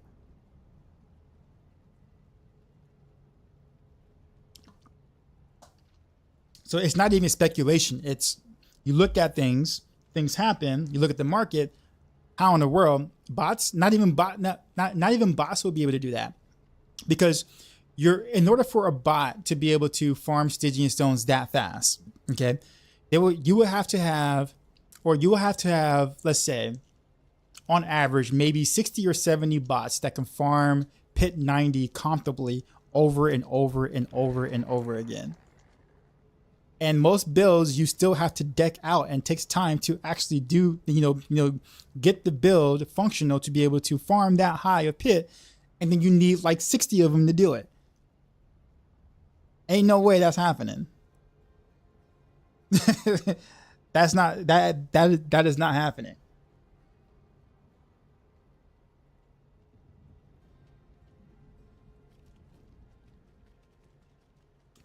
But yes, those are dupes. There's Durio mat dupes. There's boss mat dupes in general. Like I got a few Garvos yesterday and forgot to switch aspects. Yep, cryptid. That's exactly what happens. Usually, yeah, that's exactly what happens.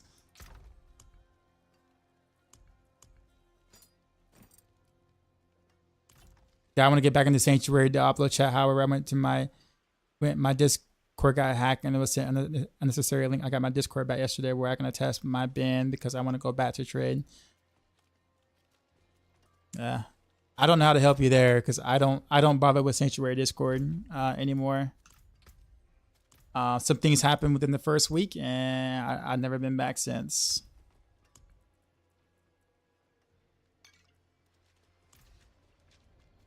Doc said needs more stash, but no, actually I need to clean my stash.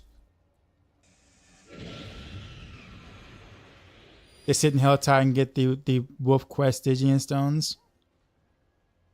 You get a lot from that. That's still a lot slower than like actually farming them in like pits or whatever. If it was that simple, if it was that easy, they wouldn't have went for 25 million like last week a piece. If it was that easy, everyone would have been doing them, and no one would be paying $25 million per Stygian stone.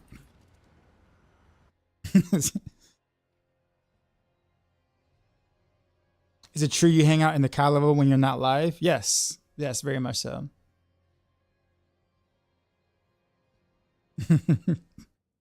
Is Weapon Mastery better than Malice?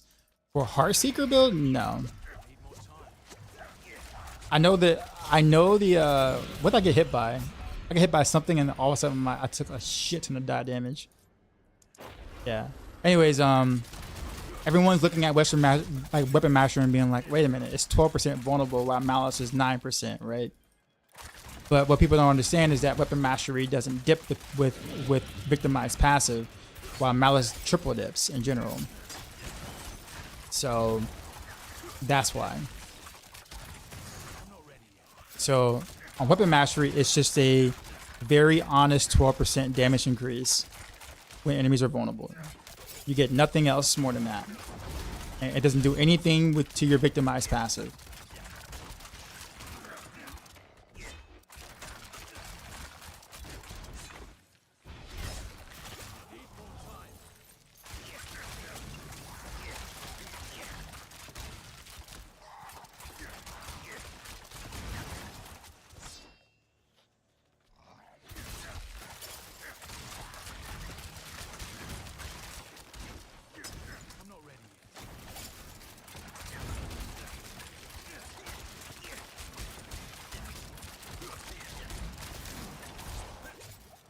I hate this map.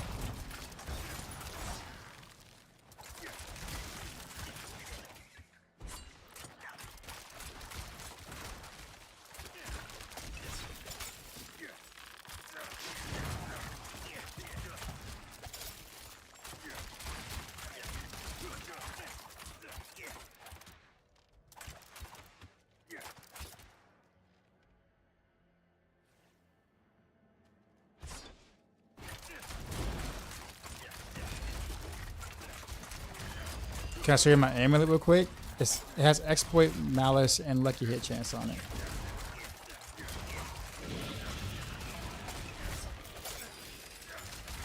Malice versus Exploit.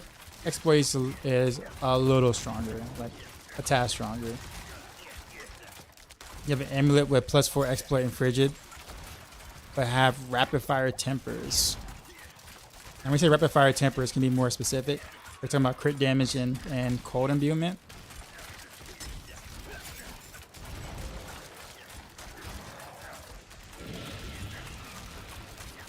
Appreciate the follows.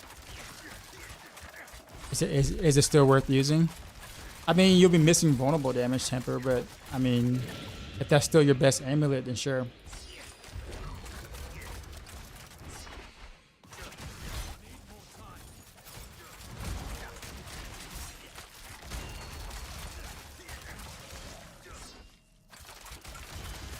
Using your Barrage guide. Leveling guide pretty good so far. Yeah, Barrage leveling is like easy peasy, man. So good.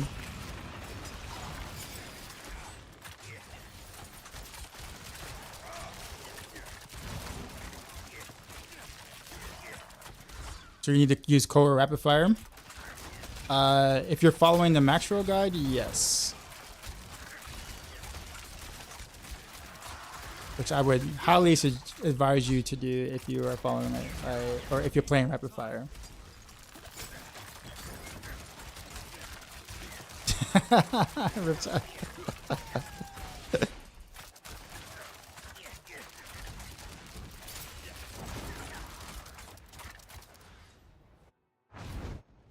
What's your way too early prediction for the best range road next season, assuming a victimized nerf?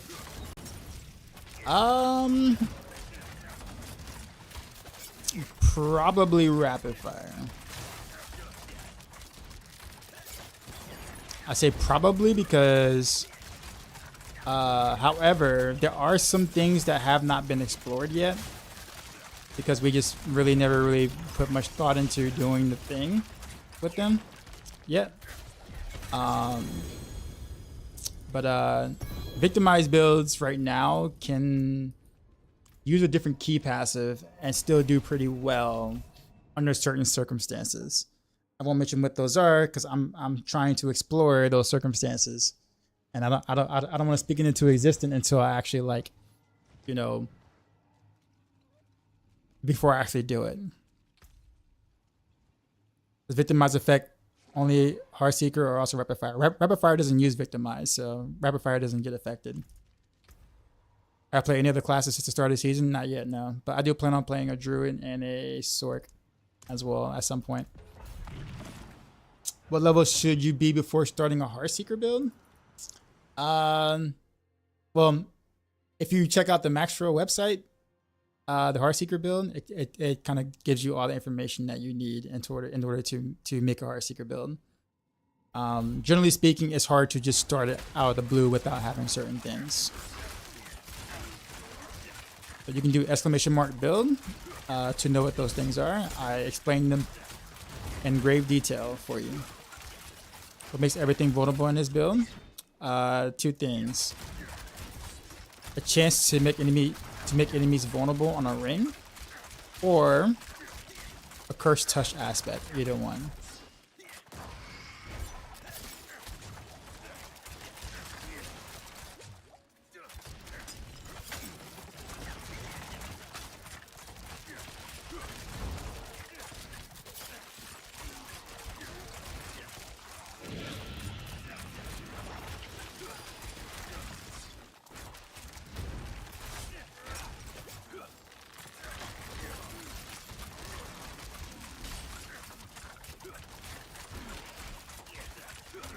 Appreciate the follow.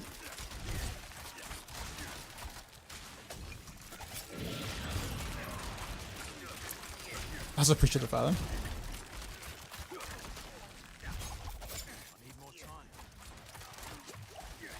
Very new to the Rogue class, currently playing Barrage using the Maxroll guide. So that's one of the ways of keeping resource full while topped off quickly. But if you're playing the Barrage guide, generally speaking, as long as you're building combo points before firing Barrage, then most of the time the resources is fine. But on the leveling guide, you should have Shadow Imbuement, and you should be taking Consuming Shadows, which also like gives you resources when things blow up. So once you get that, your resources should be fine for leveling. Bushu, appreciate the prime. How do you know how much a piece of gear armor is worth? I personally don't. I don't really trade. But if you go to like Diablo Trade or Crimson Market, there are like people posting items there, and then you can kind of like look at what items you're looking for, and you can see what people are posting them for, and that's how you know what they're worth. Thoughts on Bridget as a third passive on Amulet over Lucky Hit chance? I mean, you can. But if you do, make sure you're always using an elixir, the advantage elixir, and that you have like good Lucky Hit rolls on all your other pieces.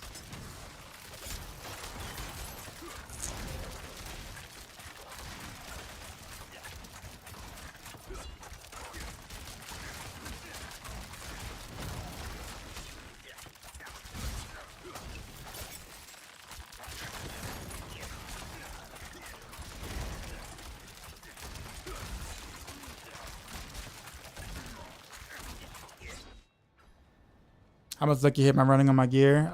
47 without the elixir.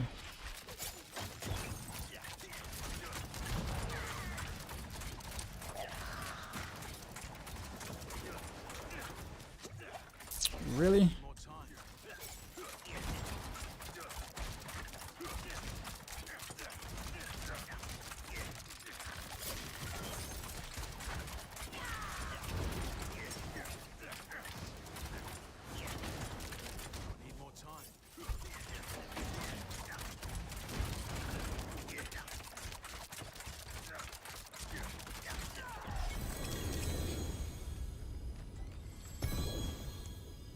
I'm out of room. I guess we'll throw that down.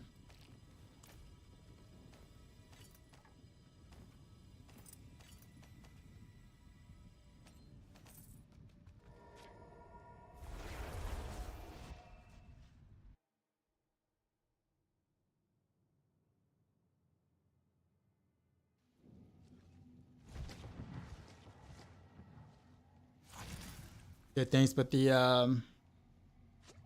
glyph is every 20 seconds. Once every 20 seconds, right? Yeah, it is. So it will initially make them vulnerable for the first 3 seconds. That's why you need either another roll, like an additional roll here, or you run the curse touched aspect. Either or.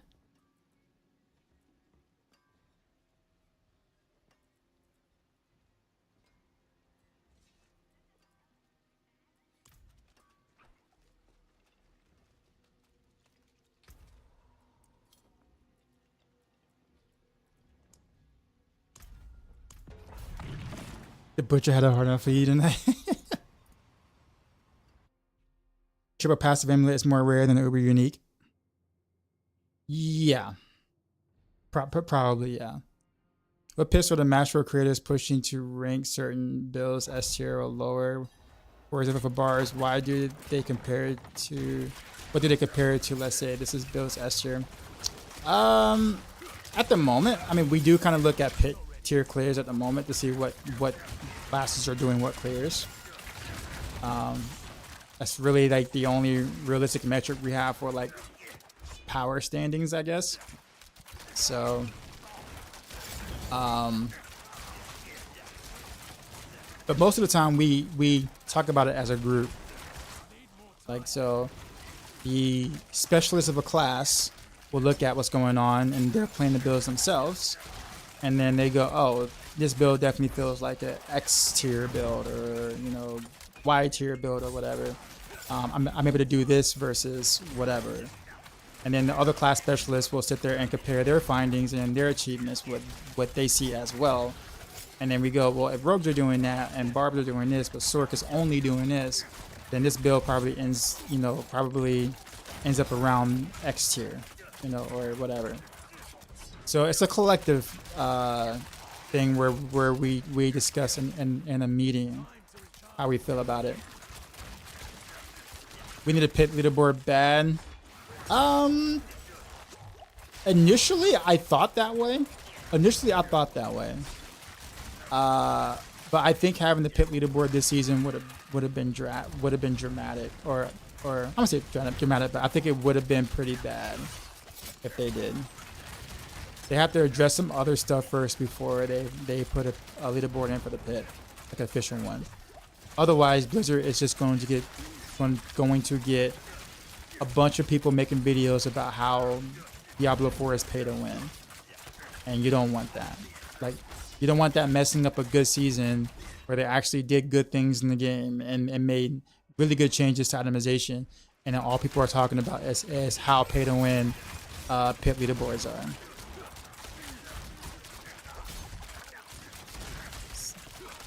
So they're gonna have to address those things, other things first, before they can probably properly put in a leaderboard and not get that slack.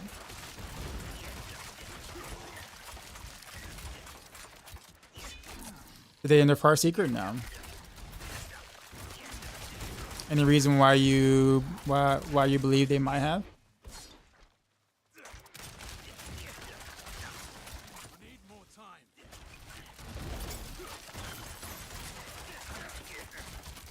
I am new to D4. How are pit pay to win? So right now in the game currently, pit, like in terms of the current game right now, like inside the game, pit is not necessarily pay to win, because there's nothing that you're winning by, you know, buying gear, let's just say, okay? But there is a third-party leaderboard, Maxroll leaderboard right now that we made for a competition, and it has sponsors, so you win prizes. And one of the sponsors is actually Blizzard, believe it or not. So, because of that, people have been competing on that, and there has been, you know, several players who have purchased their gear with real money to be able to compete in said leaderboard. So when that happens, we call that pay to win, because you're literally paying money to gain a competitive advantage over someone else or others.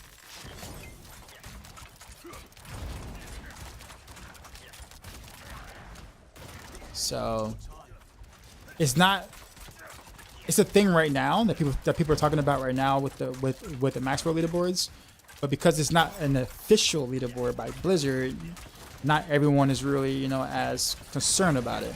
But if it was an official leaderboard, then we would have a bunch of pay to win videos everywhere. Being like, I can't believe Blizzard actually is allowing pay to win in their game.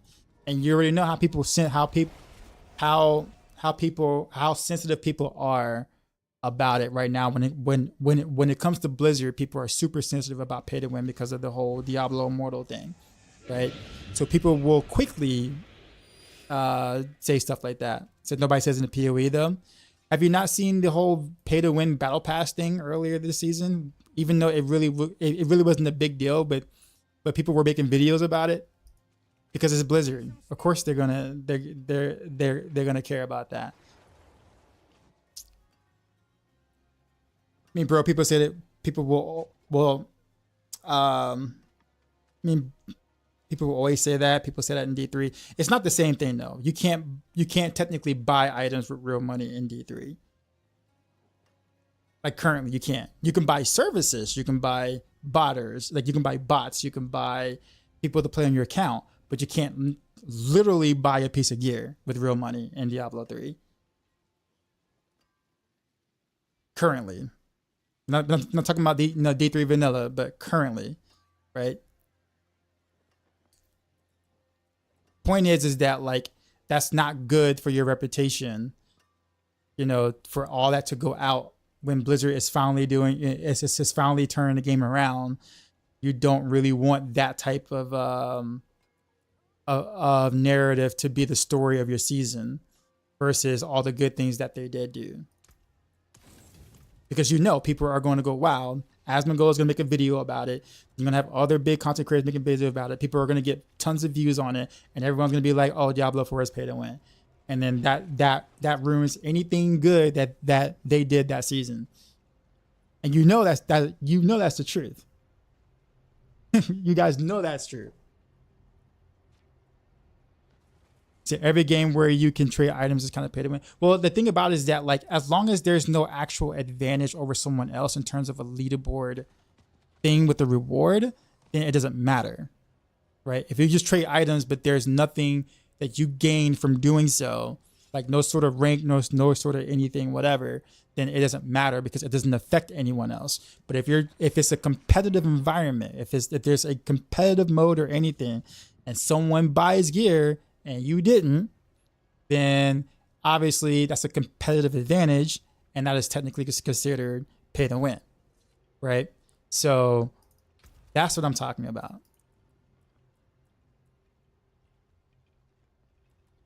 So all I'm saying is that I don't think Blizzard, it would not be a good idea for this current season to have that narrative, given all the D4 bad stuff that has happened all this times, right?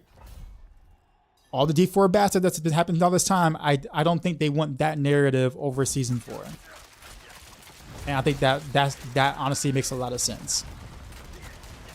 Because you already know there's gonna be a lot of people saying D4 pay to win the moment that happens. So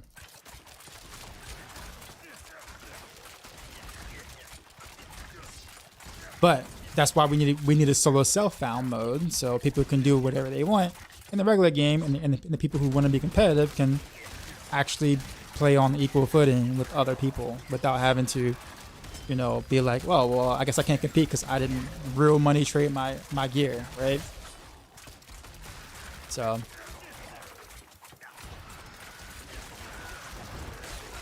as a Heartseeker, do I need to get the master working 25% on the bow arrow twice? Generally, if you get it once with the high enough roll, then you'll hit 100%. But it just depends on how high the roll that you got. You don't want it over 100%. You do not want Heartseeker over 100%.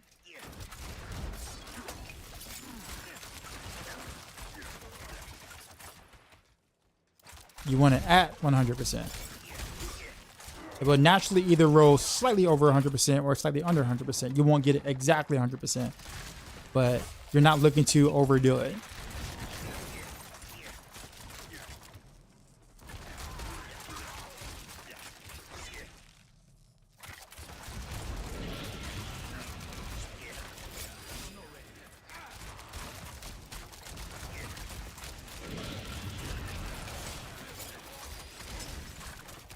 The hype content creators ride the highs and lows. Yeah, true.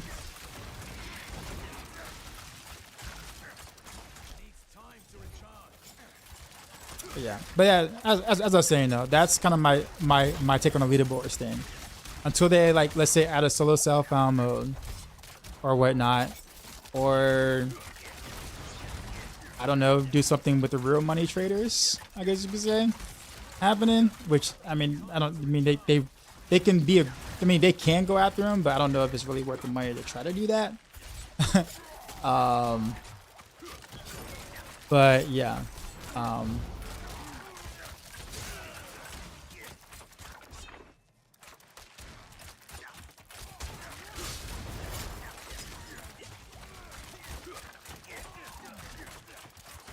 But you about to have your own apartment in a month, parents. Nice. It's not all it's nice at first, but well, I'll just leave it alone. I'm happy for you, bro. I'll say that.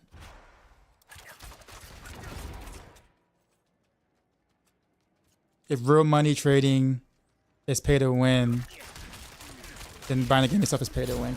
Ridiculous assessment. I think you miss everything I was saying about it. It's not the simple act of buying gear that makes it pay to win.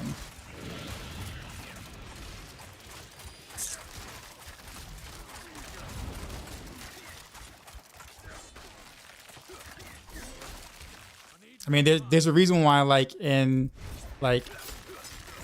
well, I won't go there. I'll leave it alone. Sanudo, appreciate the prime.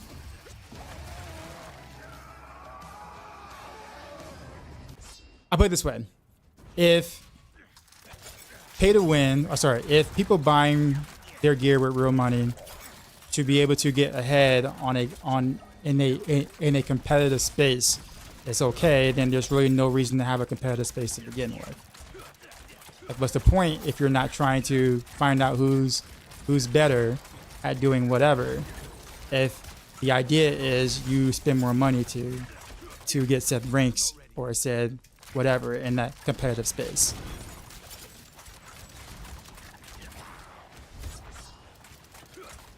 Pay to win versus no lifers is the same thing. So they have the same skill. Is that what you're saying? Are you saying the people who pay for their gear have the same gear, has the same skill set as someone who plays the game a lot? Would you say that, or yes? Okay. So you can't just outgear Pip 140. I mean, kind of can. If you play Sork, you kind of can.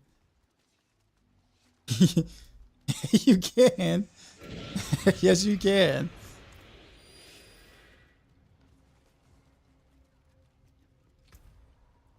It takes specific pulling. So you're saying there is skill involved.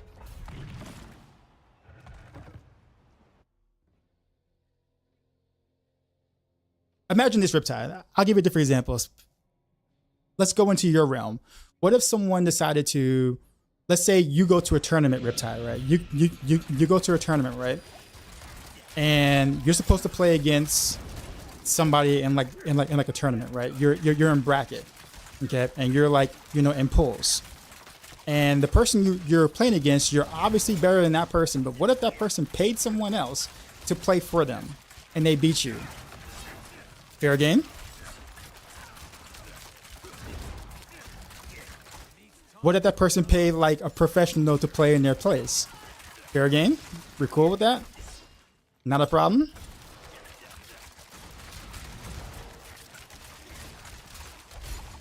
You would consider that fine. He's paying money for someone else to do the job. Yes?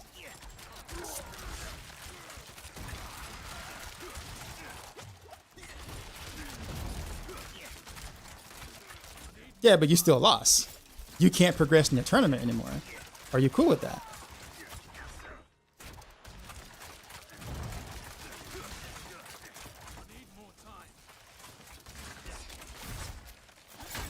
Yeah, you don't care about that? All right, well, okay, fair enough then.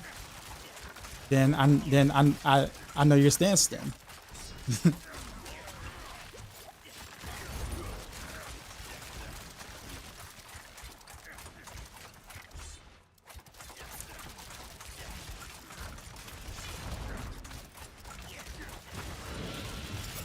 You said, but yeah, that's like a 0.1% player problem. I mean, technically, yes, that is true. But that 1% gets blown out of proportion because content creators are going to make content about that 1%, and then the general perception is that people are going to want to hate the game because of what people are saying about how D4 is pay to win. So regardless of whether it affects them or not, it's going to be a bad image problem.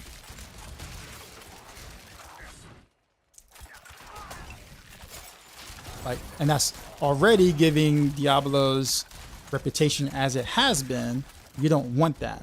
you don't want more of that. When according to Blizzard, they said, "Oh, there'll be no pay to win in Diablo 4," is what they said.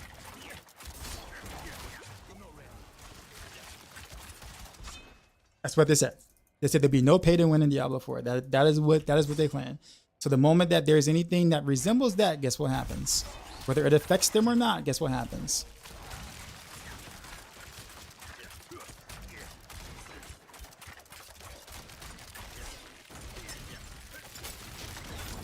Is it edgy crowd tonight? I mean, we heard it in Diablo 3 a lot of time where like people like say the game was like, you know, infested with bots, hackers, you know, botters basically. You couldn't rank unless you bot. But yet it only affected what? How many? Like a very small percentage of players. But a lot of people felt that the leaderboards were never like a legit thing, so they just never tried. So it's the perception of it that becomes the issue rather than how many people it actually affects. Is this the same Heartseeker planner? Yes.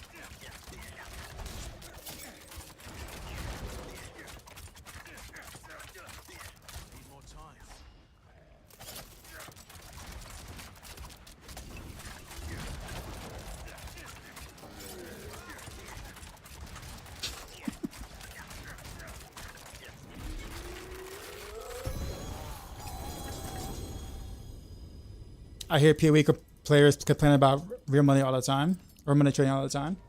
Oh yeah, I mean, people want a clean game sometimes. It'd be nice, but I mean, sometimes it's just you can't. If you, that's the thing. If you're gonna have open trading like that, then real money trading is just going to be a thing, right? It's just gonna be a thing, right? So the more open your trade is, the harder it is to have a legit competitive environment in your game. That's just it just is what it is.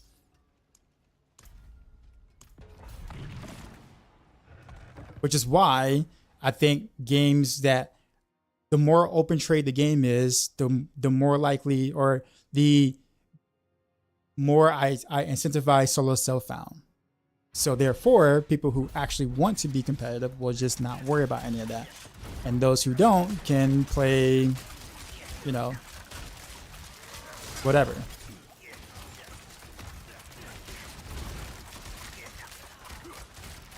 It's not the perfect solution, but it's considerably better than leaning more one way versus the other.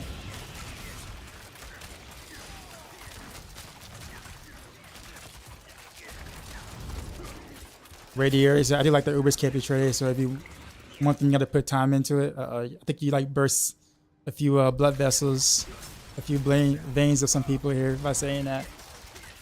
As far as you're causing the freeze effect, it's the temper. Chance to freeze on hit.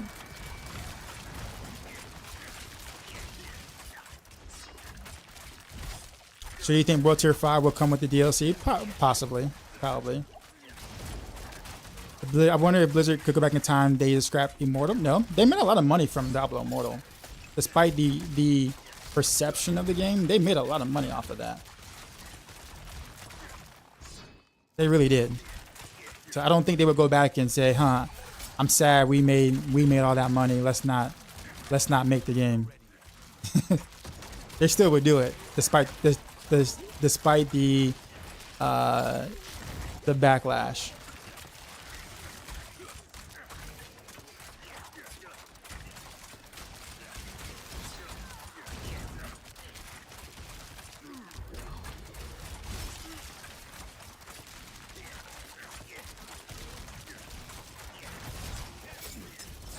So why does someone have to compete with a player that can stream for 80 hours a week, but they can only play 20? I mean, isn't that kind of how sports is?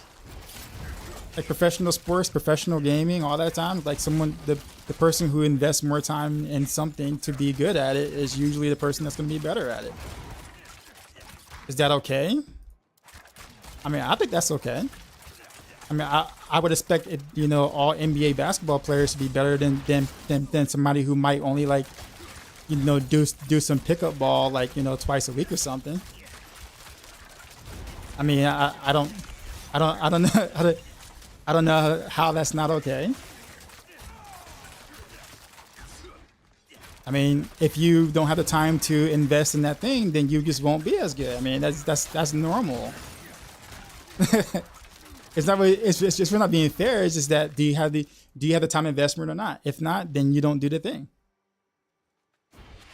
If you don't spend money, then you won't be as good. You mean in those things?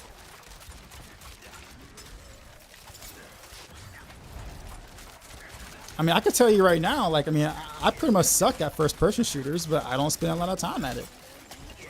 I don't think I should find a way to spend money to be as good as the people who spend way more time at it. Like, I don't want to buy my way to a rank or a spot just because I just couldn't invest time in it. I didn't earn it. I didn't deserve it. So, you know what I'm saying? Like, I personally didn't earn it. So why should I try to get something I didn't actually earn in that space? I would never complain about not being able to compete with someone who played a lot more than I have.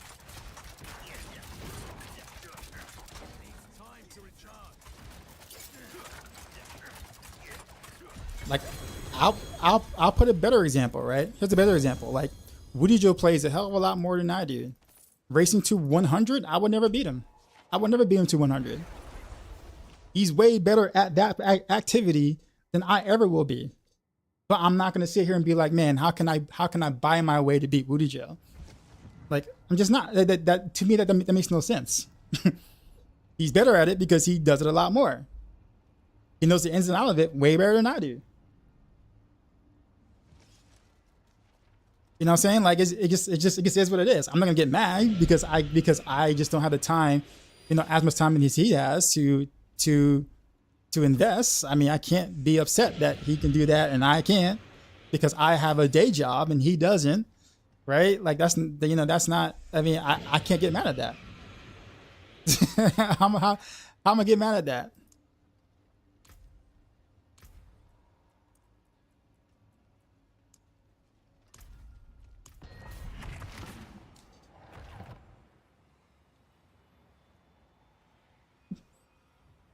The actual professor sports the same as real money. Trading the clubs pay $100 million to sign players.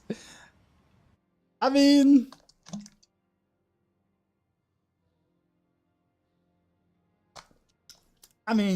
technically you're not wrong. But they did have to work and spend a hell of a lot of hours to get to that point before that happens, right?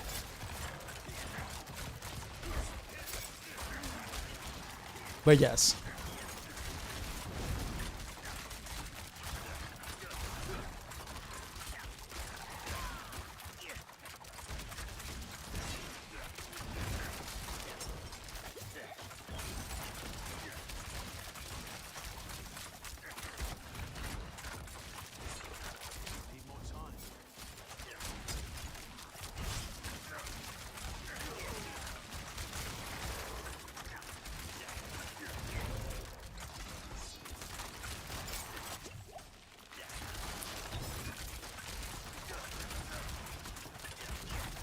I mean, yeah. I mean, yeah. In order for me to beat Voodoo Joe in the race to 100, yeah, I have to buy an account from someone that got there before he did. That's could get there faster than he did, or whatever, and then literally say I did it. That's my only chance I got.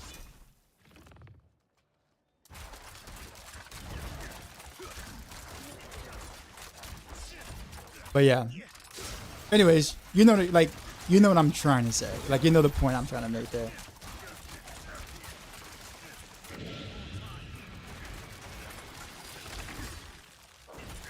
You sure there's no real money way to beat Woody Joe without leveling his skill? Maybe you can know somebody from Blizzard, man.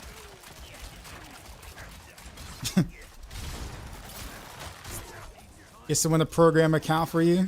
Start you off at level 40. No one would ever know. There are ways.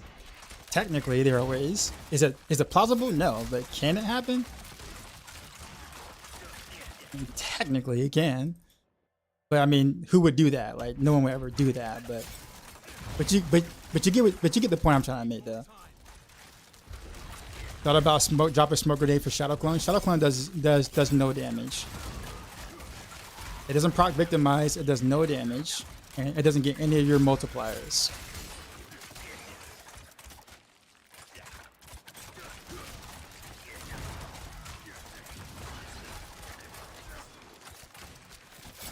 You said not real money trade. Well, but so if it's not real money trading, then I'm not talking about you, though. I have no issues with the trading part of it. I'm talking about the real money trade. So if you're not involved in real money trading, then I'm not talking about you, though. I'm not talking about you if you're not real money trading. My whole point was real money trading, and then you're saying not real money trading. So I don't understand how that's relevant to what I'm saying.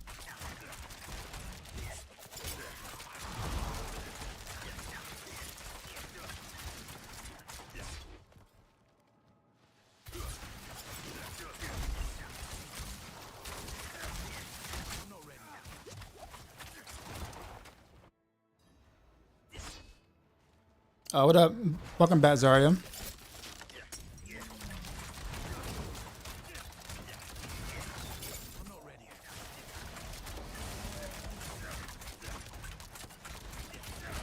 No, I'm not dividing real money trading as a bad thing.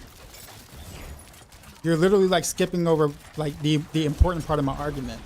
Okay, I could care less about real money trading in a game that has no competitive outlet. I made that very clear. I made that extremely clear, right? There's no competitive outlet. Someone can drop $20,000 on the gear and it has zero effect on me, right? But if there's a competitive outlet that I want to compete in, right, and someone does buy or someone can buy gear like with real money, then I find that as an issue. Riptide is not a real money trader. So, like I said, I don't care that real money trading exists as long as there's no competitive outlet to use that real money trading gear on to gain an advantage over those who did not spend money, because then that's pay to win, and that's an issue. But right now, in the game right now, I could care less about RMT right now. Honestly, like right now, don't care. I don't care. Why? Because it affects nothing inside the game right now that we have currently. right? Now it does affect the Maxroll leaderboards for sure, yes, but I'm not competing in that. I don't care. I could care less. There's nothing inside the game right now that someone who pays to win, not pay, well, pay to win. It's not even pay to win. Someone who real money trades has zero effect on me. Zero. So let's be honest about what I'm talking about, because I'm not dividing real money traders. I'm not saying that at all. I'm saying in a competitive environment, if there's a competitive environment in the game in which real money traders can take advantage of, then that's completely unfair in general to everyone else in the game, and that's a problem as long as solo self found doesn't exist. That's all I'm saying. How do you practice to get better at stutter stepping? I've been doing it for decades. It just takes time, man.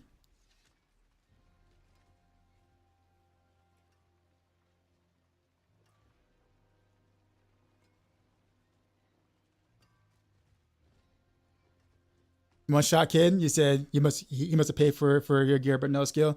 Riptide is actually not the individual, which is why I actually don't mind when he, like, you know, his point of views, because he's actually a good player. He's a good player.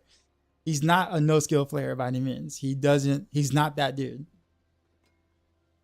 I may not agree with his stance on trading because he really loves to trade, and I get it, but he's not like a scrub by any means in terms of like skill, like skills in general. Like that is, he's not that. Absolutely no.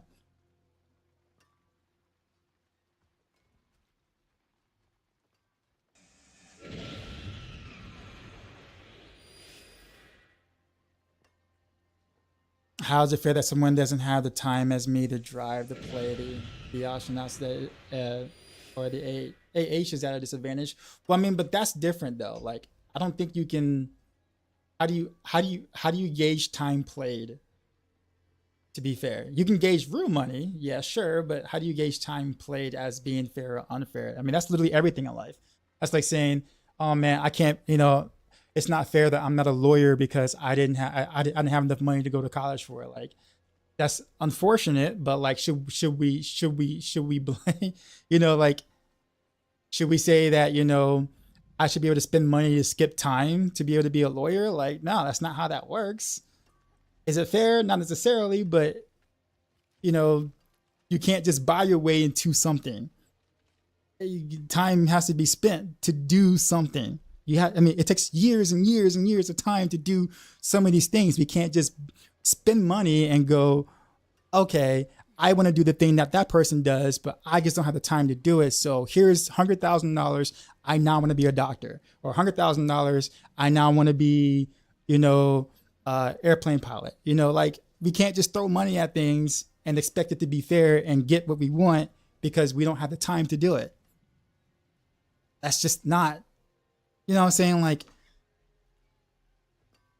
obviously a lot of things, you know, in life aren't necessarily fair per se, but we can't just throw money at it and think that that's going to solve the problem.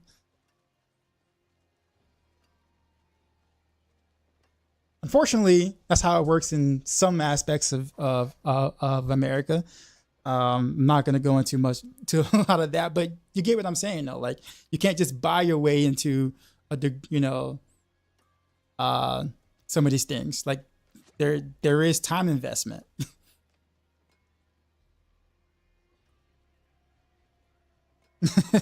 That's all I'm saying. There's time investment, and I don't mind if someone has more time than me to do something that I can't do.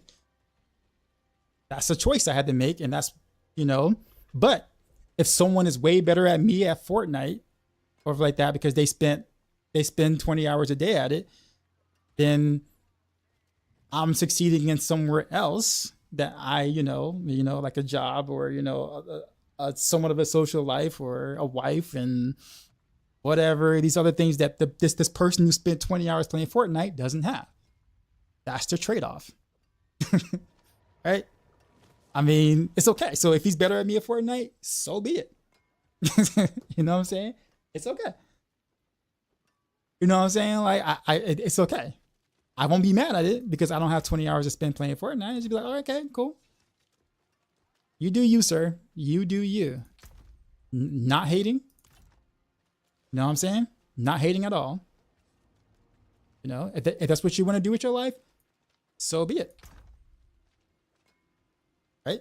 Not going to hate on it, but I'm not going to get mad because you did, because you're better than I am, because you spent that many hours, okay? It's what it is. It is what it is. It's a trade-off. Mr. Mark said, agreed. There's always a trade-off. So, for instance, for you, Riptide, let's say for you, for your example, because you were saying like maybe not, you know, you may not have enough time to do certain things, right? So you think people can, you know, if people real money trade over like that can even the competition, yeah. But at the same time, again, let's say Woody Joe I'm gonna say Woody Joe for example, but let's say some guy who literally streams and plays the game all day. Obviously, there's a trade-off. You're doing other things in your life that person ain't doing. That person could never do because he's spending all of his time at that one thing. You know what I'm saying? You are definitely succeeding at other parts that person isn't succeeding at. Why Emeralds over Ruby and Armor? I like to play pretty Glass Cannon. So they can real money trade all they want, will break their items. Oof. There's been a lot of complaining about that for sure.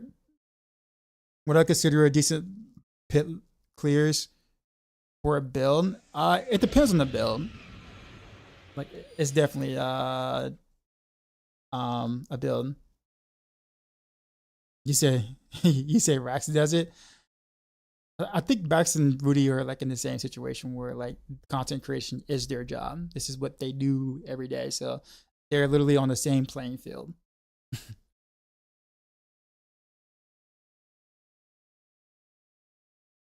It makes puncture better than the other basics for Rogue, more synergy. Generally, people do puncture for like combo point builds because you stack your combo points faster with puncture. Generally speaking.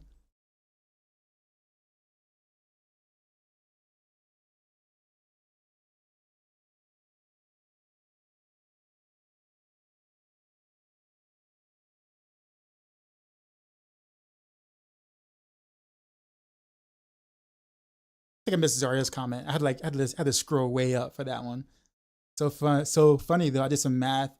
Having a ret on two-handers actually mathematically gives you the highest player total. Really?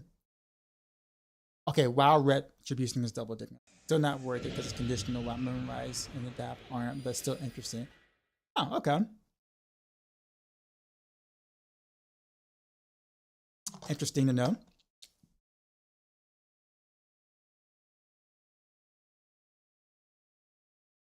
Any Uber uniques that it's been a while, right? Any Uber you need to go for that helps with this build? Shaco.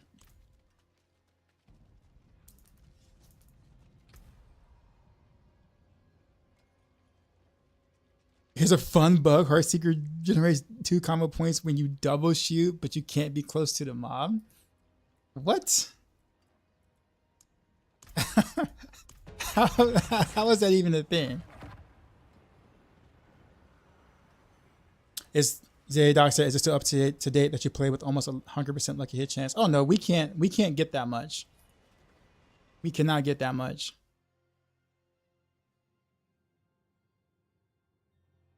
Is the planner showing something bugged or anything or what?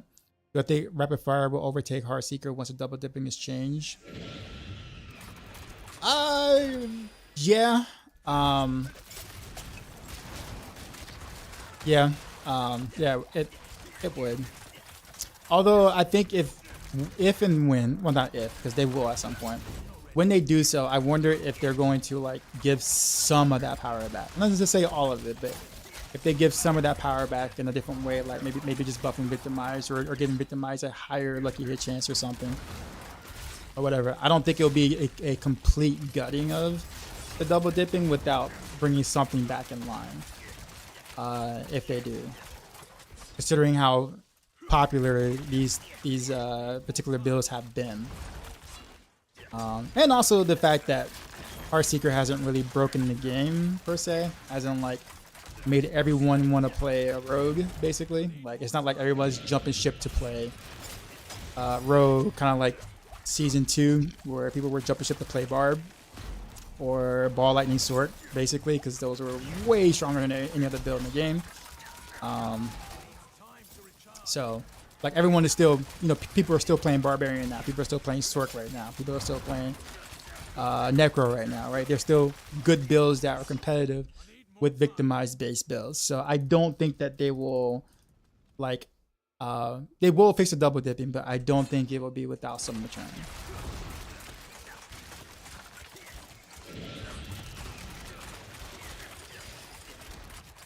Have I tried to get as high a lucky hit chance as possible? Yeah, I do. I have lucky hit chance on all pieces of my gear. That I can get it. There's no realistic ways to squeeze more out without hurting other parts of the build. Have I tried repeating with Scoundrel's Kiss Rapid Fire? Is it useful? No, not really. I'd say if you're like speed farming, maybe like some Hell Ties, I don't know. But even then, you're like one-shotting stuff because your damage is so high that you won't even get the repeating to activate. So I'd probably still say no. The biggest problem with repeating is that the arrows that repeat don't get the Scoundrel's Effect explosion. That's the main problem.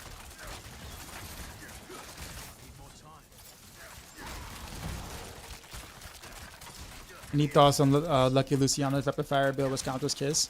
Same thing. Rapid Fire is a good build. It's not as strong as Heartseeker, but Rapid Fire is a solid setup. Like, it's a solid build.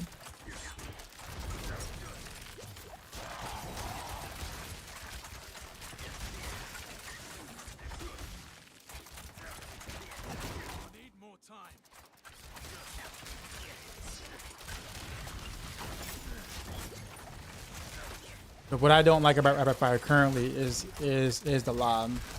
I played Rapid Fire Season 1, Season 2, and Season 3, and it was my favorite build to play, my favorite skill to play with. And this is the first season where I have like little interest in playing Rapid Fire because of what they did with the ring.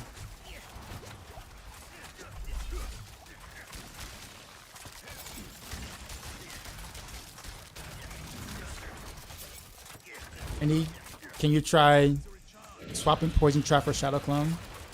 Shadow Clone does not work. It does not work. That's why you don't see it in anybody's planners for Heartseeker. It does no damage, it doesn't get any multipliers that you do, and it does not proc victimize. So it's literally a waste of a skill slot. Trust me, we have tried.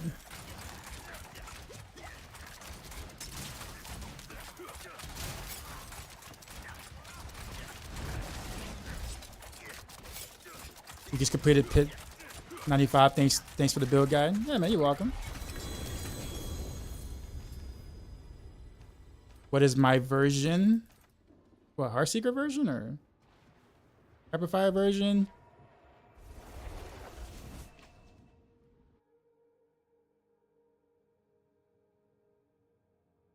But no, Shadow Clone does not do anything.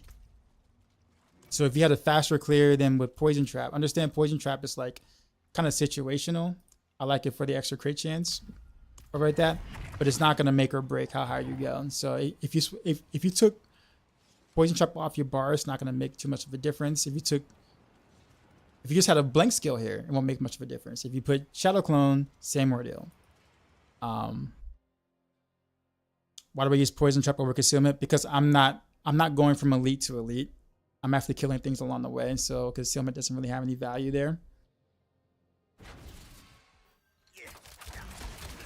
Like, I only use Concealment if I'm playing, like, if I'm pushing Pit or whatever, because I don't want to aggro certain mobs or whatever. That's literally the only reason why I would ever use Concealment. If I'm speed farming, I don't care that I'm aggroing mobs because I want to kill them.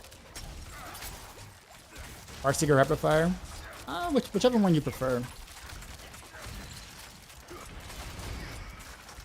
Or you're playing hardcore. Well, Yeah, I mean, Woody plays with poison traps, so. Except, of course, obviously, if you're pushing really, really high, you know, again, different story. But for speed farming, which is what I mostly do, I don't really have a need for concealment. It's not bad, I just don't need it.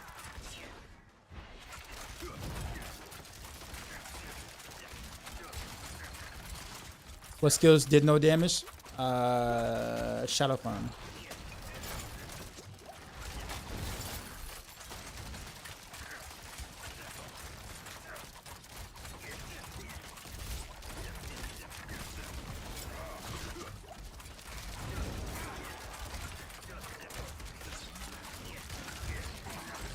How many lucky hit do I have currently? 47 with 47% without the elixir.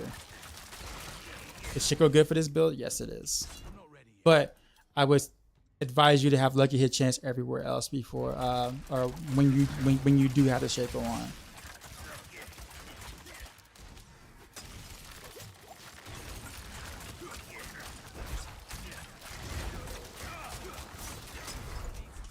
Oof.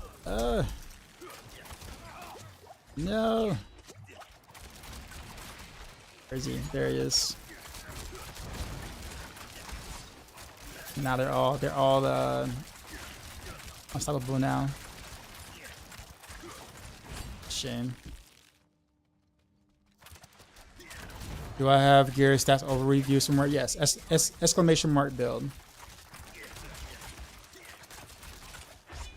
Since you try a rapid fire build without the range, it's just a funsies. I am gonna do that too. Zario, same here.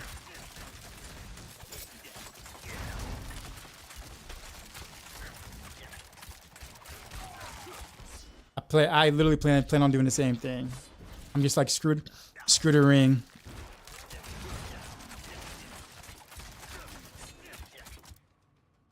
Have I seen the Andes on Rogue with Puncture? Yep. I actually played with the guy who created the build, Zario. He was playing. We did some twos earlier today. In the pit. You kind of missed the showcase. What's my opinion on God Slayer versus Shaco? I prefer the Shaco for more consistency, especially against the boss. Generally speaking, the boss is what takes the longest. And Shaco is just going to provide you with considerably more consistency. Because your God Slayer may not proc during the stagger window, per se. So you have no control over that, which makes it pretty awful on bosses. And since you spend the most time fighting bosses, or most of your time fighting bosses, then I'd rather the Shaco, to be honest with you. Oh, that was a bad shadow step. I'm dead. Oh no, I'm alive. What? Wait, how did I live that?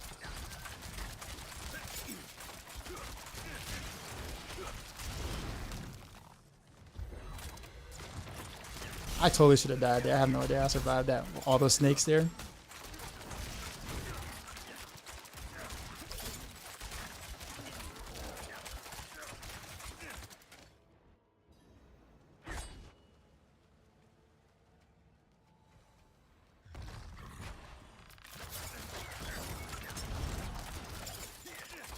Clutch dodge chance could have been. My dodge actually isn't really that high though. Like I'm at like 37% base. So maybe I just rolled some real lucky RNG.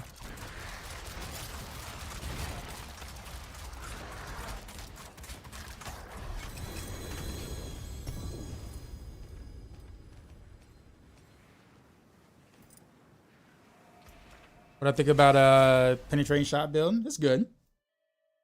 As long as you play it with Victimize, it's good. You just be the Pip 103 on PS5 a Heartseeker. Thank you. Yeah, man, you're welcome.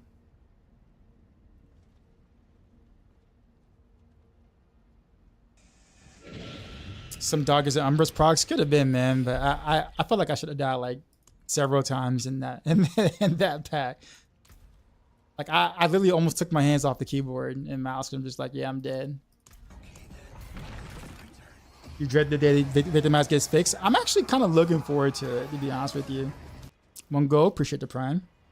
I know that probably sounds insanely crazy to say that, but seriously, I'm actually like looking forward to it.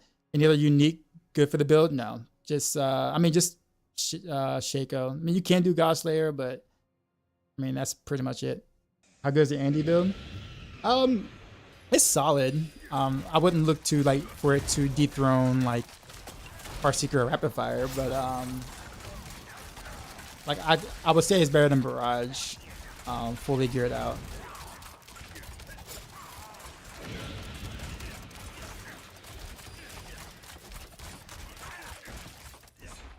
Like better than Barrage, better than Twisting Blaze, better than Flurry, of course. Hard to say about Pin Shot. Well, actually, yeah, no, I would. Pin Shot's actually doing pretty high. So yeah, I'd put Andy's kind of in the middle of that. And, I'm so about the looking forward to Victimize getting fixed again. What the thing that makes it weird right now with this build with Heartseeker, right, is you get to a certain point where you're doing a certain piss or whatever, right? That's a bad dash. And like, you either get all the double dips to happen, or you don't do much damage at all. Your damage is very spiky because of the double dipping that's happening. I won't say no damage at all, but like your damage gets really spiky when all your double dip multipliers are happening, right? So your damage numbers are very sporadic, I guess you could say. Without the double dipping, your damage would be considerably more consistent. So like my thing is, for most players, most players aren't gonna know much of a difference when it gets fixed. Like if you're just farming Hell Ties or whatnot, you're already one-shotting even without proccing Victimize to begin with. So there'll be a portion of the player base that won't even notice a difference when it happens. Wiggity, what's going on? 1000 shares DE Oxide. Thanks, man. Appreciate the biddies. But the people who would notice it the most would be the ones that are pushing like really high pit tiers. But the consistency would be nice to kind of have back.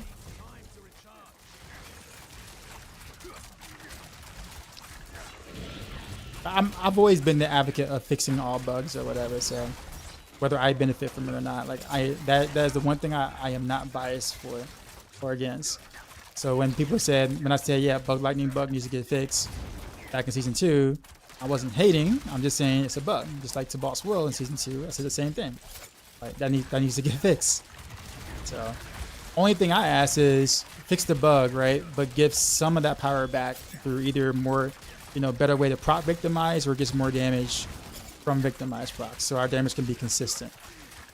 Honestly, that's all I really ask.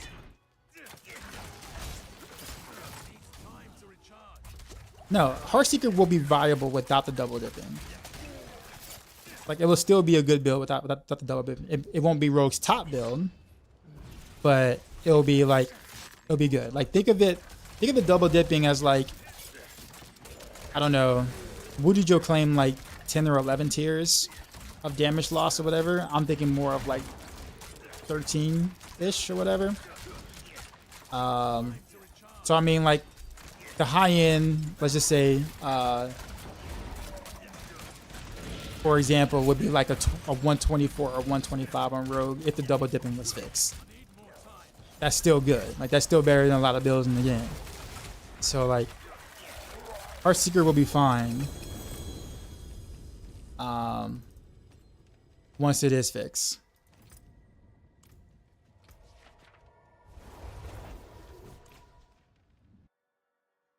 But again, for speed farming, like I said, a lot of people aren't going to really notice much of a difference when it does get fixed, because they're not like, you're not doing all the multipliers all at once to be able to like make all that burst crazy damage that we see sometimes, right? So you're saying you don't miss those massive 20 plus combo point rapid fires?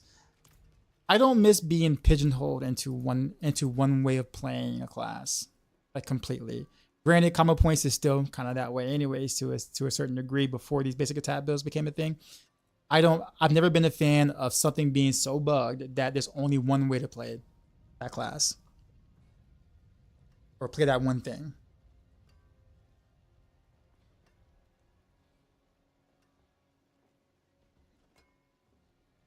So your host Heartseeker would never be fixed. It should stay that way and be buff at that. If you feel like Heartseeker needs a buff. And in reality, it's really not Heartseeker. It's actually the victimized key passer. So when people say Heartseeker getting nerfed, it's not Heartseeker. Heartseeker isn't the bug. Right? Heartseeker isn't the one that's doing the thing. It is the key passive that is driving all this insane stuff that we're doing on Rogue.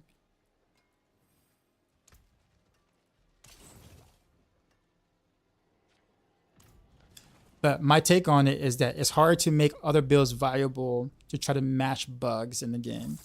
Then you have to bug other things to make things, well, viable in a sense, right? I'm not saying that I'm not saying I don't want Heartseeker to be this powerful. I just rather for it to be this powerful without bugs. So therefore the damage is way more consistent. I would much prefer that. I would much prefer a fixed, victimized Heartseeker build without the double dipping, with consistent damage that's just as strong as it is now over time, versus a bug one with sporadic damage.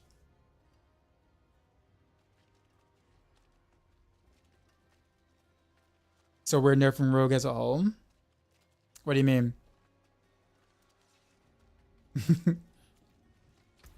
that is not what I'm saying. I'm not trying to make things weaker. I just want things to perform the way that they're supposed to perform, so other builds can actually get buffs to be on that same level that doesn't require a bug to get there. Every Rogue build so far, every season has had some sort of bug that makes them powerful as they are, and it's just kind of, it just sucks because it makes other things not viable, because we always have that one bug or a couple of bugs that makes everything better than everything else. Like for instance, a good example is what? Preseason, season 1 and season 2, Twisting Blaze Rogue was bugged. It was the most powerful Rogue build. It was by far the most powerful Rogue build, right? And that's all people played was Twisting Blaze. That was it. You wouldn't play anything else. Why? Because Twisting Blaze was just that strong, right? So now they fixed the bug. Now Twisting Blaze is like mid-tier. It's like the middle of the road. And now people don't want to play it anymore. But now other things are bugged. Season 2 to Boss Will, that got bugged, right? So you didn't want to, you couldn't play anything outside of combo points. So you were stuck playing combo points because it was way better because to Boss Will bug, right? It's just annoying to not have something that just works the way it should. So therefore we have more balance and more builds that we can play, right? So like, that's kind of where I come from. Like, what's the point of having one build be super strong because it's bugging it and everything else be incredibly weak compared to it? Because it's not like Blizzard knows that these things are bugged. So it's not like they're anticipating a bug and it's it being that strong. So of course they're not going to make the other builds as strong because they didn't know that that thing was performing the way it was.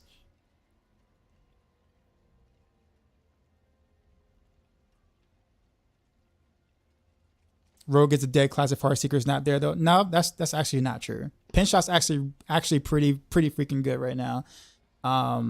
Rapid Fire is also pretty freaking good too. So that's not a true statement, sir. However, I do not think Heartseeker is perfectly as it is, exactly as it is.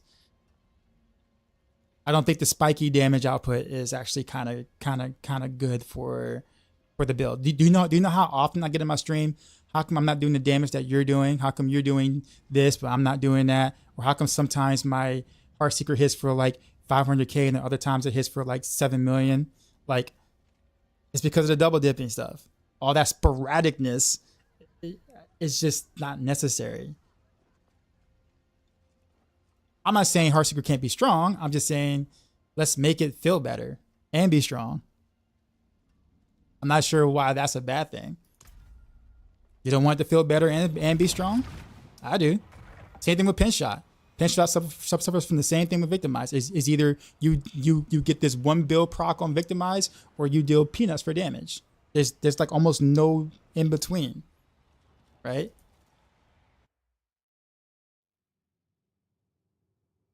Like, do you want to be forced into playing cow traps all the time?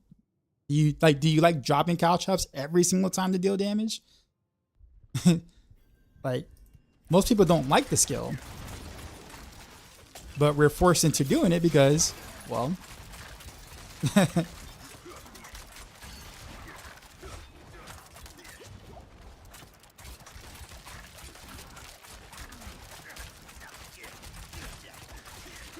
Yeah. But Zion, you're not listening to anything I'm saying. All you're hearing is fix victimize, and like you literally got that forehead vein, like angry, but you're not listening to what I'm actually saying. I'm not saying kill the build. I'm not saying nerf the build. I'm just saying make it so therefore the build isn't buggy and we have more consistency in our damage and still be strong. That's what I'm talking about. We shouldn't have things that only work because they're bugged. That's silly. The entire rogue class is like that right now, every season. In fact, you cannot play a rogue build this season without some sort of bug, because precision key passive is also bugged. So is the close quarters combat with certain combinations is also bugged. It's just like you can't. So it's just kind of annoying because it's like, man, like can we actually get strong builds that don't rely on a bug of some sort? You said you are listening to me. So therefore, if I'm telling you I want you to be just as strong, then why is that a problem though, Zion?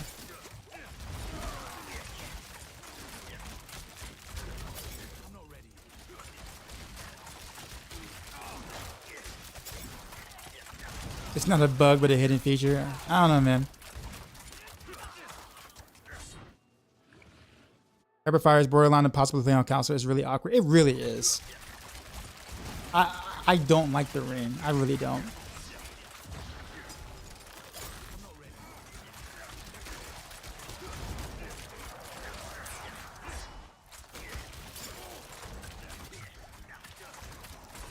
It said Shredder Blitz for 3 seasons. Nobody said anything. People should have fun. So are you saying, Zion, that the only way that you can have fun is when something is bugged?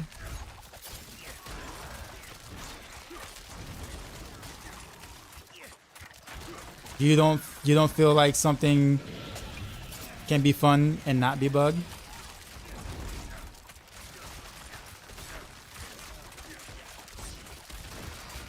Necromancer got buffed this season? They did.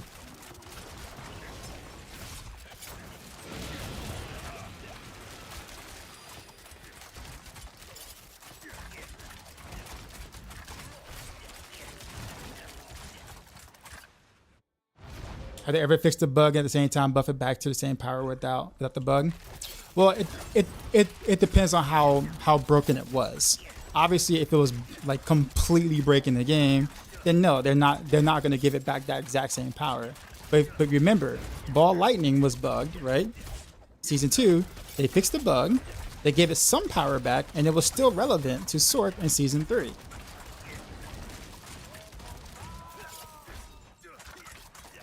Just saying, they can do that, fix the bug, and still make the build still relevant, because it was still relevant in Season 3. So why can't that be the case?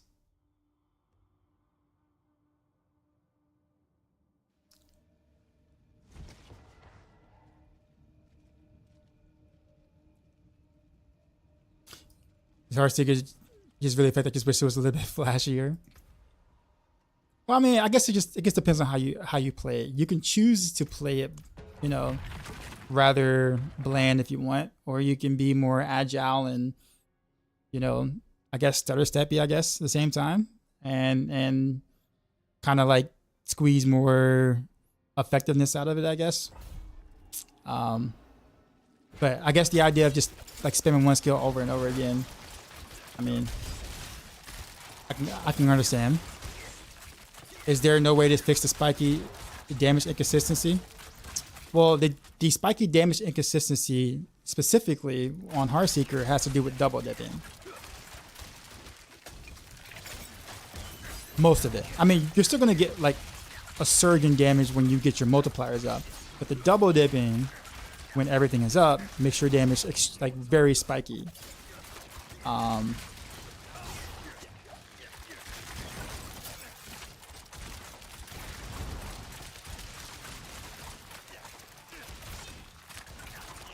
So that means if you like, let's say you like playing Heartseeker, right? Let's say you like playing Heartseeker. You cannot do it without cow traps. Like I won't say you cannot, but like you pretty much have to. And then you got to take advantage of the cow trap bug, because there is a bug with that with the duration. So you're pretty much, if you're trying to push high or have a high clear or whatever, you're forced to take cow traps. You don't have a choice because of all these different things that are, well, let's say technically bugged, right? So maybe you don't like cow traps. Well, now what?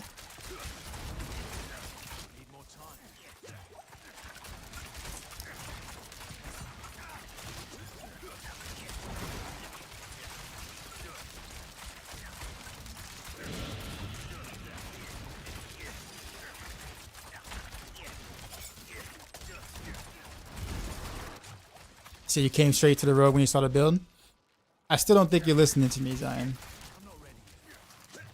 Even if Blizzard fixed the double dip and the victimize, and I don't know how often you play the game, but if you're not pushing high turret pits, it's really not going to affect you much at all. Like, you'll still be able to do much of everything you were already doing, even if the double dipping wasn't there.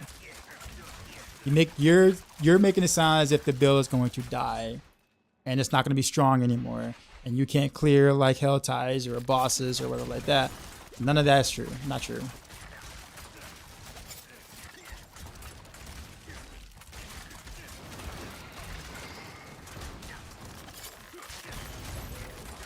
Tarnish Jin. I guess that's fair.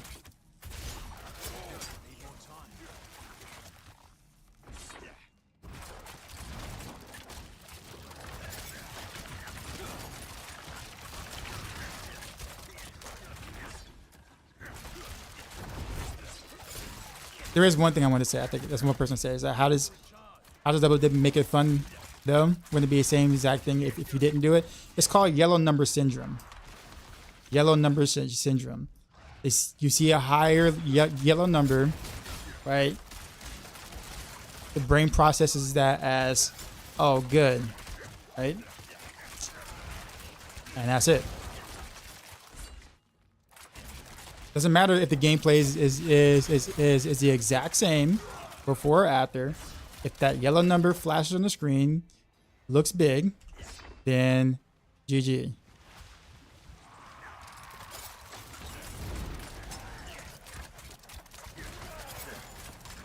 Pretentious, what's up, man? If I met you in real life, I would give you the biggest hug ever. You'll be in Cali next month in mid-July. Hold that thought, sir. I can't say anything yet, but hold that thought. I need more time.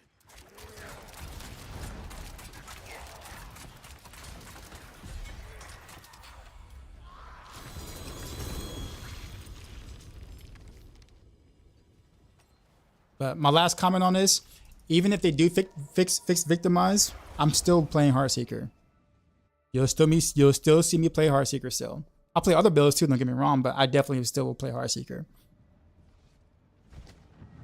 So my Heartseeker Rogue will still be smashing. Vilkbird, what's going on? This kid always say, well, that's why we play shit. Like play right to kill shit and hit the good numbers. I mean, true. I guess some people are in it for the gameplay aspect, like the mechanics that does the build feel good, and the others are, man, this build feels shit, right? But it hits for a trillion, so I'm gonna play it, no matter how poorly the build feels, right? So there is like two different crowds on that. I get it. At 2,000 dex, but only 28k health. Can it show you your gear? Do you have G health, everything? Do you have rubies in your gear, Zoro?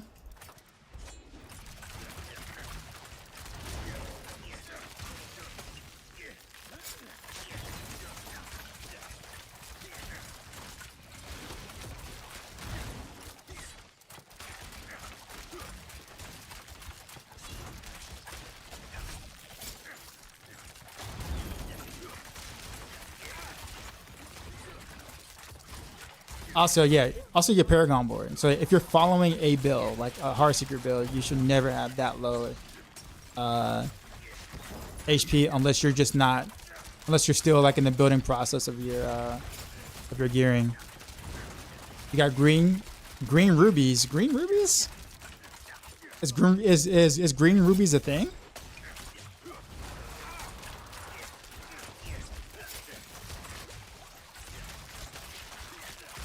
Why do I have that? Does anyone else have green rubies?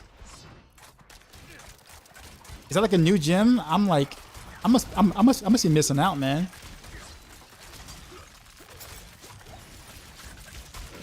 I want some green rubies. I feel like I'm missing out. Why nobody told me we had green rubies?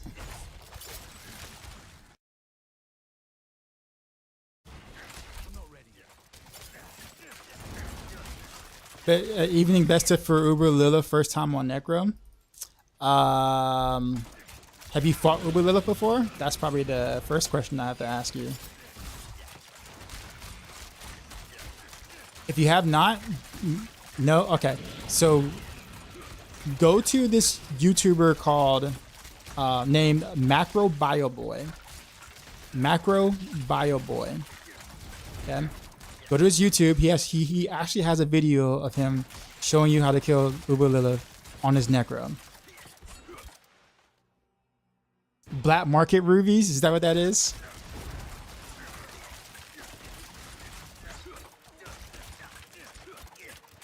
We're messing with you, Zoro, by the way. Like, don't take it seriously.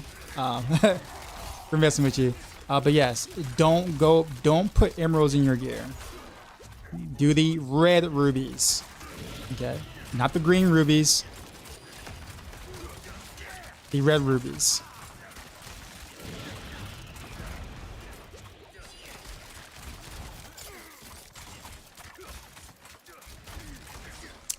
Appreciate the follows.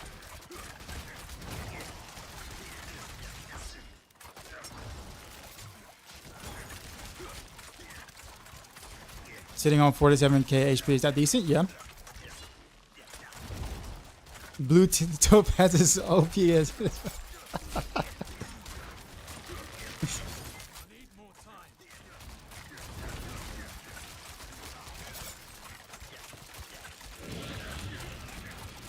be fair, they do exist in real life. Fair.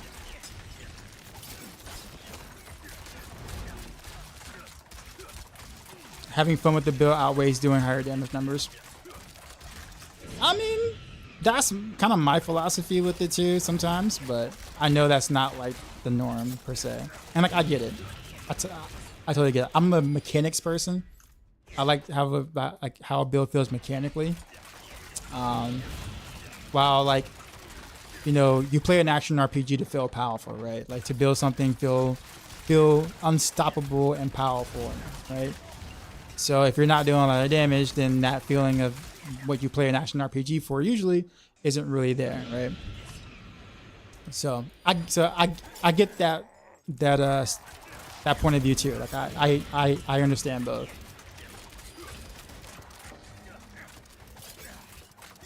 But I can't play a super strong build if I find it boring. For instance, I can't do Necro minions. I can't do it. I find that build incredibly boring to play. So I would never play it. I don't care how strong it is. I don't care how strong. Don't care. You would never see me play it.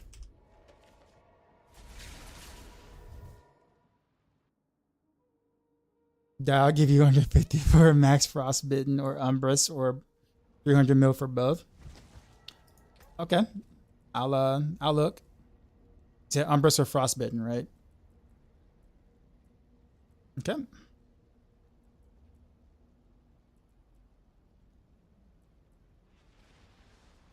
Shred.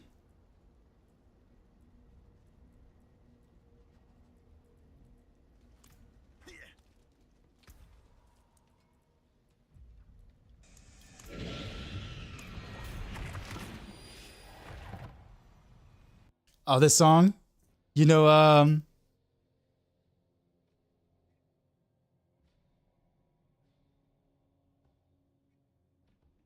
we got a Tech 9 fan in here.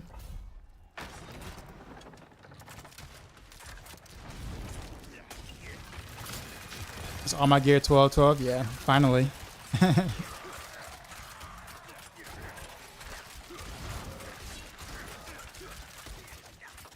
You see, I started with Necromaniacs so strong, but I gave it after 100 because it's so boring. And like, you know, this isn't a knock anyone who likes the Necromaniacs, right? It's a very popular architect for the class, right?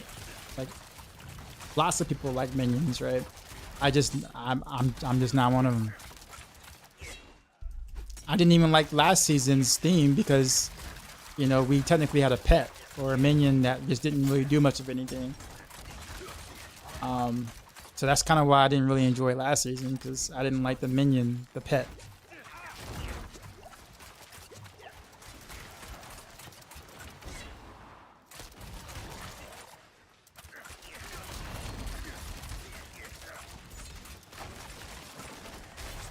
I was waiting for Mika to say something. I was waiting to watch him talking about if I could smack about Sparky.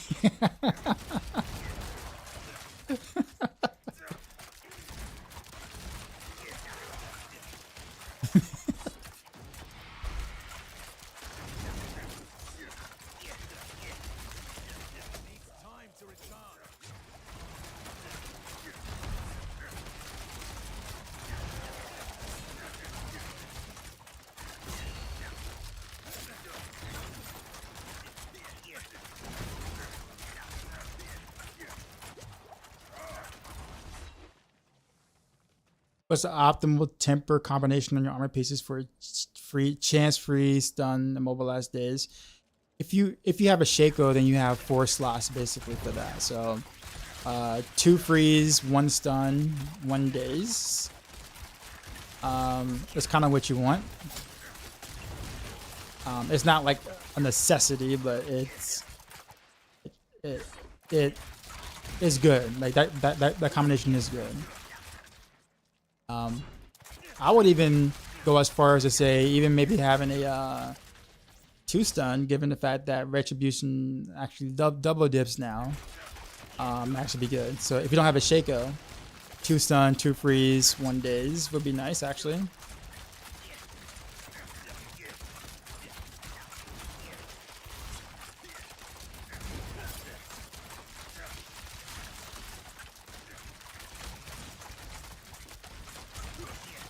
Have I tried Gas Slayer on Speed Farm?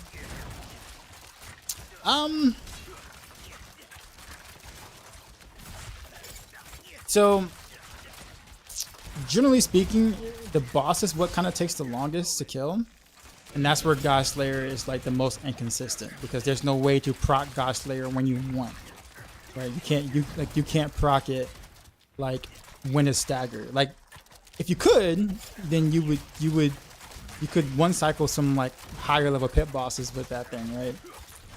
But because you can't control when it procs, and like it becomes very, you know, pretty awful versus the boss. For farming in the pit, I mean, you know, it's good. Really good burst. Swap it on the stun? Yeah, see, I'm not about to do gear. No, actually, you can't swap gear anyways in the pit, so.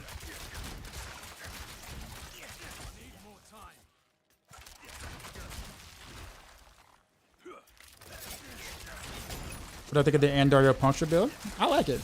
I think it's very creative. I like what Azario has done with that. I wouldn't say it's new. He did it in season 2 as well. It's just the season 4 version of it. But I thought it was really cool when he first introduced it. Finally gives Andarios a use, like an actual use in the build.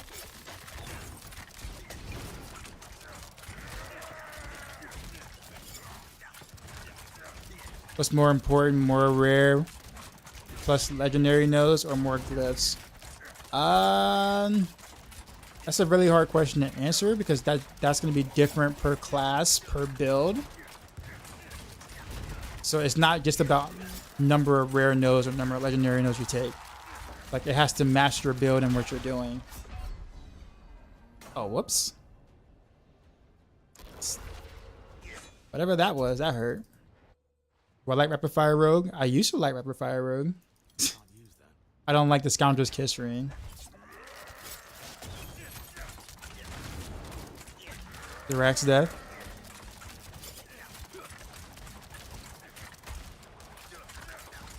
When you swap out for smoke duration, for naked duration on gloves, I don't.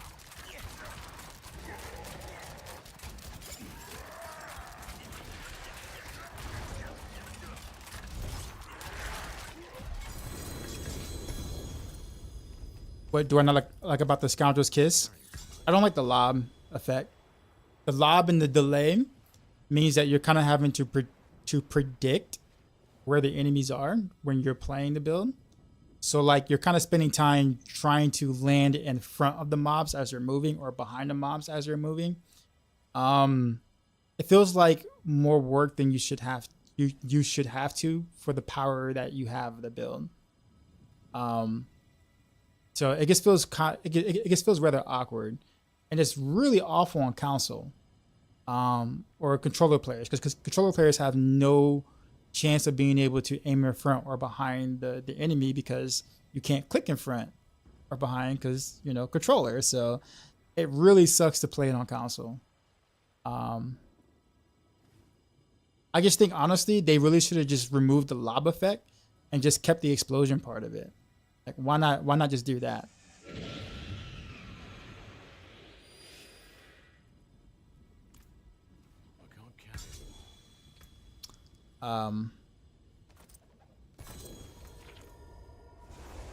Sort just kind of feel like spam everything. Probably at the end of the world if I have to plus freeze, 1 stun, and run. Yeah, that's fine. Yeah, that's fine.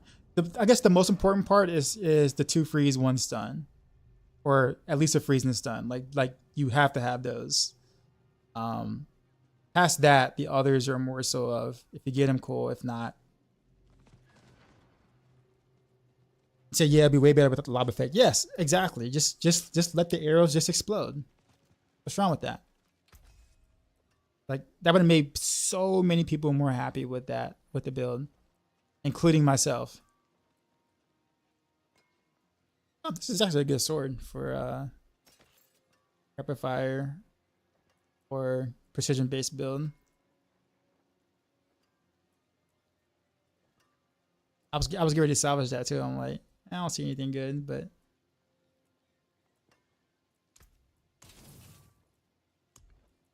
Solid bits here.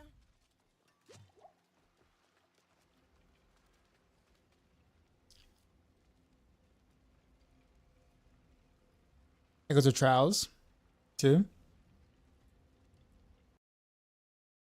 That sword is Barrage Wet Dream. Not really. Oh, you mean this? You mean this sword? Yes. Okay, yes. I think it's about the Azarath unique. I salvaged. I'm like, yeah, not that one.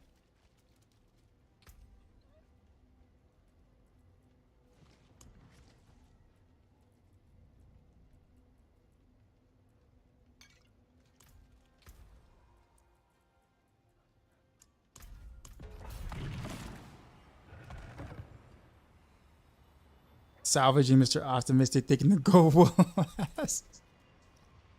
At some point, I'm probably just gonna go back to like just selling or vendoring all my gear. Can you change and fix that crit by mash working with the chanting? Yes. Yep. And it will stay a crit. Yes.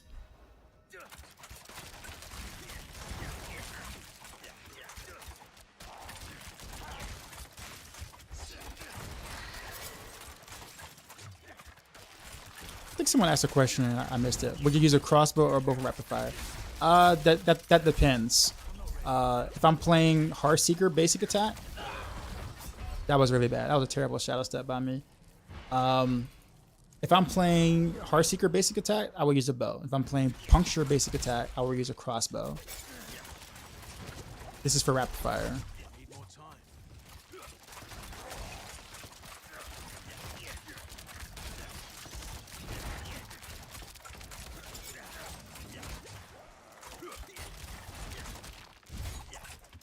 God, I hate snakes so much. Yeah, if you're playing Puncture, use a crossbow. it makes little to no sense to do a bow if you're gonna run puncture basic attack.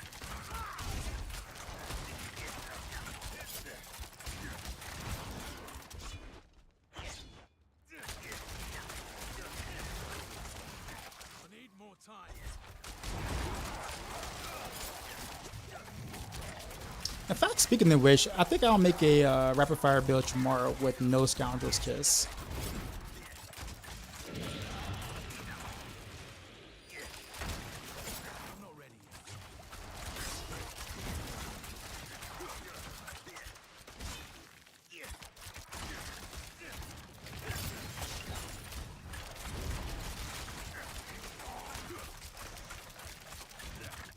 I think you bro asked me like 5 times and you didn't answer this one.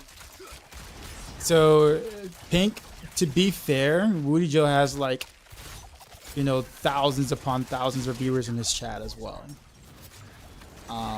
It's hard to keep up with a chat that's as active as his. So I don't think he purposely wouldn't answer it. It's just that it's hard to see everything. Like I try to see everything, I really do. But of course, I don't have as many viewers as he does, so like, he's definitely gonna miss things.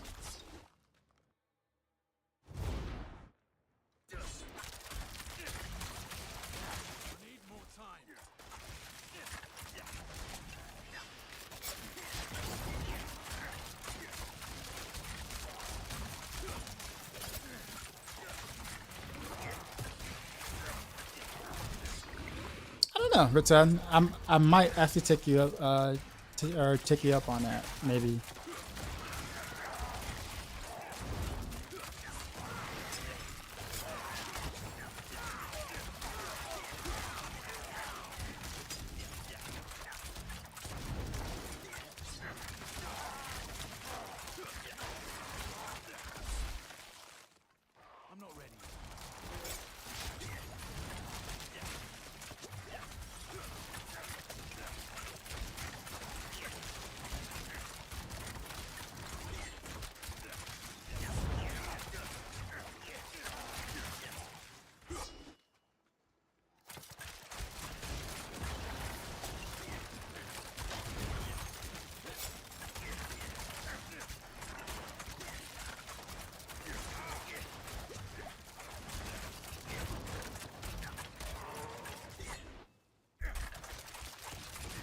Is it better to go 3 freeze? No. No. Nope. You definitely do not need that. No.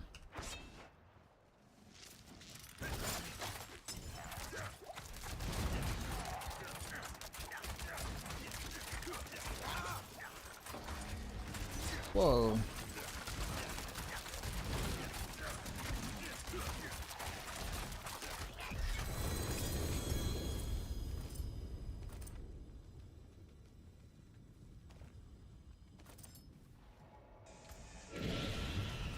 To go over your gear real quick after the run, specifically stats, want to see the numbers are for fast clearing 105. I mean, it's pretty close to my planner. Like most of the stuff I have right now, it's pretty close to my planner that I have, or the build that I put on Maxroll. What's your favorite Demon Hunter build all time? Multi-shot. UE multi-shot. What do I think about the new sword build that cleared 140? I mean, I think, actually, I really don't know what to think of it. I guess I'm glad that sword players can now have something that pushes high. Unfortunately, obviously, it's due to a bug because Shatter is bugged. But, I mean, at least it makes the sword feel like they're, you know, that they are, you know, can do high tier or pits now, so... If anything, I'm happy for him.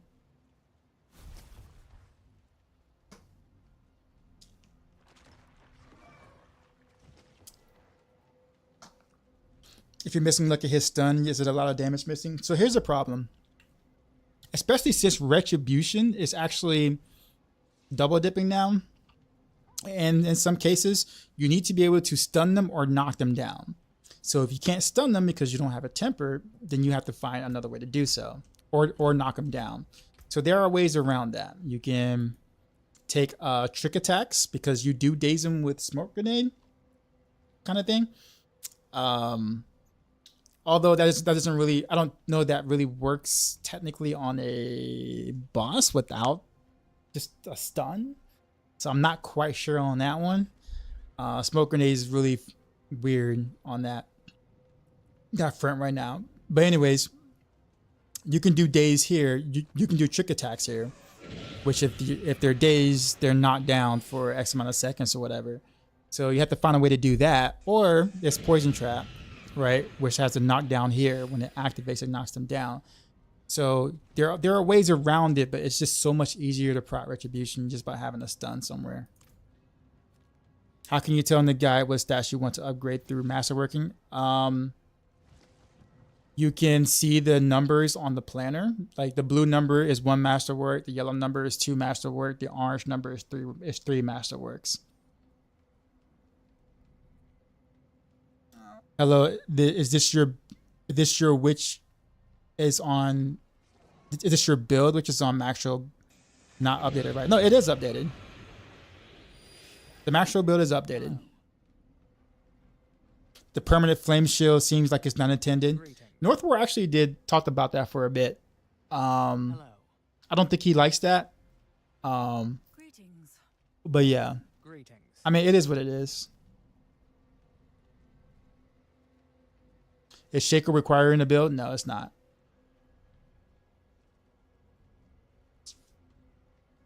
It's nice. Don't get me wrong. It's nice to have, but it's really not like a DPS increase of any magnitude that matters. It's more so of a defensive upgrade than an offensive upgrade.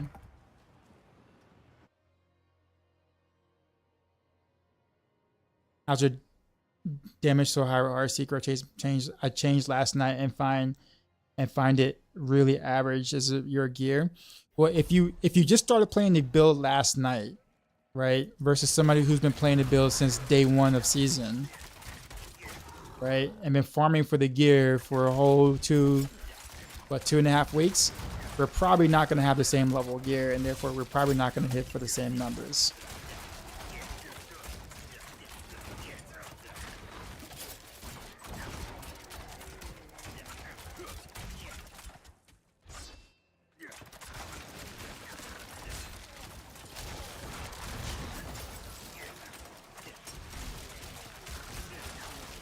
It'll be, if anything, if you switch to the build last night and you have and you're seeing similar numbers that than I am, then I'm doing something completely wrong.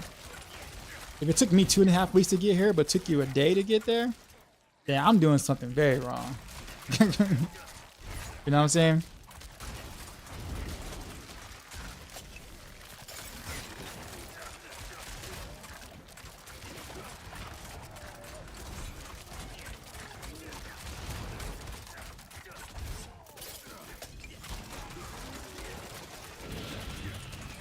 Your trade exists?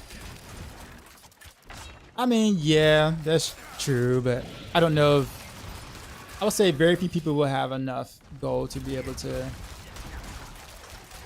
masterwork, temper correctly, or whatever like that to be able to build something like that on day 1. Very few people would be able to do that. But yes, it is possible, yes.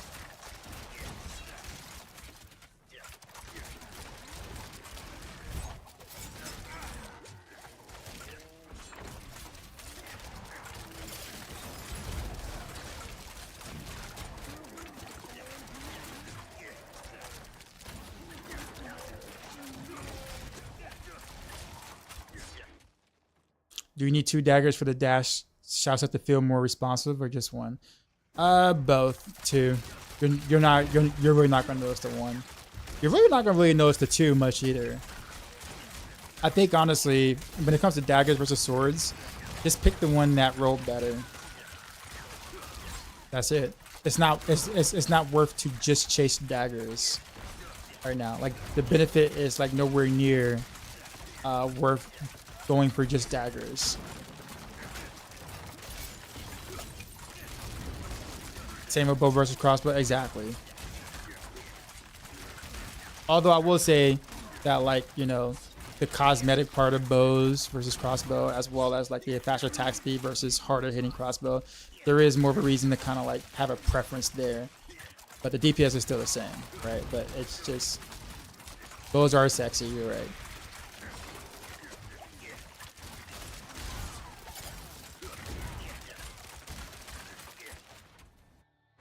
Swords are better for boss fights, right? No, swords don't do anything different than what daggers do offensively.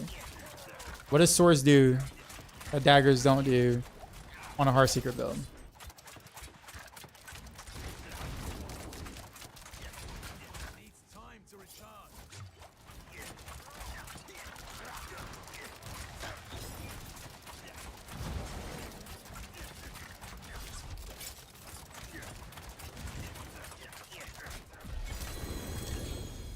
Increased damage versus healthy? No, but you're not using the dagger or sword though. So that only works when you're using a dagger or a sword. You're attacking with the bow, so that weapon mastery doesn't work. Yeah, you have to attack with that weapon to get that weapon mastery bonus, right? Can I go higher tier? Yeah, but there's no reason to. Like, takes a little longer for less rewards, so there really is no reason to do it.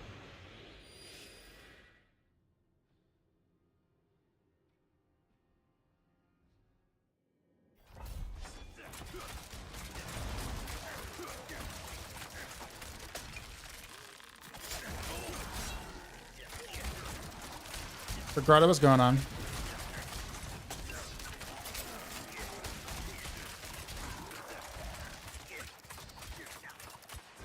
Did you job Shaco for that? No, don't. No. Well, actually, you know what?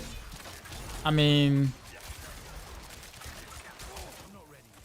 that technically probably would be better to be able to prot retribution like a lot more consistently.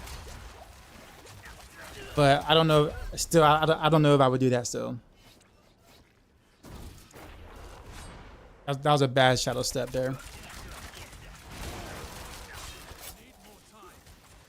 I always tend to get myself stuck when I shadow step, or when I'm too aggressive stepping in.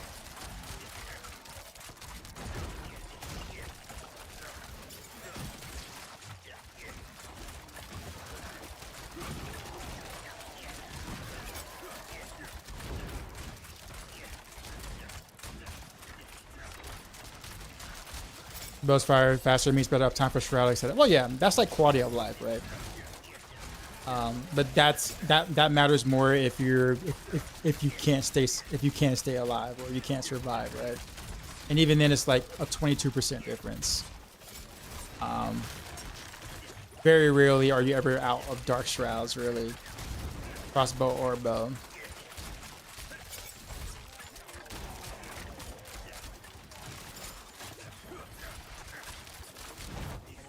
God, this is a bad run. Holy.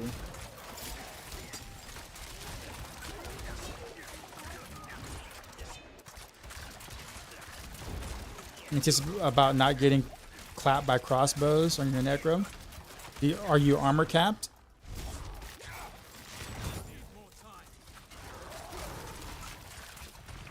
What I spend my oboes on? Rings. Because my rings kind of suck right now.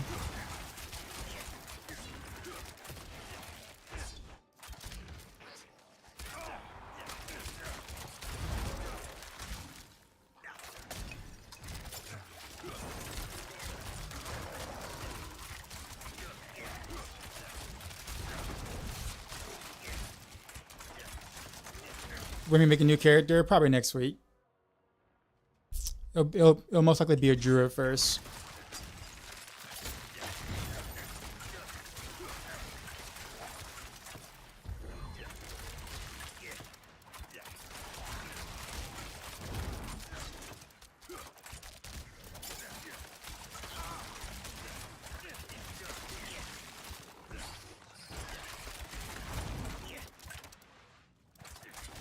What are you asking?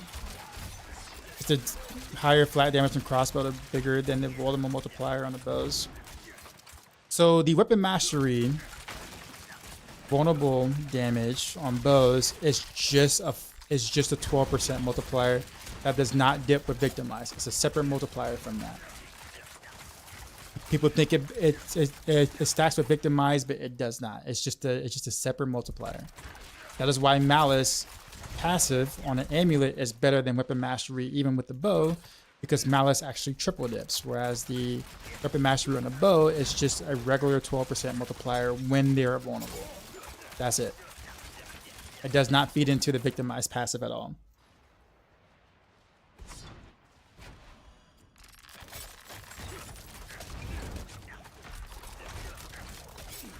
Have I tested rapid aspect instead of moonrise on bow?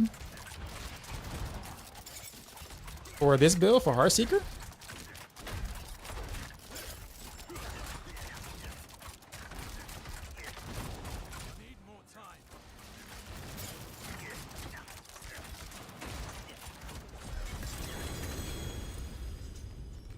Like, you do realize how much damage you're missing not having moonrise on the two-hander, right? Versus having rapid on a two-hander. You're going to gain 30% more attack speed for 80% damage loss. Like, that sounds rough, man. Carbon core cleared like 130. Nice. I got an amulet with Geo, with feature finesse and exploit. Which should I try to crit? 3x or try even both? Well, I mean, it's gonna cost you a lot of gold and mats to try to like crit one of those 3x times. So whatever you can get to crit on is like good. Like I never think it's worth trying to get like all 3 crit on like exploit or something. Like unless you just got a billion gold to sit there and burn through, and like a ton of master burn through, and it's just the last piece that you have to upgrade, then I guess sure, why not, you know?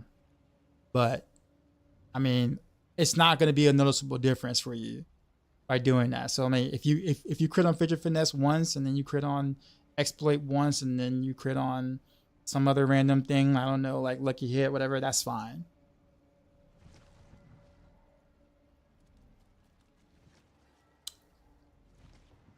Do you really need both malice and exploit and amulet?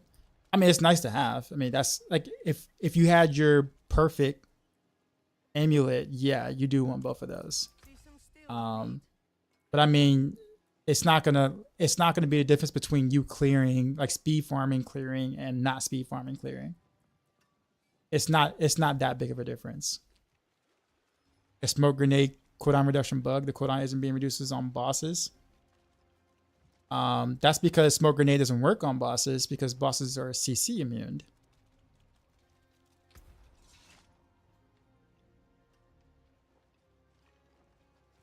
Also, the smoke grenade damage doesn't work on the stacker either, for whatever strange reason.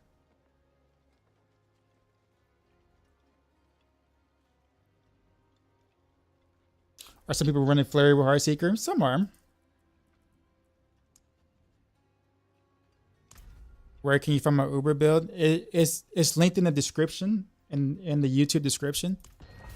So if you look in the description of the stream, you should see the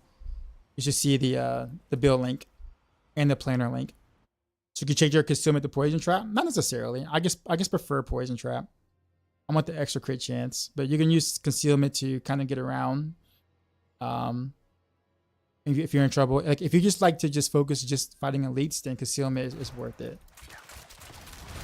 I like killing trash, so I don't really skip a lot. So concealment doesn't have much value to me for speed farming.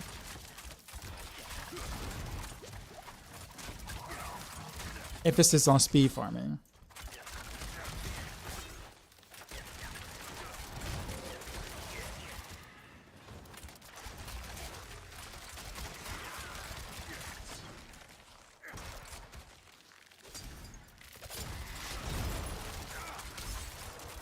Why that champ had to come over? Ruining everybody's party over there.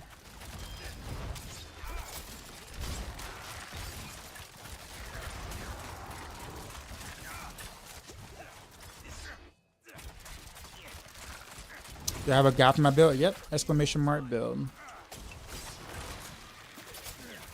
It is the build I wrote on Maxroll.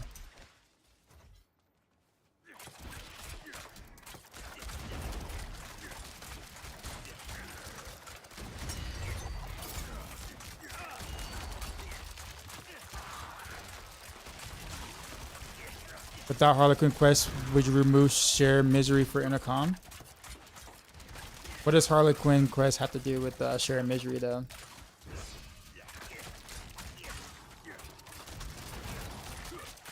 Like you can wear Share Misery with or without the crest.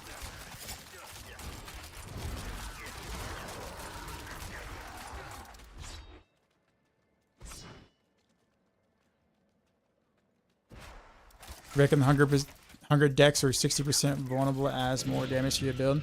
That depends on the rest of your stats. Like, because everything has diminishing returns. I don't know how much decks you already have, and I don't know how much vulnerable damage you already have.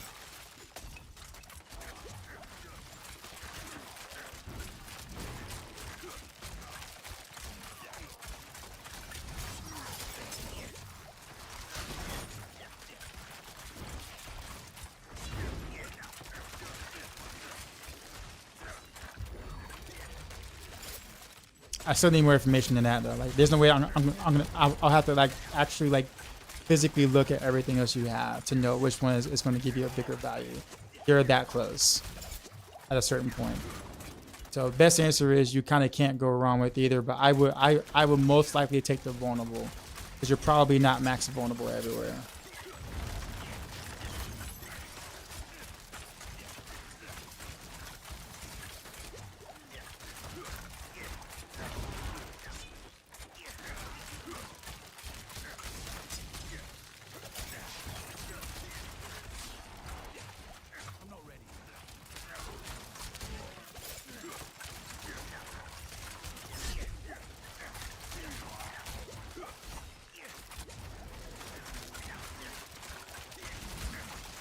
That was rough. That shouldn't have lasted as long as it did. How many chances I have to freeze? I have 2 rolls. I don't know how much those rolls are, but I know I have 2 rolls of it on gear. How do I move and shoot like that? It's called stutter stepping or orb walking, wherever you know that term from best. I've been doing it for decades, so it's kind of like second nature to me.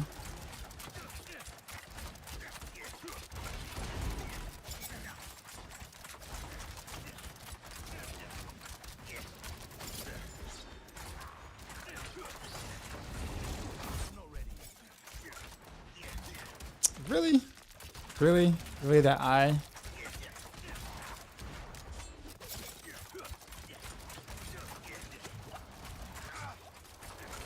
I so hate this boss so much. So much.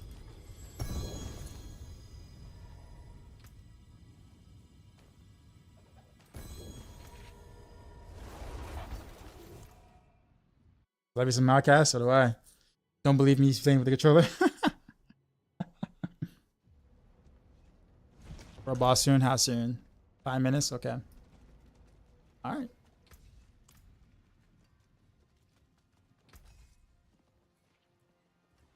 I have not seen a Frostbitten or a Umbrus.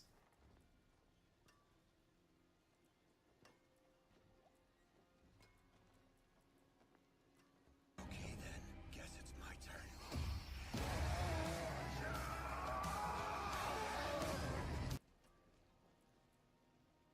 Who's that? Dill? Appreciate the prime.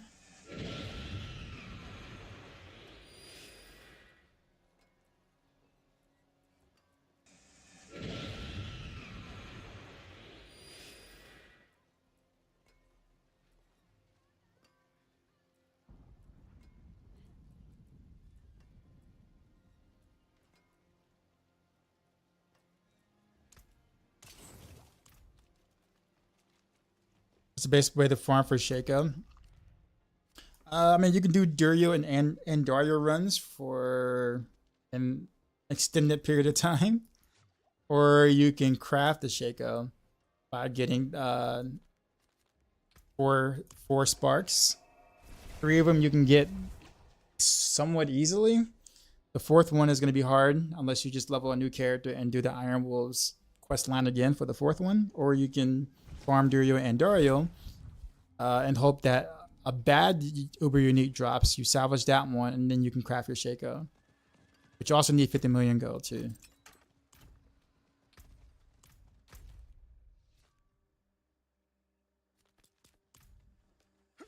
Would I trade 2 exploit over 45% damage?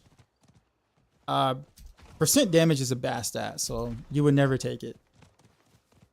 You would absolutely take +2 to exploit over 45% damage.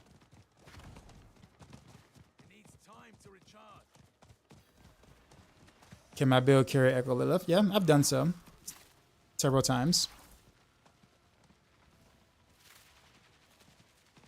Elements or intercom aspect. Which one is better? I would say if you're pushing, I'd probably use intercom because you'll stand still enough to do it. If you're farming, you're probably not standing still long enough to really get the triple bonus. So elements.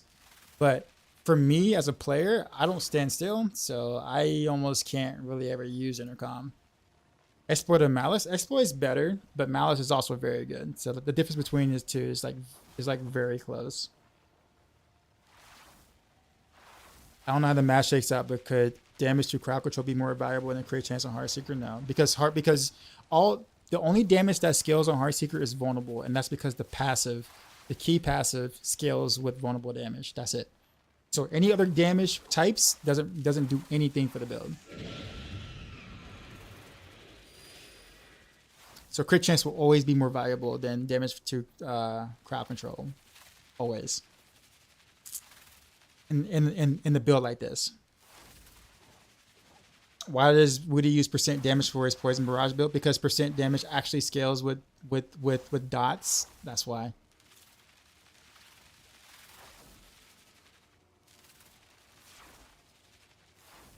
And this the only thing that percent damage is good for is literally dots. So, but it's bad for legit everything else. Is there a soft cap for vulnerable? No, not really. I mean, there is diminishing returns, but that's what every stat in the game. You said never to run deck jumps like you are, so I decided to roll my health on bow. 2-handers for percent damage. The glass cannon even more. Sub 17k health. Let's go.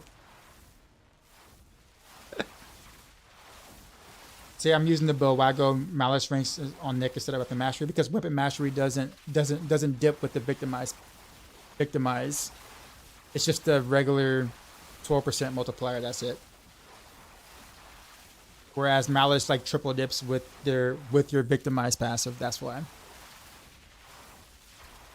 I'm showing my amulet. Why Frigid Finesse and no Malice on amulet? On what build?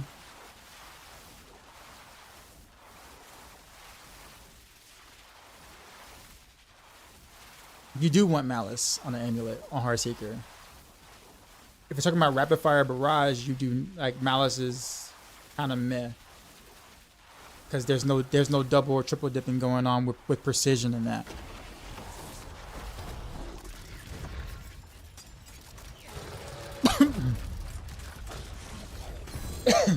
Took a lot of oboes, gambling oboes to even get an amulet with one passive. So.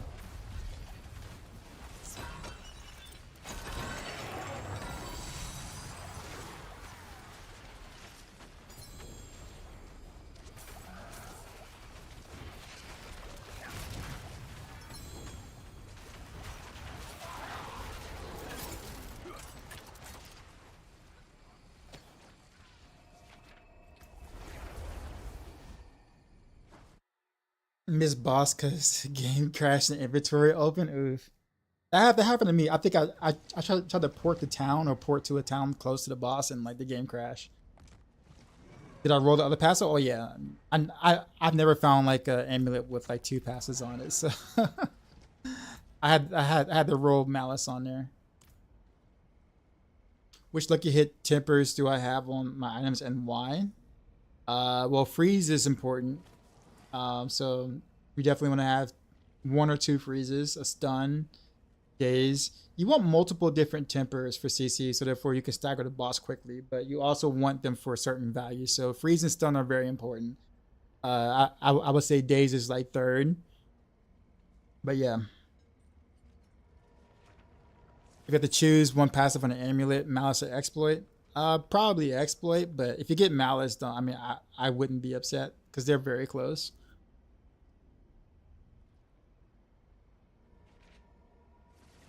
If I wanted if I updated to Shaco, I would lose 13% lucky hit and only have 22% lucky hit. Will it still work? That's a bit low though. 22% lucky hit chance is low. It means you probably don't have it on rings or glove or an amulet. So you'll definitely need to work on getting it on jewelry. In the meantime, you can use an elixir, I guess, to kind of get an okay amount. But 22% lucky hit, total lucky hit chance is really kind of low. It's not going to feel that good. How much lucky hit percentage do we need? There is no magic number. Just as long as you have it on all pieces that you can roll it on.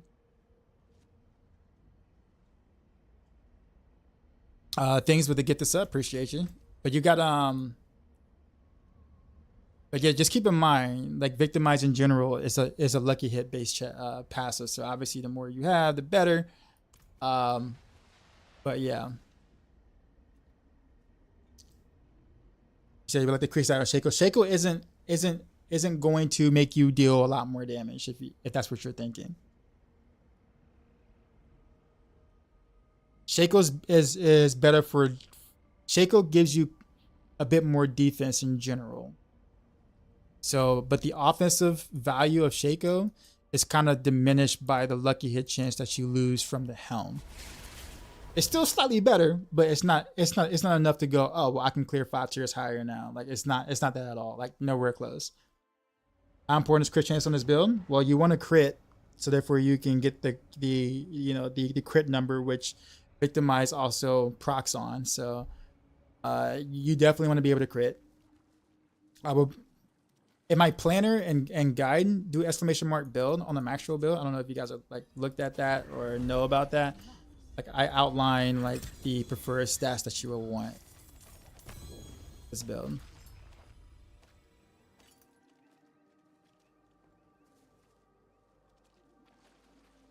Unless you don't have range to Heartseeker on pants or Dark Shroud on chest. I guess that's also kind of true too. Yeah, things change a little bit when you don't have those either. Does Heartseeker projectiles temper have to be on the bow? Yes. Is it known that I mean you have to hit you want to hit 100 because the higher chance that you can make Heartseeker attack twice or shoot twice, the more your damage increases. And the more chances you get to proc victimize. So the higher that percent, the better. So since the bow gives you the highest percent chance of that, you definitely want that on the bow. Because you want to try to get 100% if you can. Also Doombringer, not worth. Unless you just want to be extremely tanky, but you lose a lot of damage for doing it. How do you have a lot of materials to make pits? I've done a lot of Hell Tides. As well. I actually probably am running low, to be honest with you. Let me actually double check. I'm actually probably like in the 100 range for my runes left.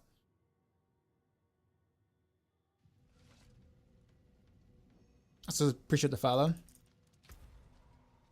Okay, yeah, I have 209 rune shards. So I actually used to have like 600 or something at one point. So I'm kind of running low there. How much angel breath do I have? Let's see. 1500.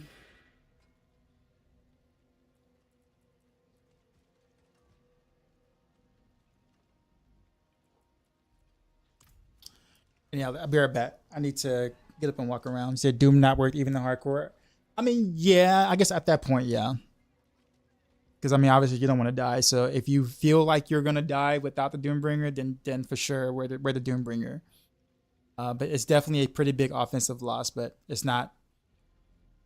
I guess it's worth it versus losing your character. So yeah, sure. Where did I farm my Veil Crystals? Salvaging. You salvage gear, you get Veil Crystals. So wherever you farm to pick up legendaries and stuff, that's you salvage those, you get Veil Crystals. I'll be right back.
Okay.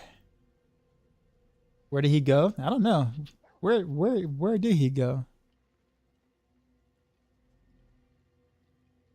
I don't know why I'm hurting a little bit for some reason. Where is Bill with the melted heart? I don't know if any existed. I don't think any exist. Could be wrong. What's better, GA Dex or GA Vulnerable on a bow? I would take GA Vulnerable, but there's a small instance depending on how you're gearing where the Dex could be like a teeny bit better than the Vulnerable, but that's like at certain points in like someone's gear, and like that's not the case for most people. Anyways, to make it easy, just do Vulnerable. I don't want to confuse people. Does the dagger flat damage scale with bow damage, or just the stats on the dagger? Just the stats. So if you're using a bow skill or whatever like that, then it doesn't matter what the dagger stat has. What, this current song, Pee Wee, right now?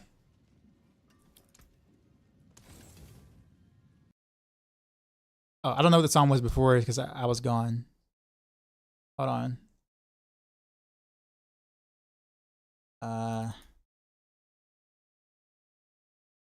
Oh, this one? Oh. It's actually spelled interesting. Money by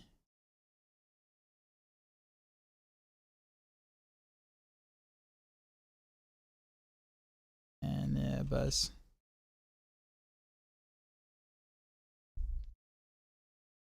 There you go.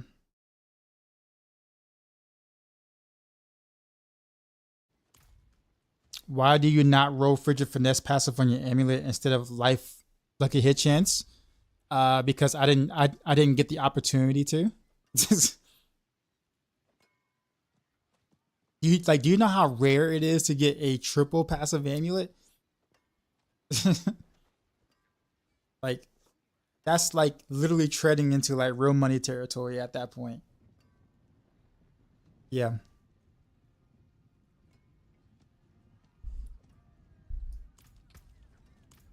Yeah, and like I just was just like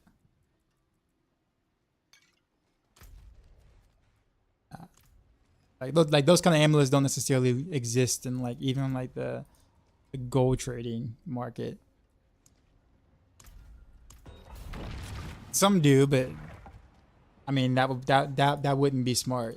If I would have found an amulet, if I would have found an amulet that had like +3 exploit, sorry, +2 exploit, +2 malice, and +2 frigid finesse on the amulet, I wouldn't wear it. I would sell it. You know how much money I'd make off of that? Like that'd be the only thing I would actually sell for real money. Literally, I'd be like, all right, cool. I'll pay a bill with this money with this amulet. Probably more than a bill.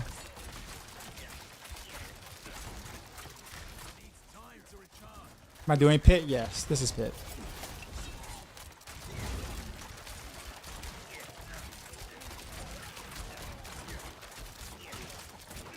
Are people selling gear? Of course they are. Any game with any sort of economy, people are going to, you know, buy and sell. You can get some really good items for gold. Don't get me wrong. Like you can get some really good items for gold, but the best items, people are like trading that for real money.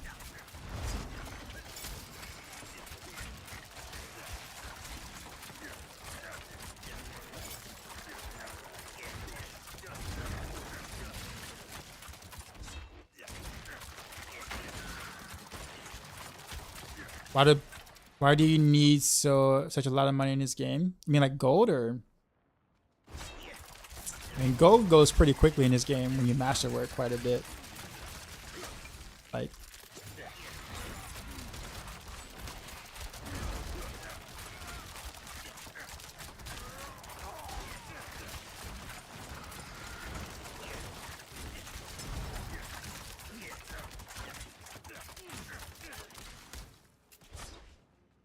what does deck do for your rogue?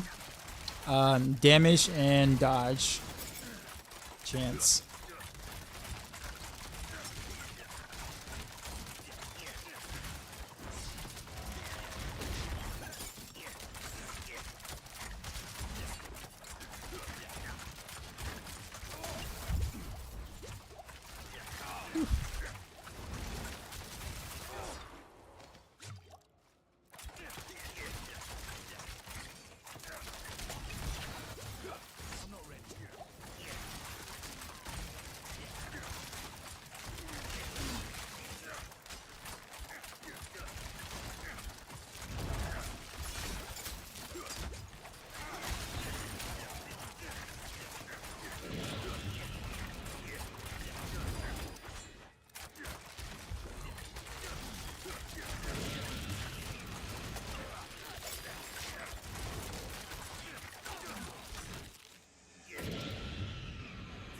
Appreciate the follows.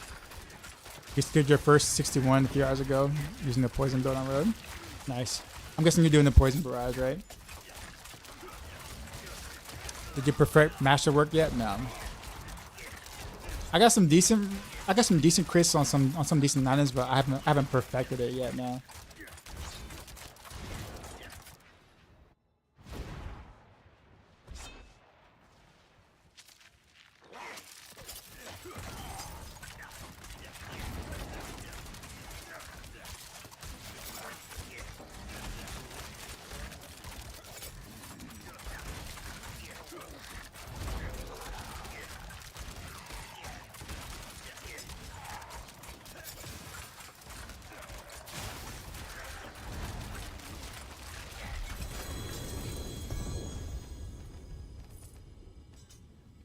What level should you start playing Heartseeker? It's really not about the level, but whether you have the requirements to kind of run it already.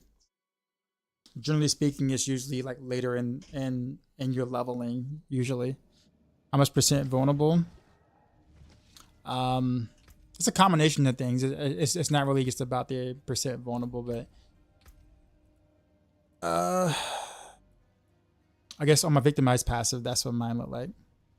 Is 100% chance to cast mandatory, or can you get away with 85%? I mean, you can get away with 85%, but you will do more damage with 100% because another cast is more damage and more opportunities to proc your lucky hit effects, such as victimize, which is doing all the damage, as well as your utility effects, that is crowd controlling and as well as keeping you alive. So yeah. Can I update the build in Maxroll? I did like 2 or 3 days ago. What needs to be updated again? Can you tell me what needs to be updated?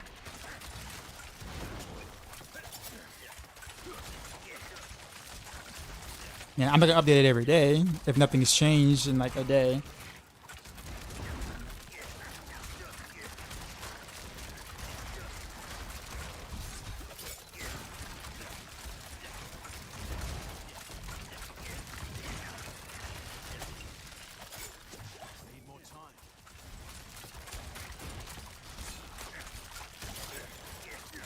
Did they fix the AoE of rapid fire? Yeah, they did. What's the easiest way to farm gold? Whispers, pretty much. Whispers and selling your gear to the vendors. Or if you find a really good item, you can try your luck with third-party trade sites. And hopefully, like, you know, you get an item that's worth enough gold to keep you happy for a while.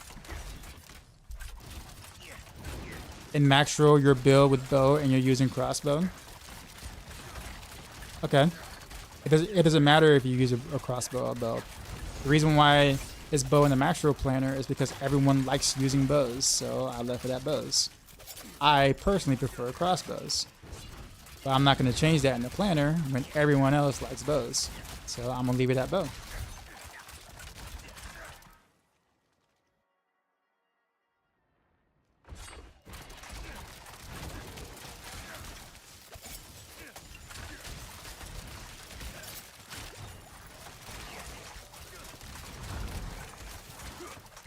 The jail.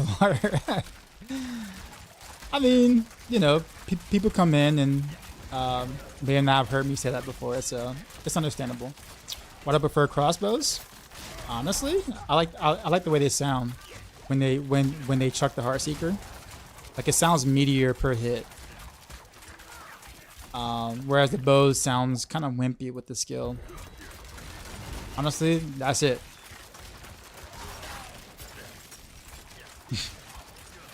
The bows look cooler, way cooler. Like the bows, transmog wise, look way cooler than the crossbow. But regardless, they do the same damage. Any stream rapid fire soon? I'm thinking about putting together rapid fire tomorrow. Oh, whoops. That was a bad dash. That's a horrible dash. So I can't get it amulet with exploit and malice. I'm guessing these passes can do 10 times the damage because it doubles its ability. Nope. It's nice to have. Don't get me wrong. It's nice to have the passives and the amulet, but it's not 10 times the damage. Like, nowhere near that. It's just that the passives are very rare.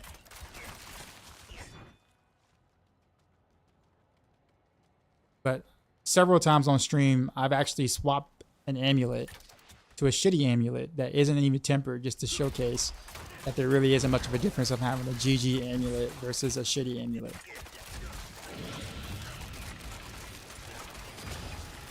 In fact, I can do it next run for you if you want me to. I'll take off my GG amulet and speed farm the 100.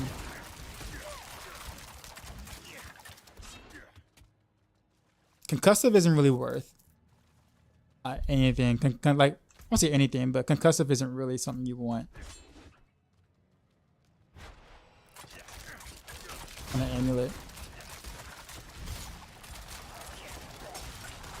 I mean, it's not terrible, don't get me wrong, because you are knocking down, hopefully, with trick attacks or whatever to get the extra CC, but, I mean, there are definitely better ones.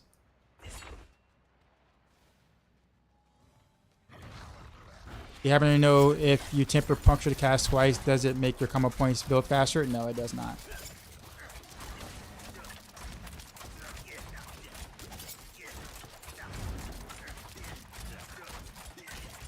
Because you're still casting one time, but you're proccing another puncture, so. Did challenge accepted? Yeah, I do it.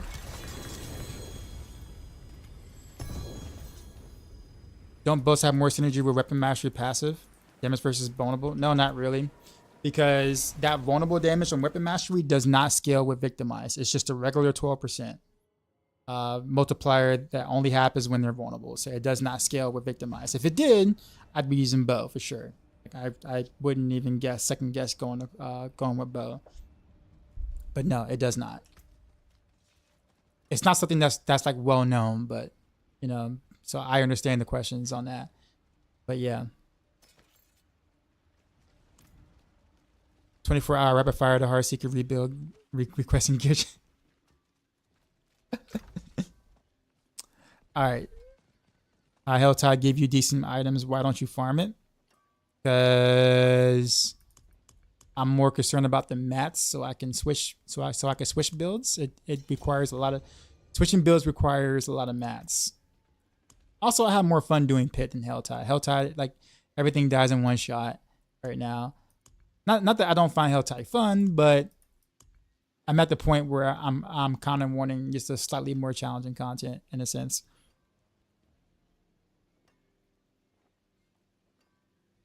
I'm level 80 and you got this message. You don't meet the required level to socket that item. It's actually a good question. I don't know. I never seen that, so I don't know. What's more important on gloves, attack speed or crit chance? They're both really important. Level 90 gem, there you go. Even when you, even better when you do the glitch. I don't like the exploit though. That's the thing. Hey Mika, what happened to you? Best rogue build for Gauntlet in your opinion? I have no idea. I don't play I don't do Gauntlet. It's a good question though. I think Heartseekers actually should be really good for Gauntlet actually. I can't accept your invite. Why don't you just salvage the gems? How do you can you salvage a gem? Is that a thing? Wait. No, you can't. No, you can't salvage a gem. You already said, I'm like, wait a minute, you can salvage gems? Like what? I mean, I never tried.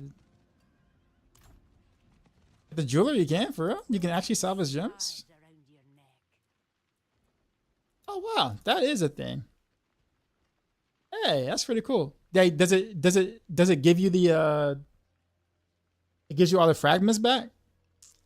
That's cool. I did not know that. Look at that. Me learning something new. Look at that. I did not know that. Man, I could have just, yeah, I did not even know that. Oh wow. I'm still getting the party thing. All right. Well, then look at that. All right. Man, you know how much quicker I could have had my gems earlier? Party bug.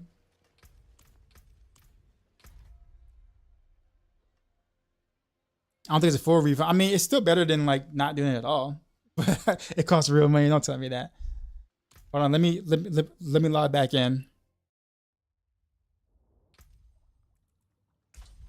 Wrong NPC. Yeah. Hello, excuse me. I am following the Heartseeker guy. Can you tell me how come you don't use Vampiric Curse for vulnerable? I'm still a low level at 70. Cheers. I used to until I got this stat here. Percent chance to make enemies vulnerable for 3 seconds. So it basically replaces a curse touch.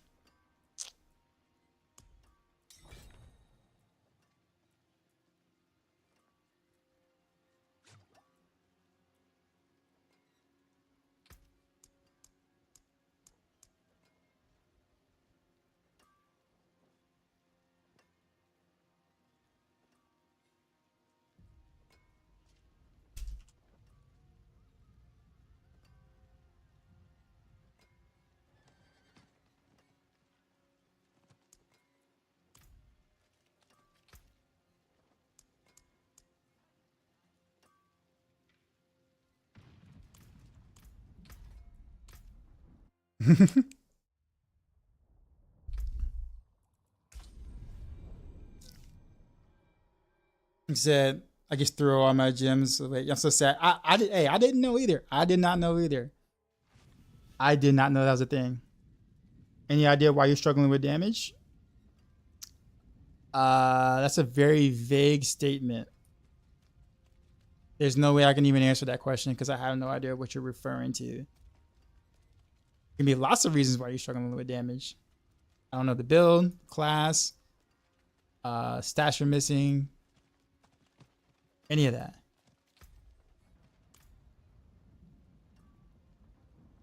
What's good to do? Oh yeah, so check it out. Amulet. So for those who was the guy who was talking about like not being able to get passes in an amulet? Who was that?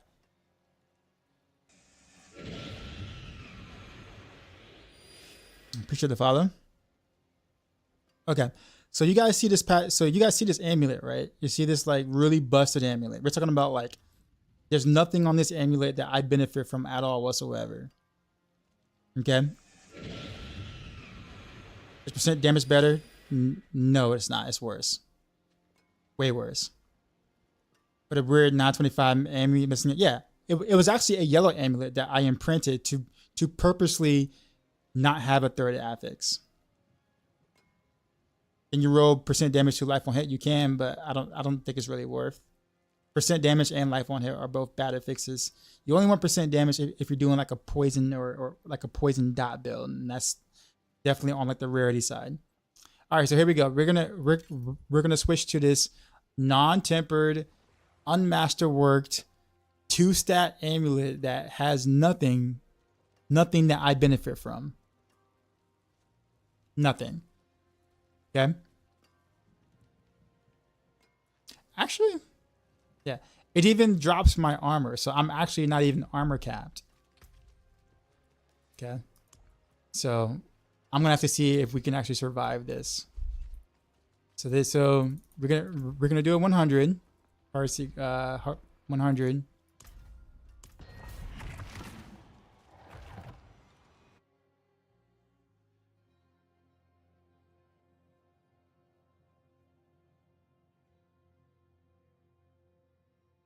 Do I need the aspect at this point? Oh, well, yeah, I definitely need that. That aspect is hella strong.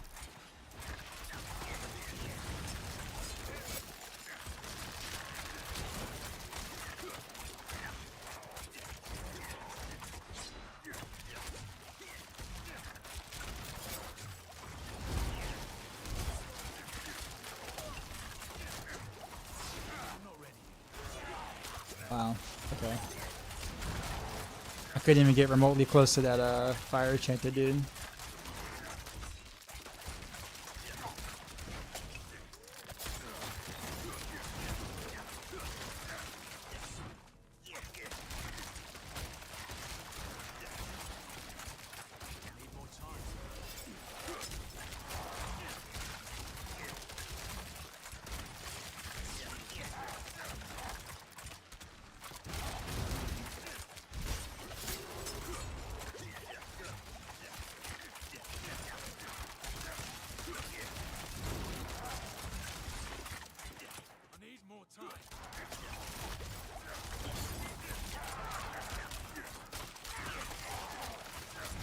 Freaking Waller is eating up my DPS.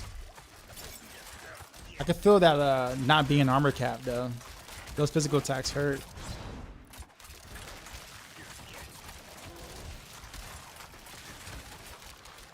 What's in here? Elite right there.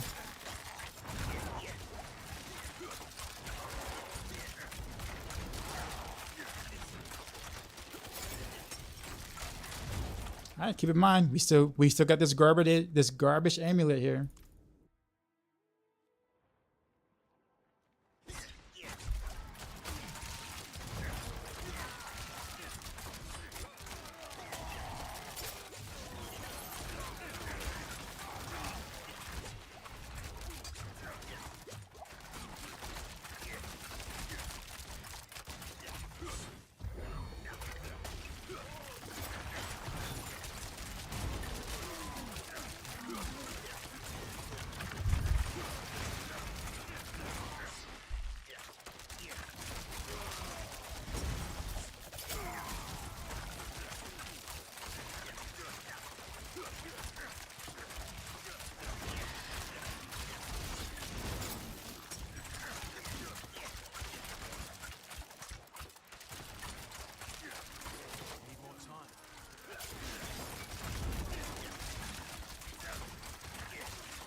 Raw Dragon with the raid. What's up, man? We just got raided, son. Can't do the dance right now, but You know how what's going we on, do. man?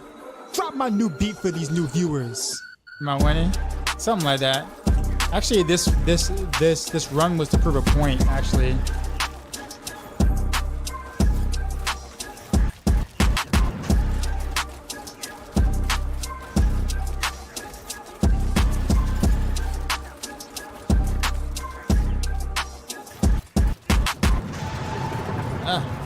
Got cheesy.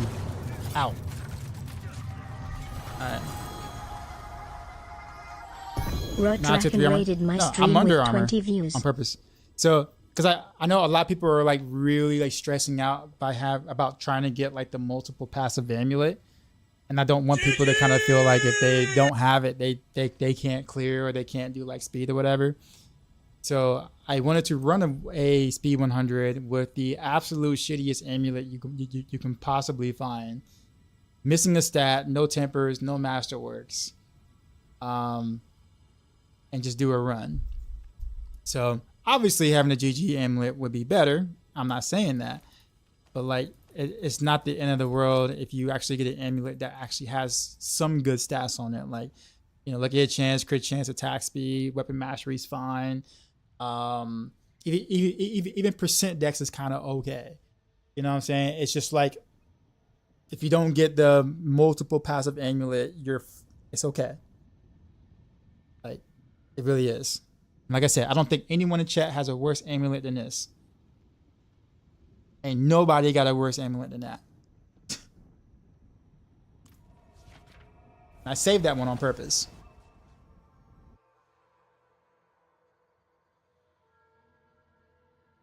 It's okay only for 100.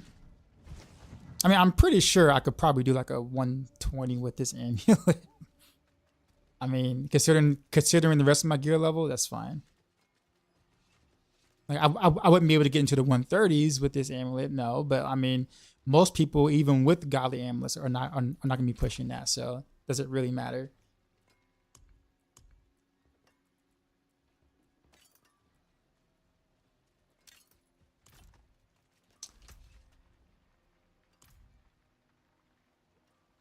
Wait, where's my third life glasses at? What do I do with it?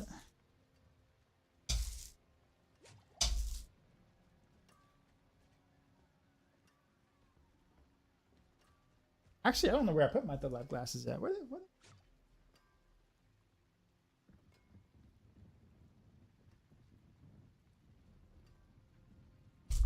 Bro, where are they?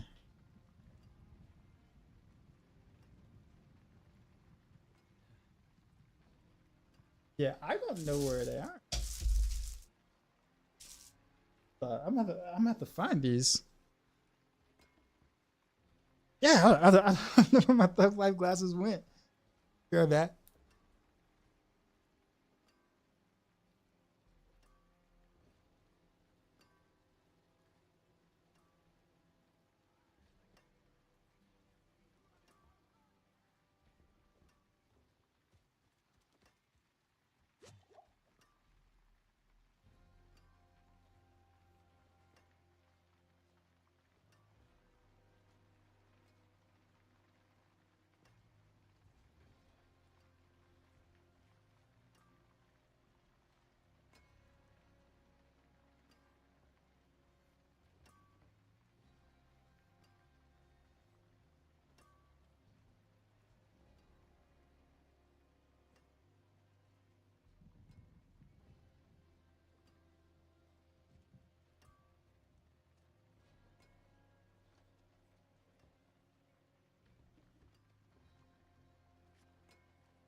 Got him.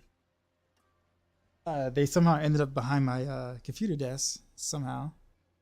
So I guess we'll have to run this here.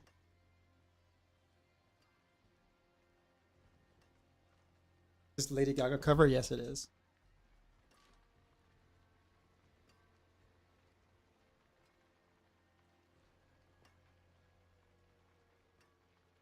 Am I using combat internet skill? Oh, you mean like my control setup? Yeah, it's just default. My controls are default. We could try to roll 3 plus 3 exploit, 2 plus 3 frigid on your amulet if gold wasn't an issue. I mean, I would keep the keep the 3 exploit. 3 exploit is better than 3 frigid finesse. So why would you want to like go backwards? I mean, unless you're playing like, if you're playing rapid fire, then yes, because exploit is terrible on rapid fire and barrage, but it's godlike on Heartseeker. If I have my items deleted on the alt now, can we somehow see my current gear? Yeah, that's fine.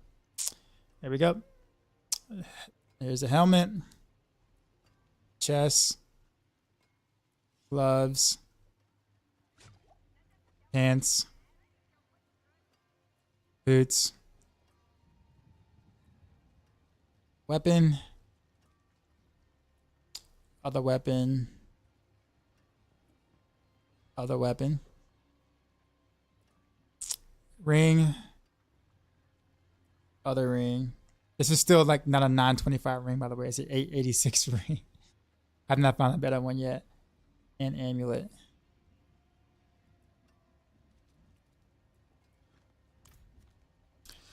Would you keep plus 3 exploit, 12% CC amulet? 8 resist to all for the 3rd stat. I mean, you would remove the resist to something else different. So you roll it to anything that you can get, whether that's malice, frigid finesse, lucky hit chance, whatever you can get reasonably. All right, so we have to do a riff with the life glasses on, right? So here we go. How much did the neck cost? I didn't buy the neck. I don't trade really. I really do not trade. That was an oboe thing. Like I spent a jillion oboes to get a neck with 1 passive. So then I just kind of rolled the other passive. Took a bit to do, but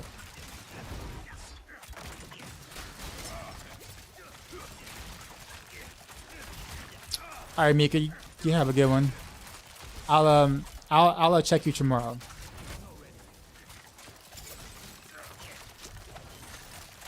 Is attack speed or crit more valuable at the lucky hit? That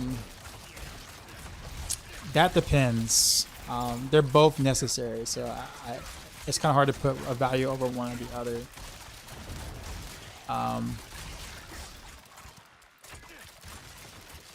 I mean, you will feel a difference with attack speed with attacking faster, so at least you would notice it more, the attack speed versus the crit chance.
Where's my max pit? I haven't pushed.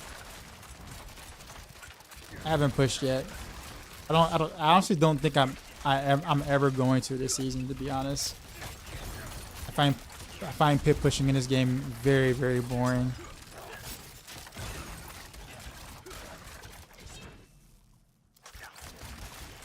Unfortunately, because that's really the end game, right? So it's like you get all this gear, and you want to see how high you can go with your gear, but man, the gameplay and the strategy is so like watching paint dry,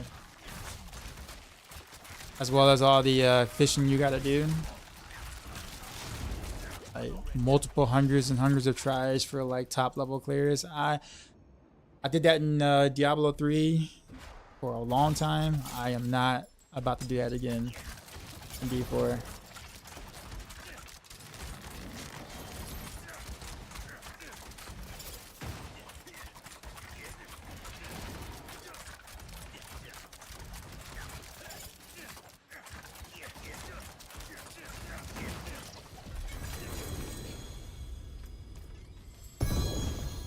So you spec to rapid fire, and then you get 2 dungeons, and then you respec back to Heartseeker. Except pushing you just find more broken bugs.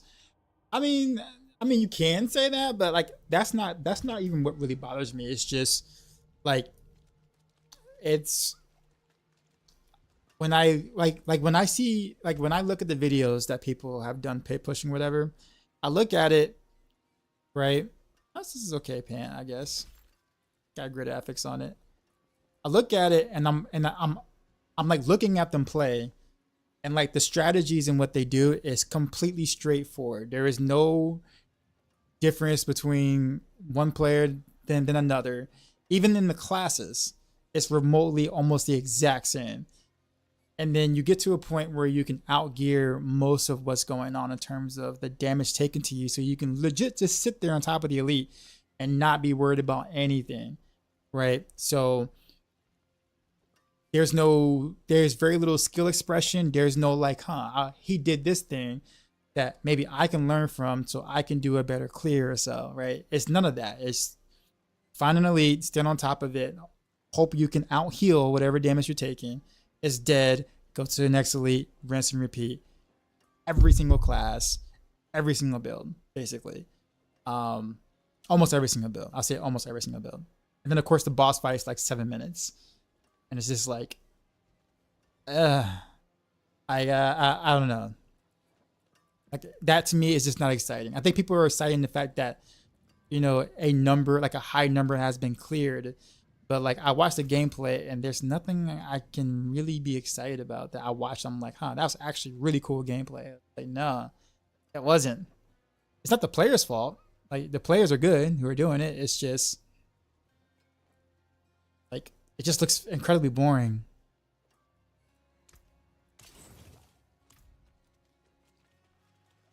like I actually had more fun doing the speed farm stuff, or at least a harder speed farm level than I do pushing, which is unfortunate because I would like to do it, but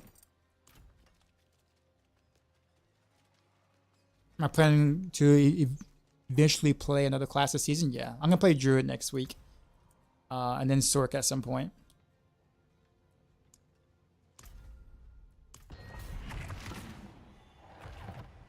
What do you think are good fixes to have on Amulets?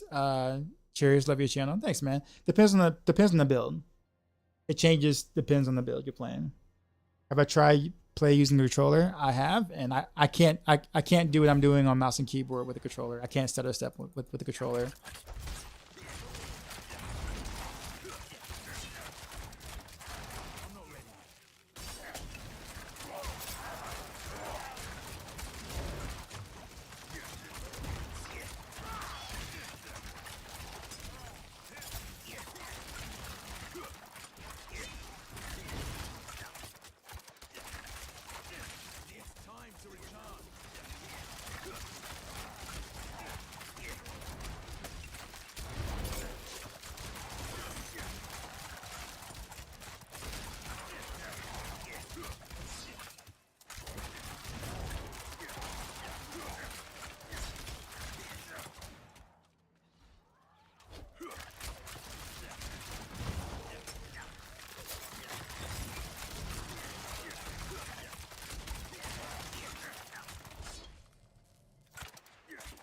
What stuff that mean like a Dougie? No.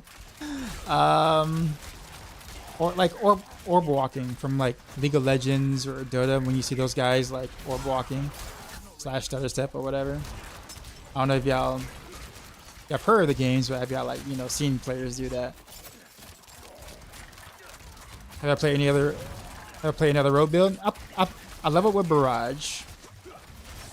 Played some Rapid Fire. Then I went Heartseeker. Then I went to do. I tried to do a Shank Rogue with Blaze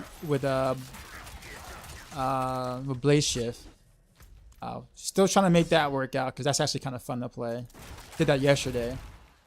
But I played mostly Heartseeker though.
I'm dead in. Does anyone know the percent chance to drop the Stygian since I pit 100? I actually don't know. I kind of wish I knew. Yeah, I don't know.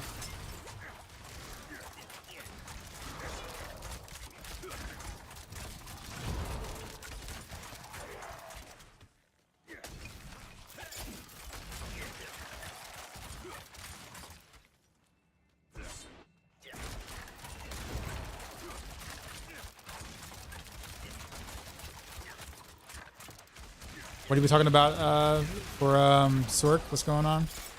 Oh, you mean Fireball? Yeah. Well, yeah. There, that and Shattered is bug right now. So, yeah. Basically, the new patch bugged something or bugged Shatter with Sorks. So now Sorks are on a meteor rise, but unfortunately it's really just one build, so we're kind of back to all Sork running one build again. But hey, at least that one build, you know, can do high pit, right? So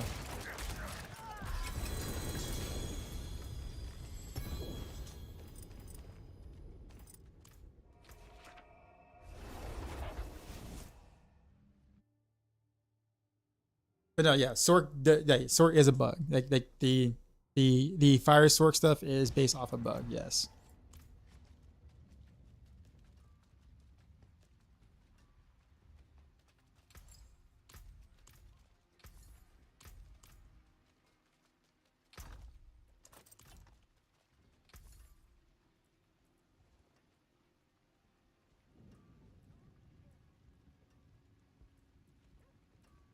Hello, shiny. Well, hello, shiny.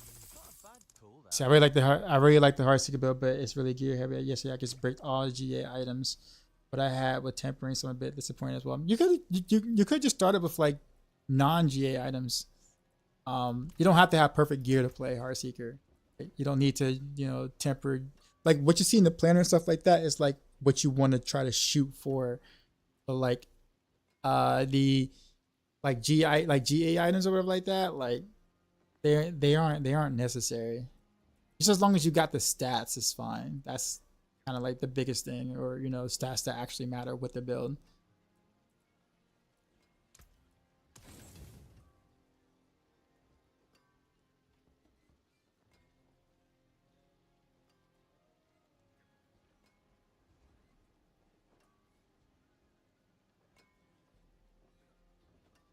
Do you want as much lucky hit as you can? Yes.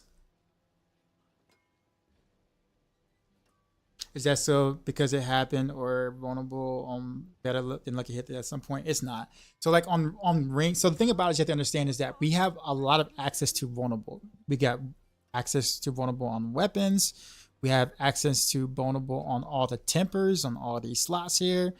So we have access to a lot of vulnerable. So there are slots where you cannot get a lot of crit chance or lucky hit chance from. There's only 4 slots for that, right? If you have a Shaco, that is, right? So because of that, there is diminishing returns.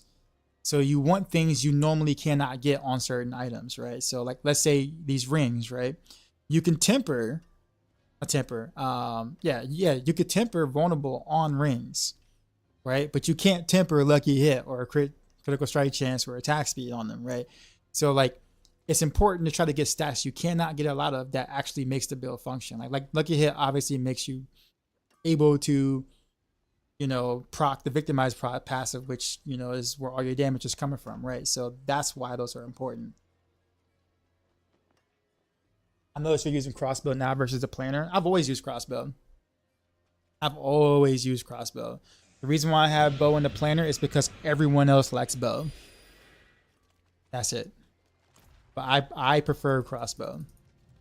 And instead of having a jillion questions on why my planner has a crossbow and everybody else's planner has a bow, I just decided just to stick a bow in there because everyone likes bows.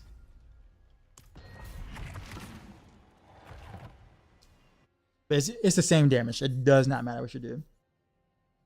I use Godslayer Crown with your Heartseeker. Would you say a normal legendary helm tempers would be better? I mean, a Godslayer works. Godslayer Crown works. Any changes for the build for Lilith? Nope. I run this exact same setup for everything. Lilith, Torment bosses, Helltide runs. Doesn't matter.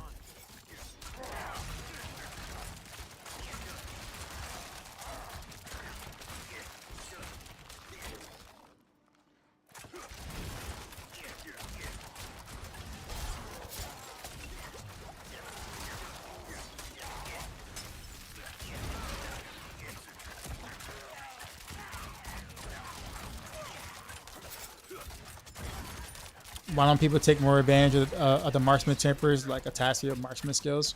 Because it's really not worth more than the actual vulnerable stat for Heartseeker or critical damage stat for precision builds. That's why. Because they scale with the passive, with the key passive. That's why.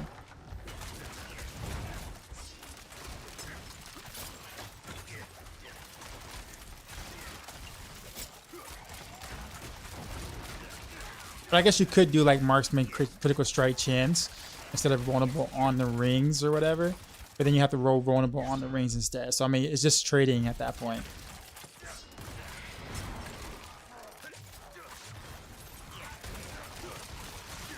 Now, if I can get a lucky hit chance temper, I would do it. If I can roll a lucky hit chance temper, I would.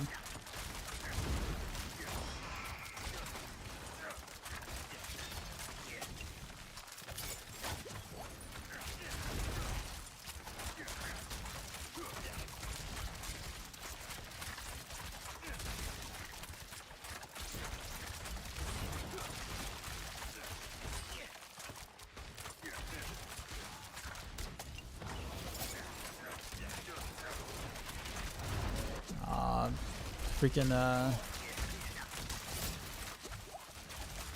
no class has a lucky temper? I don't think so. Like I said, if I could, I would.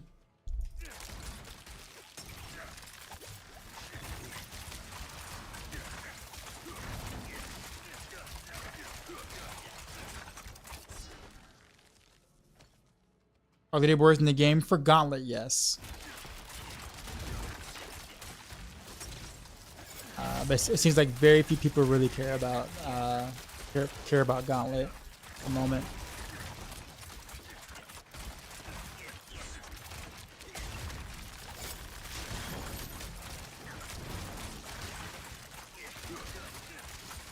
Gauntlet isn't the end game though, right? I mean, anything with the leaderboard is technically considered an end game activity because it's competition. So you're competing against others in that particular game mode type to be the best. So technically it is end game, just not one that people really like too much.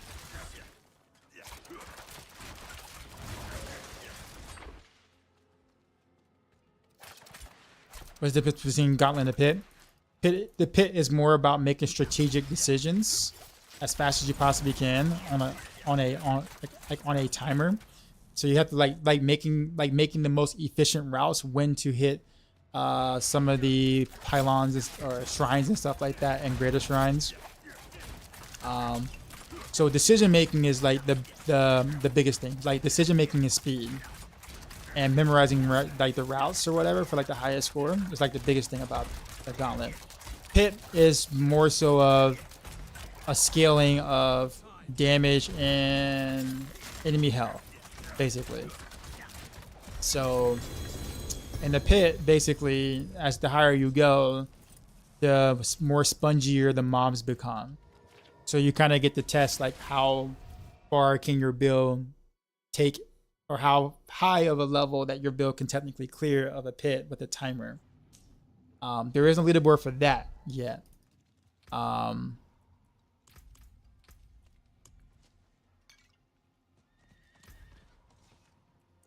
So they're definitely different from each other. Hey guys, what should might be your first rank 9 upgrade? Can you give me more details?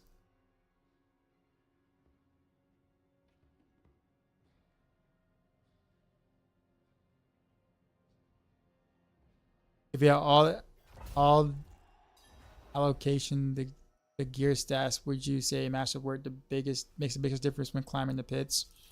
Kind of. Well, I wouldn't say it's the biggest difference, but it definitely helps. The biggest difference when climbing the pit is time. Learning how to fish. You know, are you willing to try 400 to 500 times to get a single clear at like the highest of high ends? Are you willing to leave a pit when you get the wrong boss? Are you willing to leave a pit if you get the wrong map? Are you willing to start over? Those make bigger differences in the high up clears than the masterworking itself does. If you're not willing to do any of that, it doesn't matter how good your gear is. There's going to be only a certain limit that you're going to be able to reach if you're not going to fish. But yes, gear obviously is important. But so is patience to do what it takes to get a good enough scenario to clear.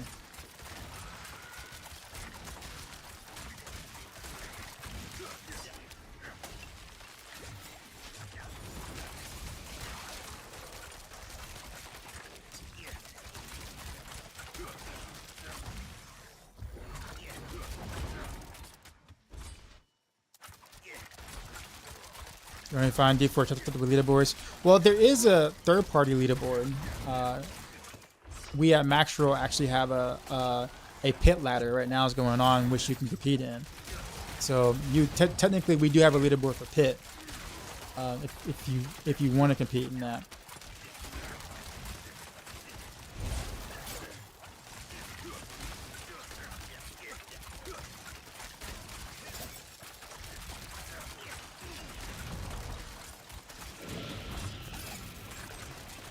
I got a question. Can you rank all the 3 source builds in my opinion? Frozen Orb, Blizzard, Ball Lightning.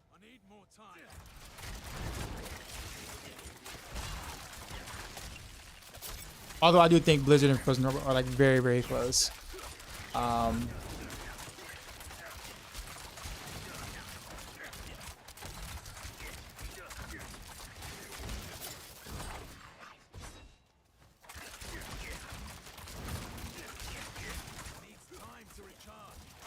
What's the ideal lucky hit chance? I'm sitting at 76% with Elixir. That's actually really good. That means you're probably wearing a regular legendary helmet with lucky hit chance on it, right? And of course, that's also very good.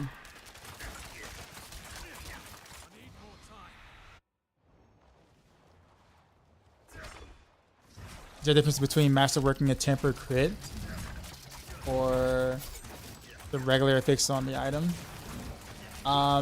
It depends on what you need. Like if it's a stat you want, then yeah, that's good. If not, then you know obviously it doesn't help you. But like let's say you have vulnerable damage on a weapon and you have a vulnerable damage on the temper, and one of them gets masterwork or the other gets masterwork. Nah, it doesn't matter.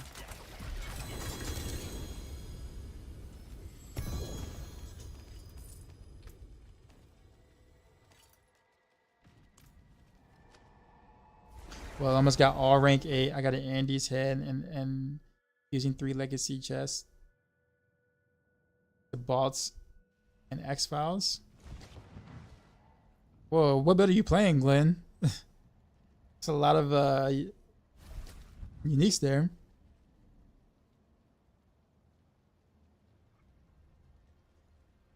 Is the class you're playing fun? Oh yeah, absolutely. It's why I roll rogue. It's why I roll rogue first every single season. I find that class the most fun to play out of all of them. Personally, and that's not the case for everybody, but for me, it is.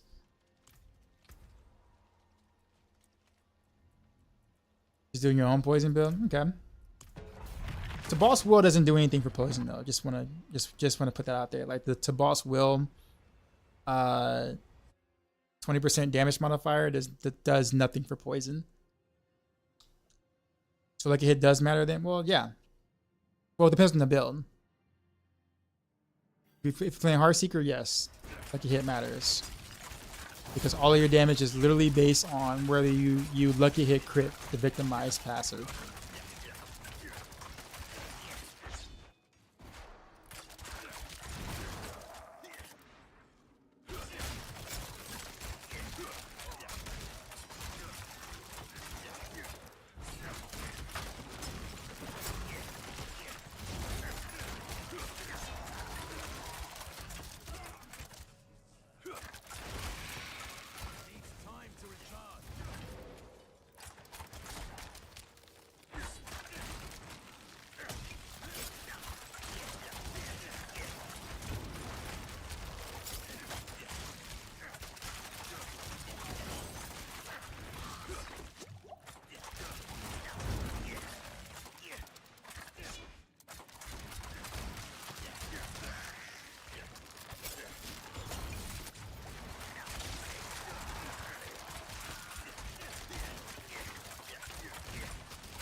Good song, it is.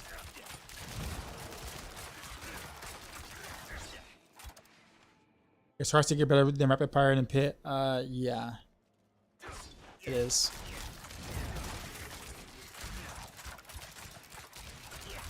Actually, I didn't realize what time it was. I think I've been so busy answering questions in chat. Time has been flying by.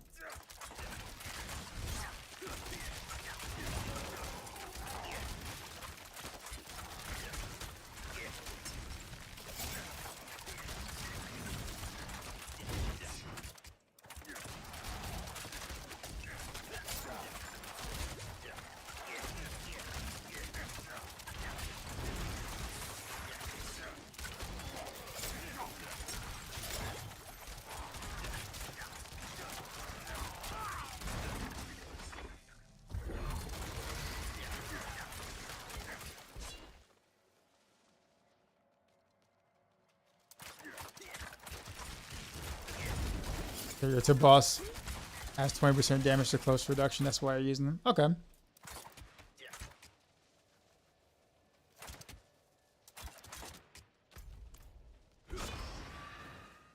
Okay, well, I guess for that case, then sure.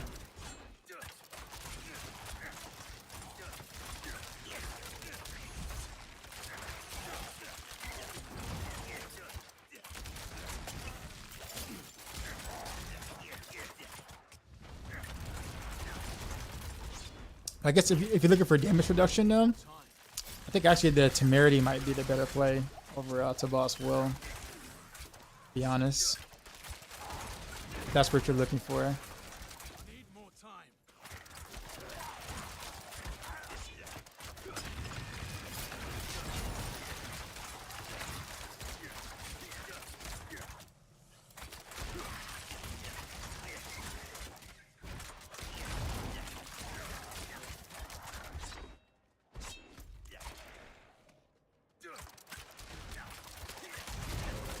You're at 30%. Well, like, so I assume that's why my damage numbers are so low. How long have you been playing the Heartseeker build, Peter? Peter Vane?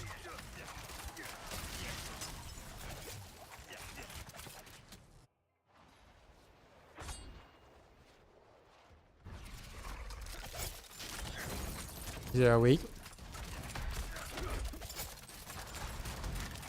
So I want you to double check like your stuff and look at the Maxroll website, Heartseeker build, and make sure that you got everything covered. Because I answer these questions a lot, and usually when someone says their damage is low, they're usually missing something. Either they're not able to proc vulnerable often enough, either there's an aspect missing, or something on the Paragon board was definitely off a little bit. It's usually something. If your damage is really low, it's usually something you're missing. That ability is a very popular aspect that is very rare to find, that people tend to miss for the amulet slot. That's also one too as well. So what does specialized mean? Generally speaking, it means you have to have certain things before you can actually play the build. That's why we have it under the specialized category in Maxroll.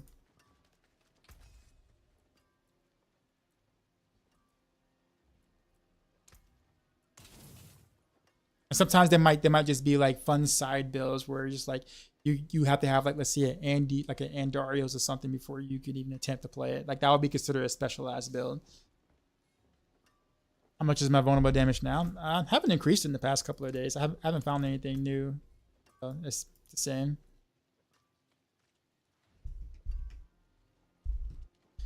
I may have missed it, but does my grenade act as a trap? Initially, no, it does not.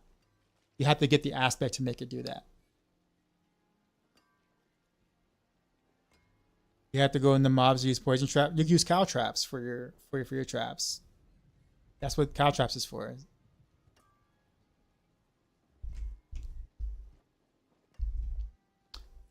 Nice to tech you. What's going on? What's the most important stats to look for in gear if I start simmering the build and don't get perfect gear yet? Do it. Check the build links in the description on YouTube, and look at the guide on Maxroll. Because if I recite everything to you, you're not going to remember it. I promise you. Barrage is so much fun. It is. Yeah, cow traps is a trap. It has a tag on it. See? Agility, mobility, trap. Yeah, man, you're welcome. Can I show my cow traps again? Yes. Why do I have up to 73% damage? Because cow traps duration increases that. So the longer the cow trap is up, the more it ramps up the damage. It's actually bugged. It isn't supposed to do that, but it does. And it makes it a very strong stat to take. Yep.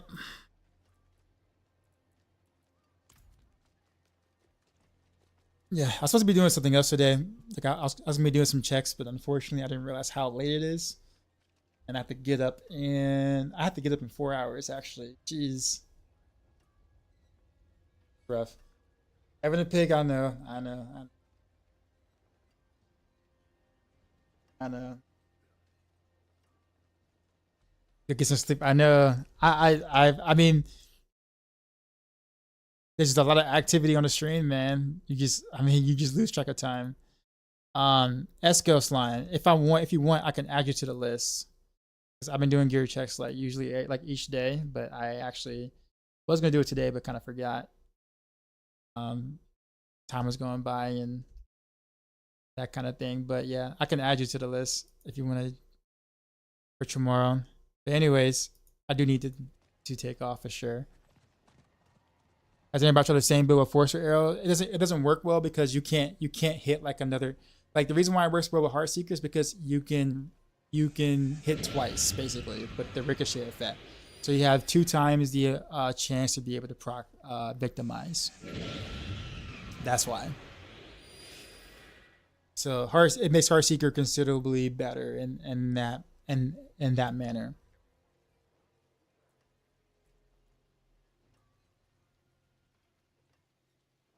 However, I think if you're fighting a bunch of things in a straight line every third hit, the primary Forcer Arrow will actually be pretty neat.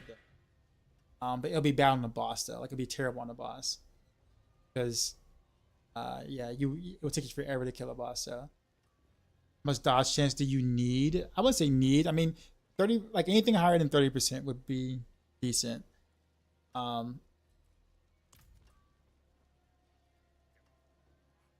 We could say Rogue is the funnest build. Rogue is the funnest build. You mean funnest class to play? I mean, that's subjective, honestly. I've always been the kind of person to never really be able to answer that question because it's like I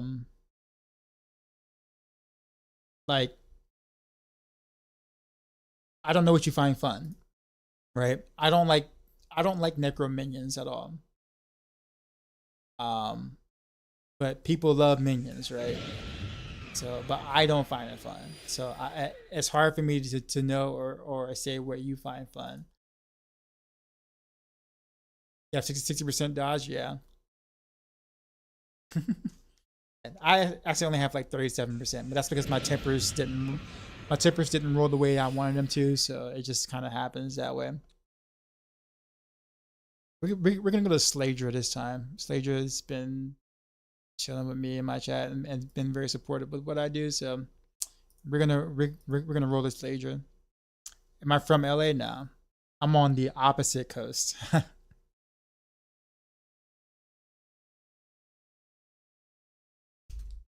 But tomorrow we're gonna try to do something different, or a different build. Whether it's a new build or I just play some non-Scoundrels Kiss rapid fire, one of the two things. But I think I have enough mats now to be able to make the change to some other builds now. So, but I've been farming aggressively in pits so I can get enough mats to play other builds because it's expensive to like roll a different spec. It really is, man. It really is. Mings are a change, not a thing. Before.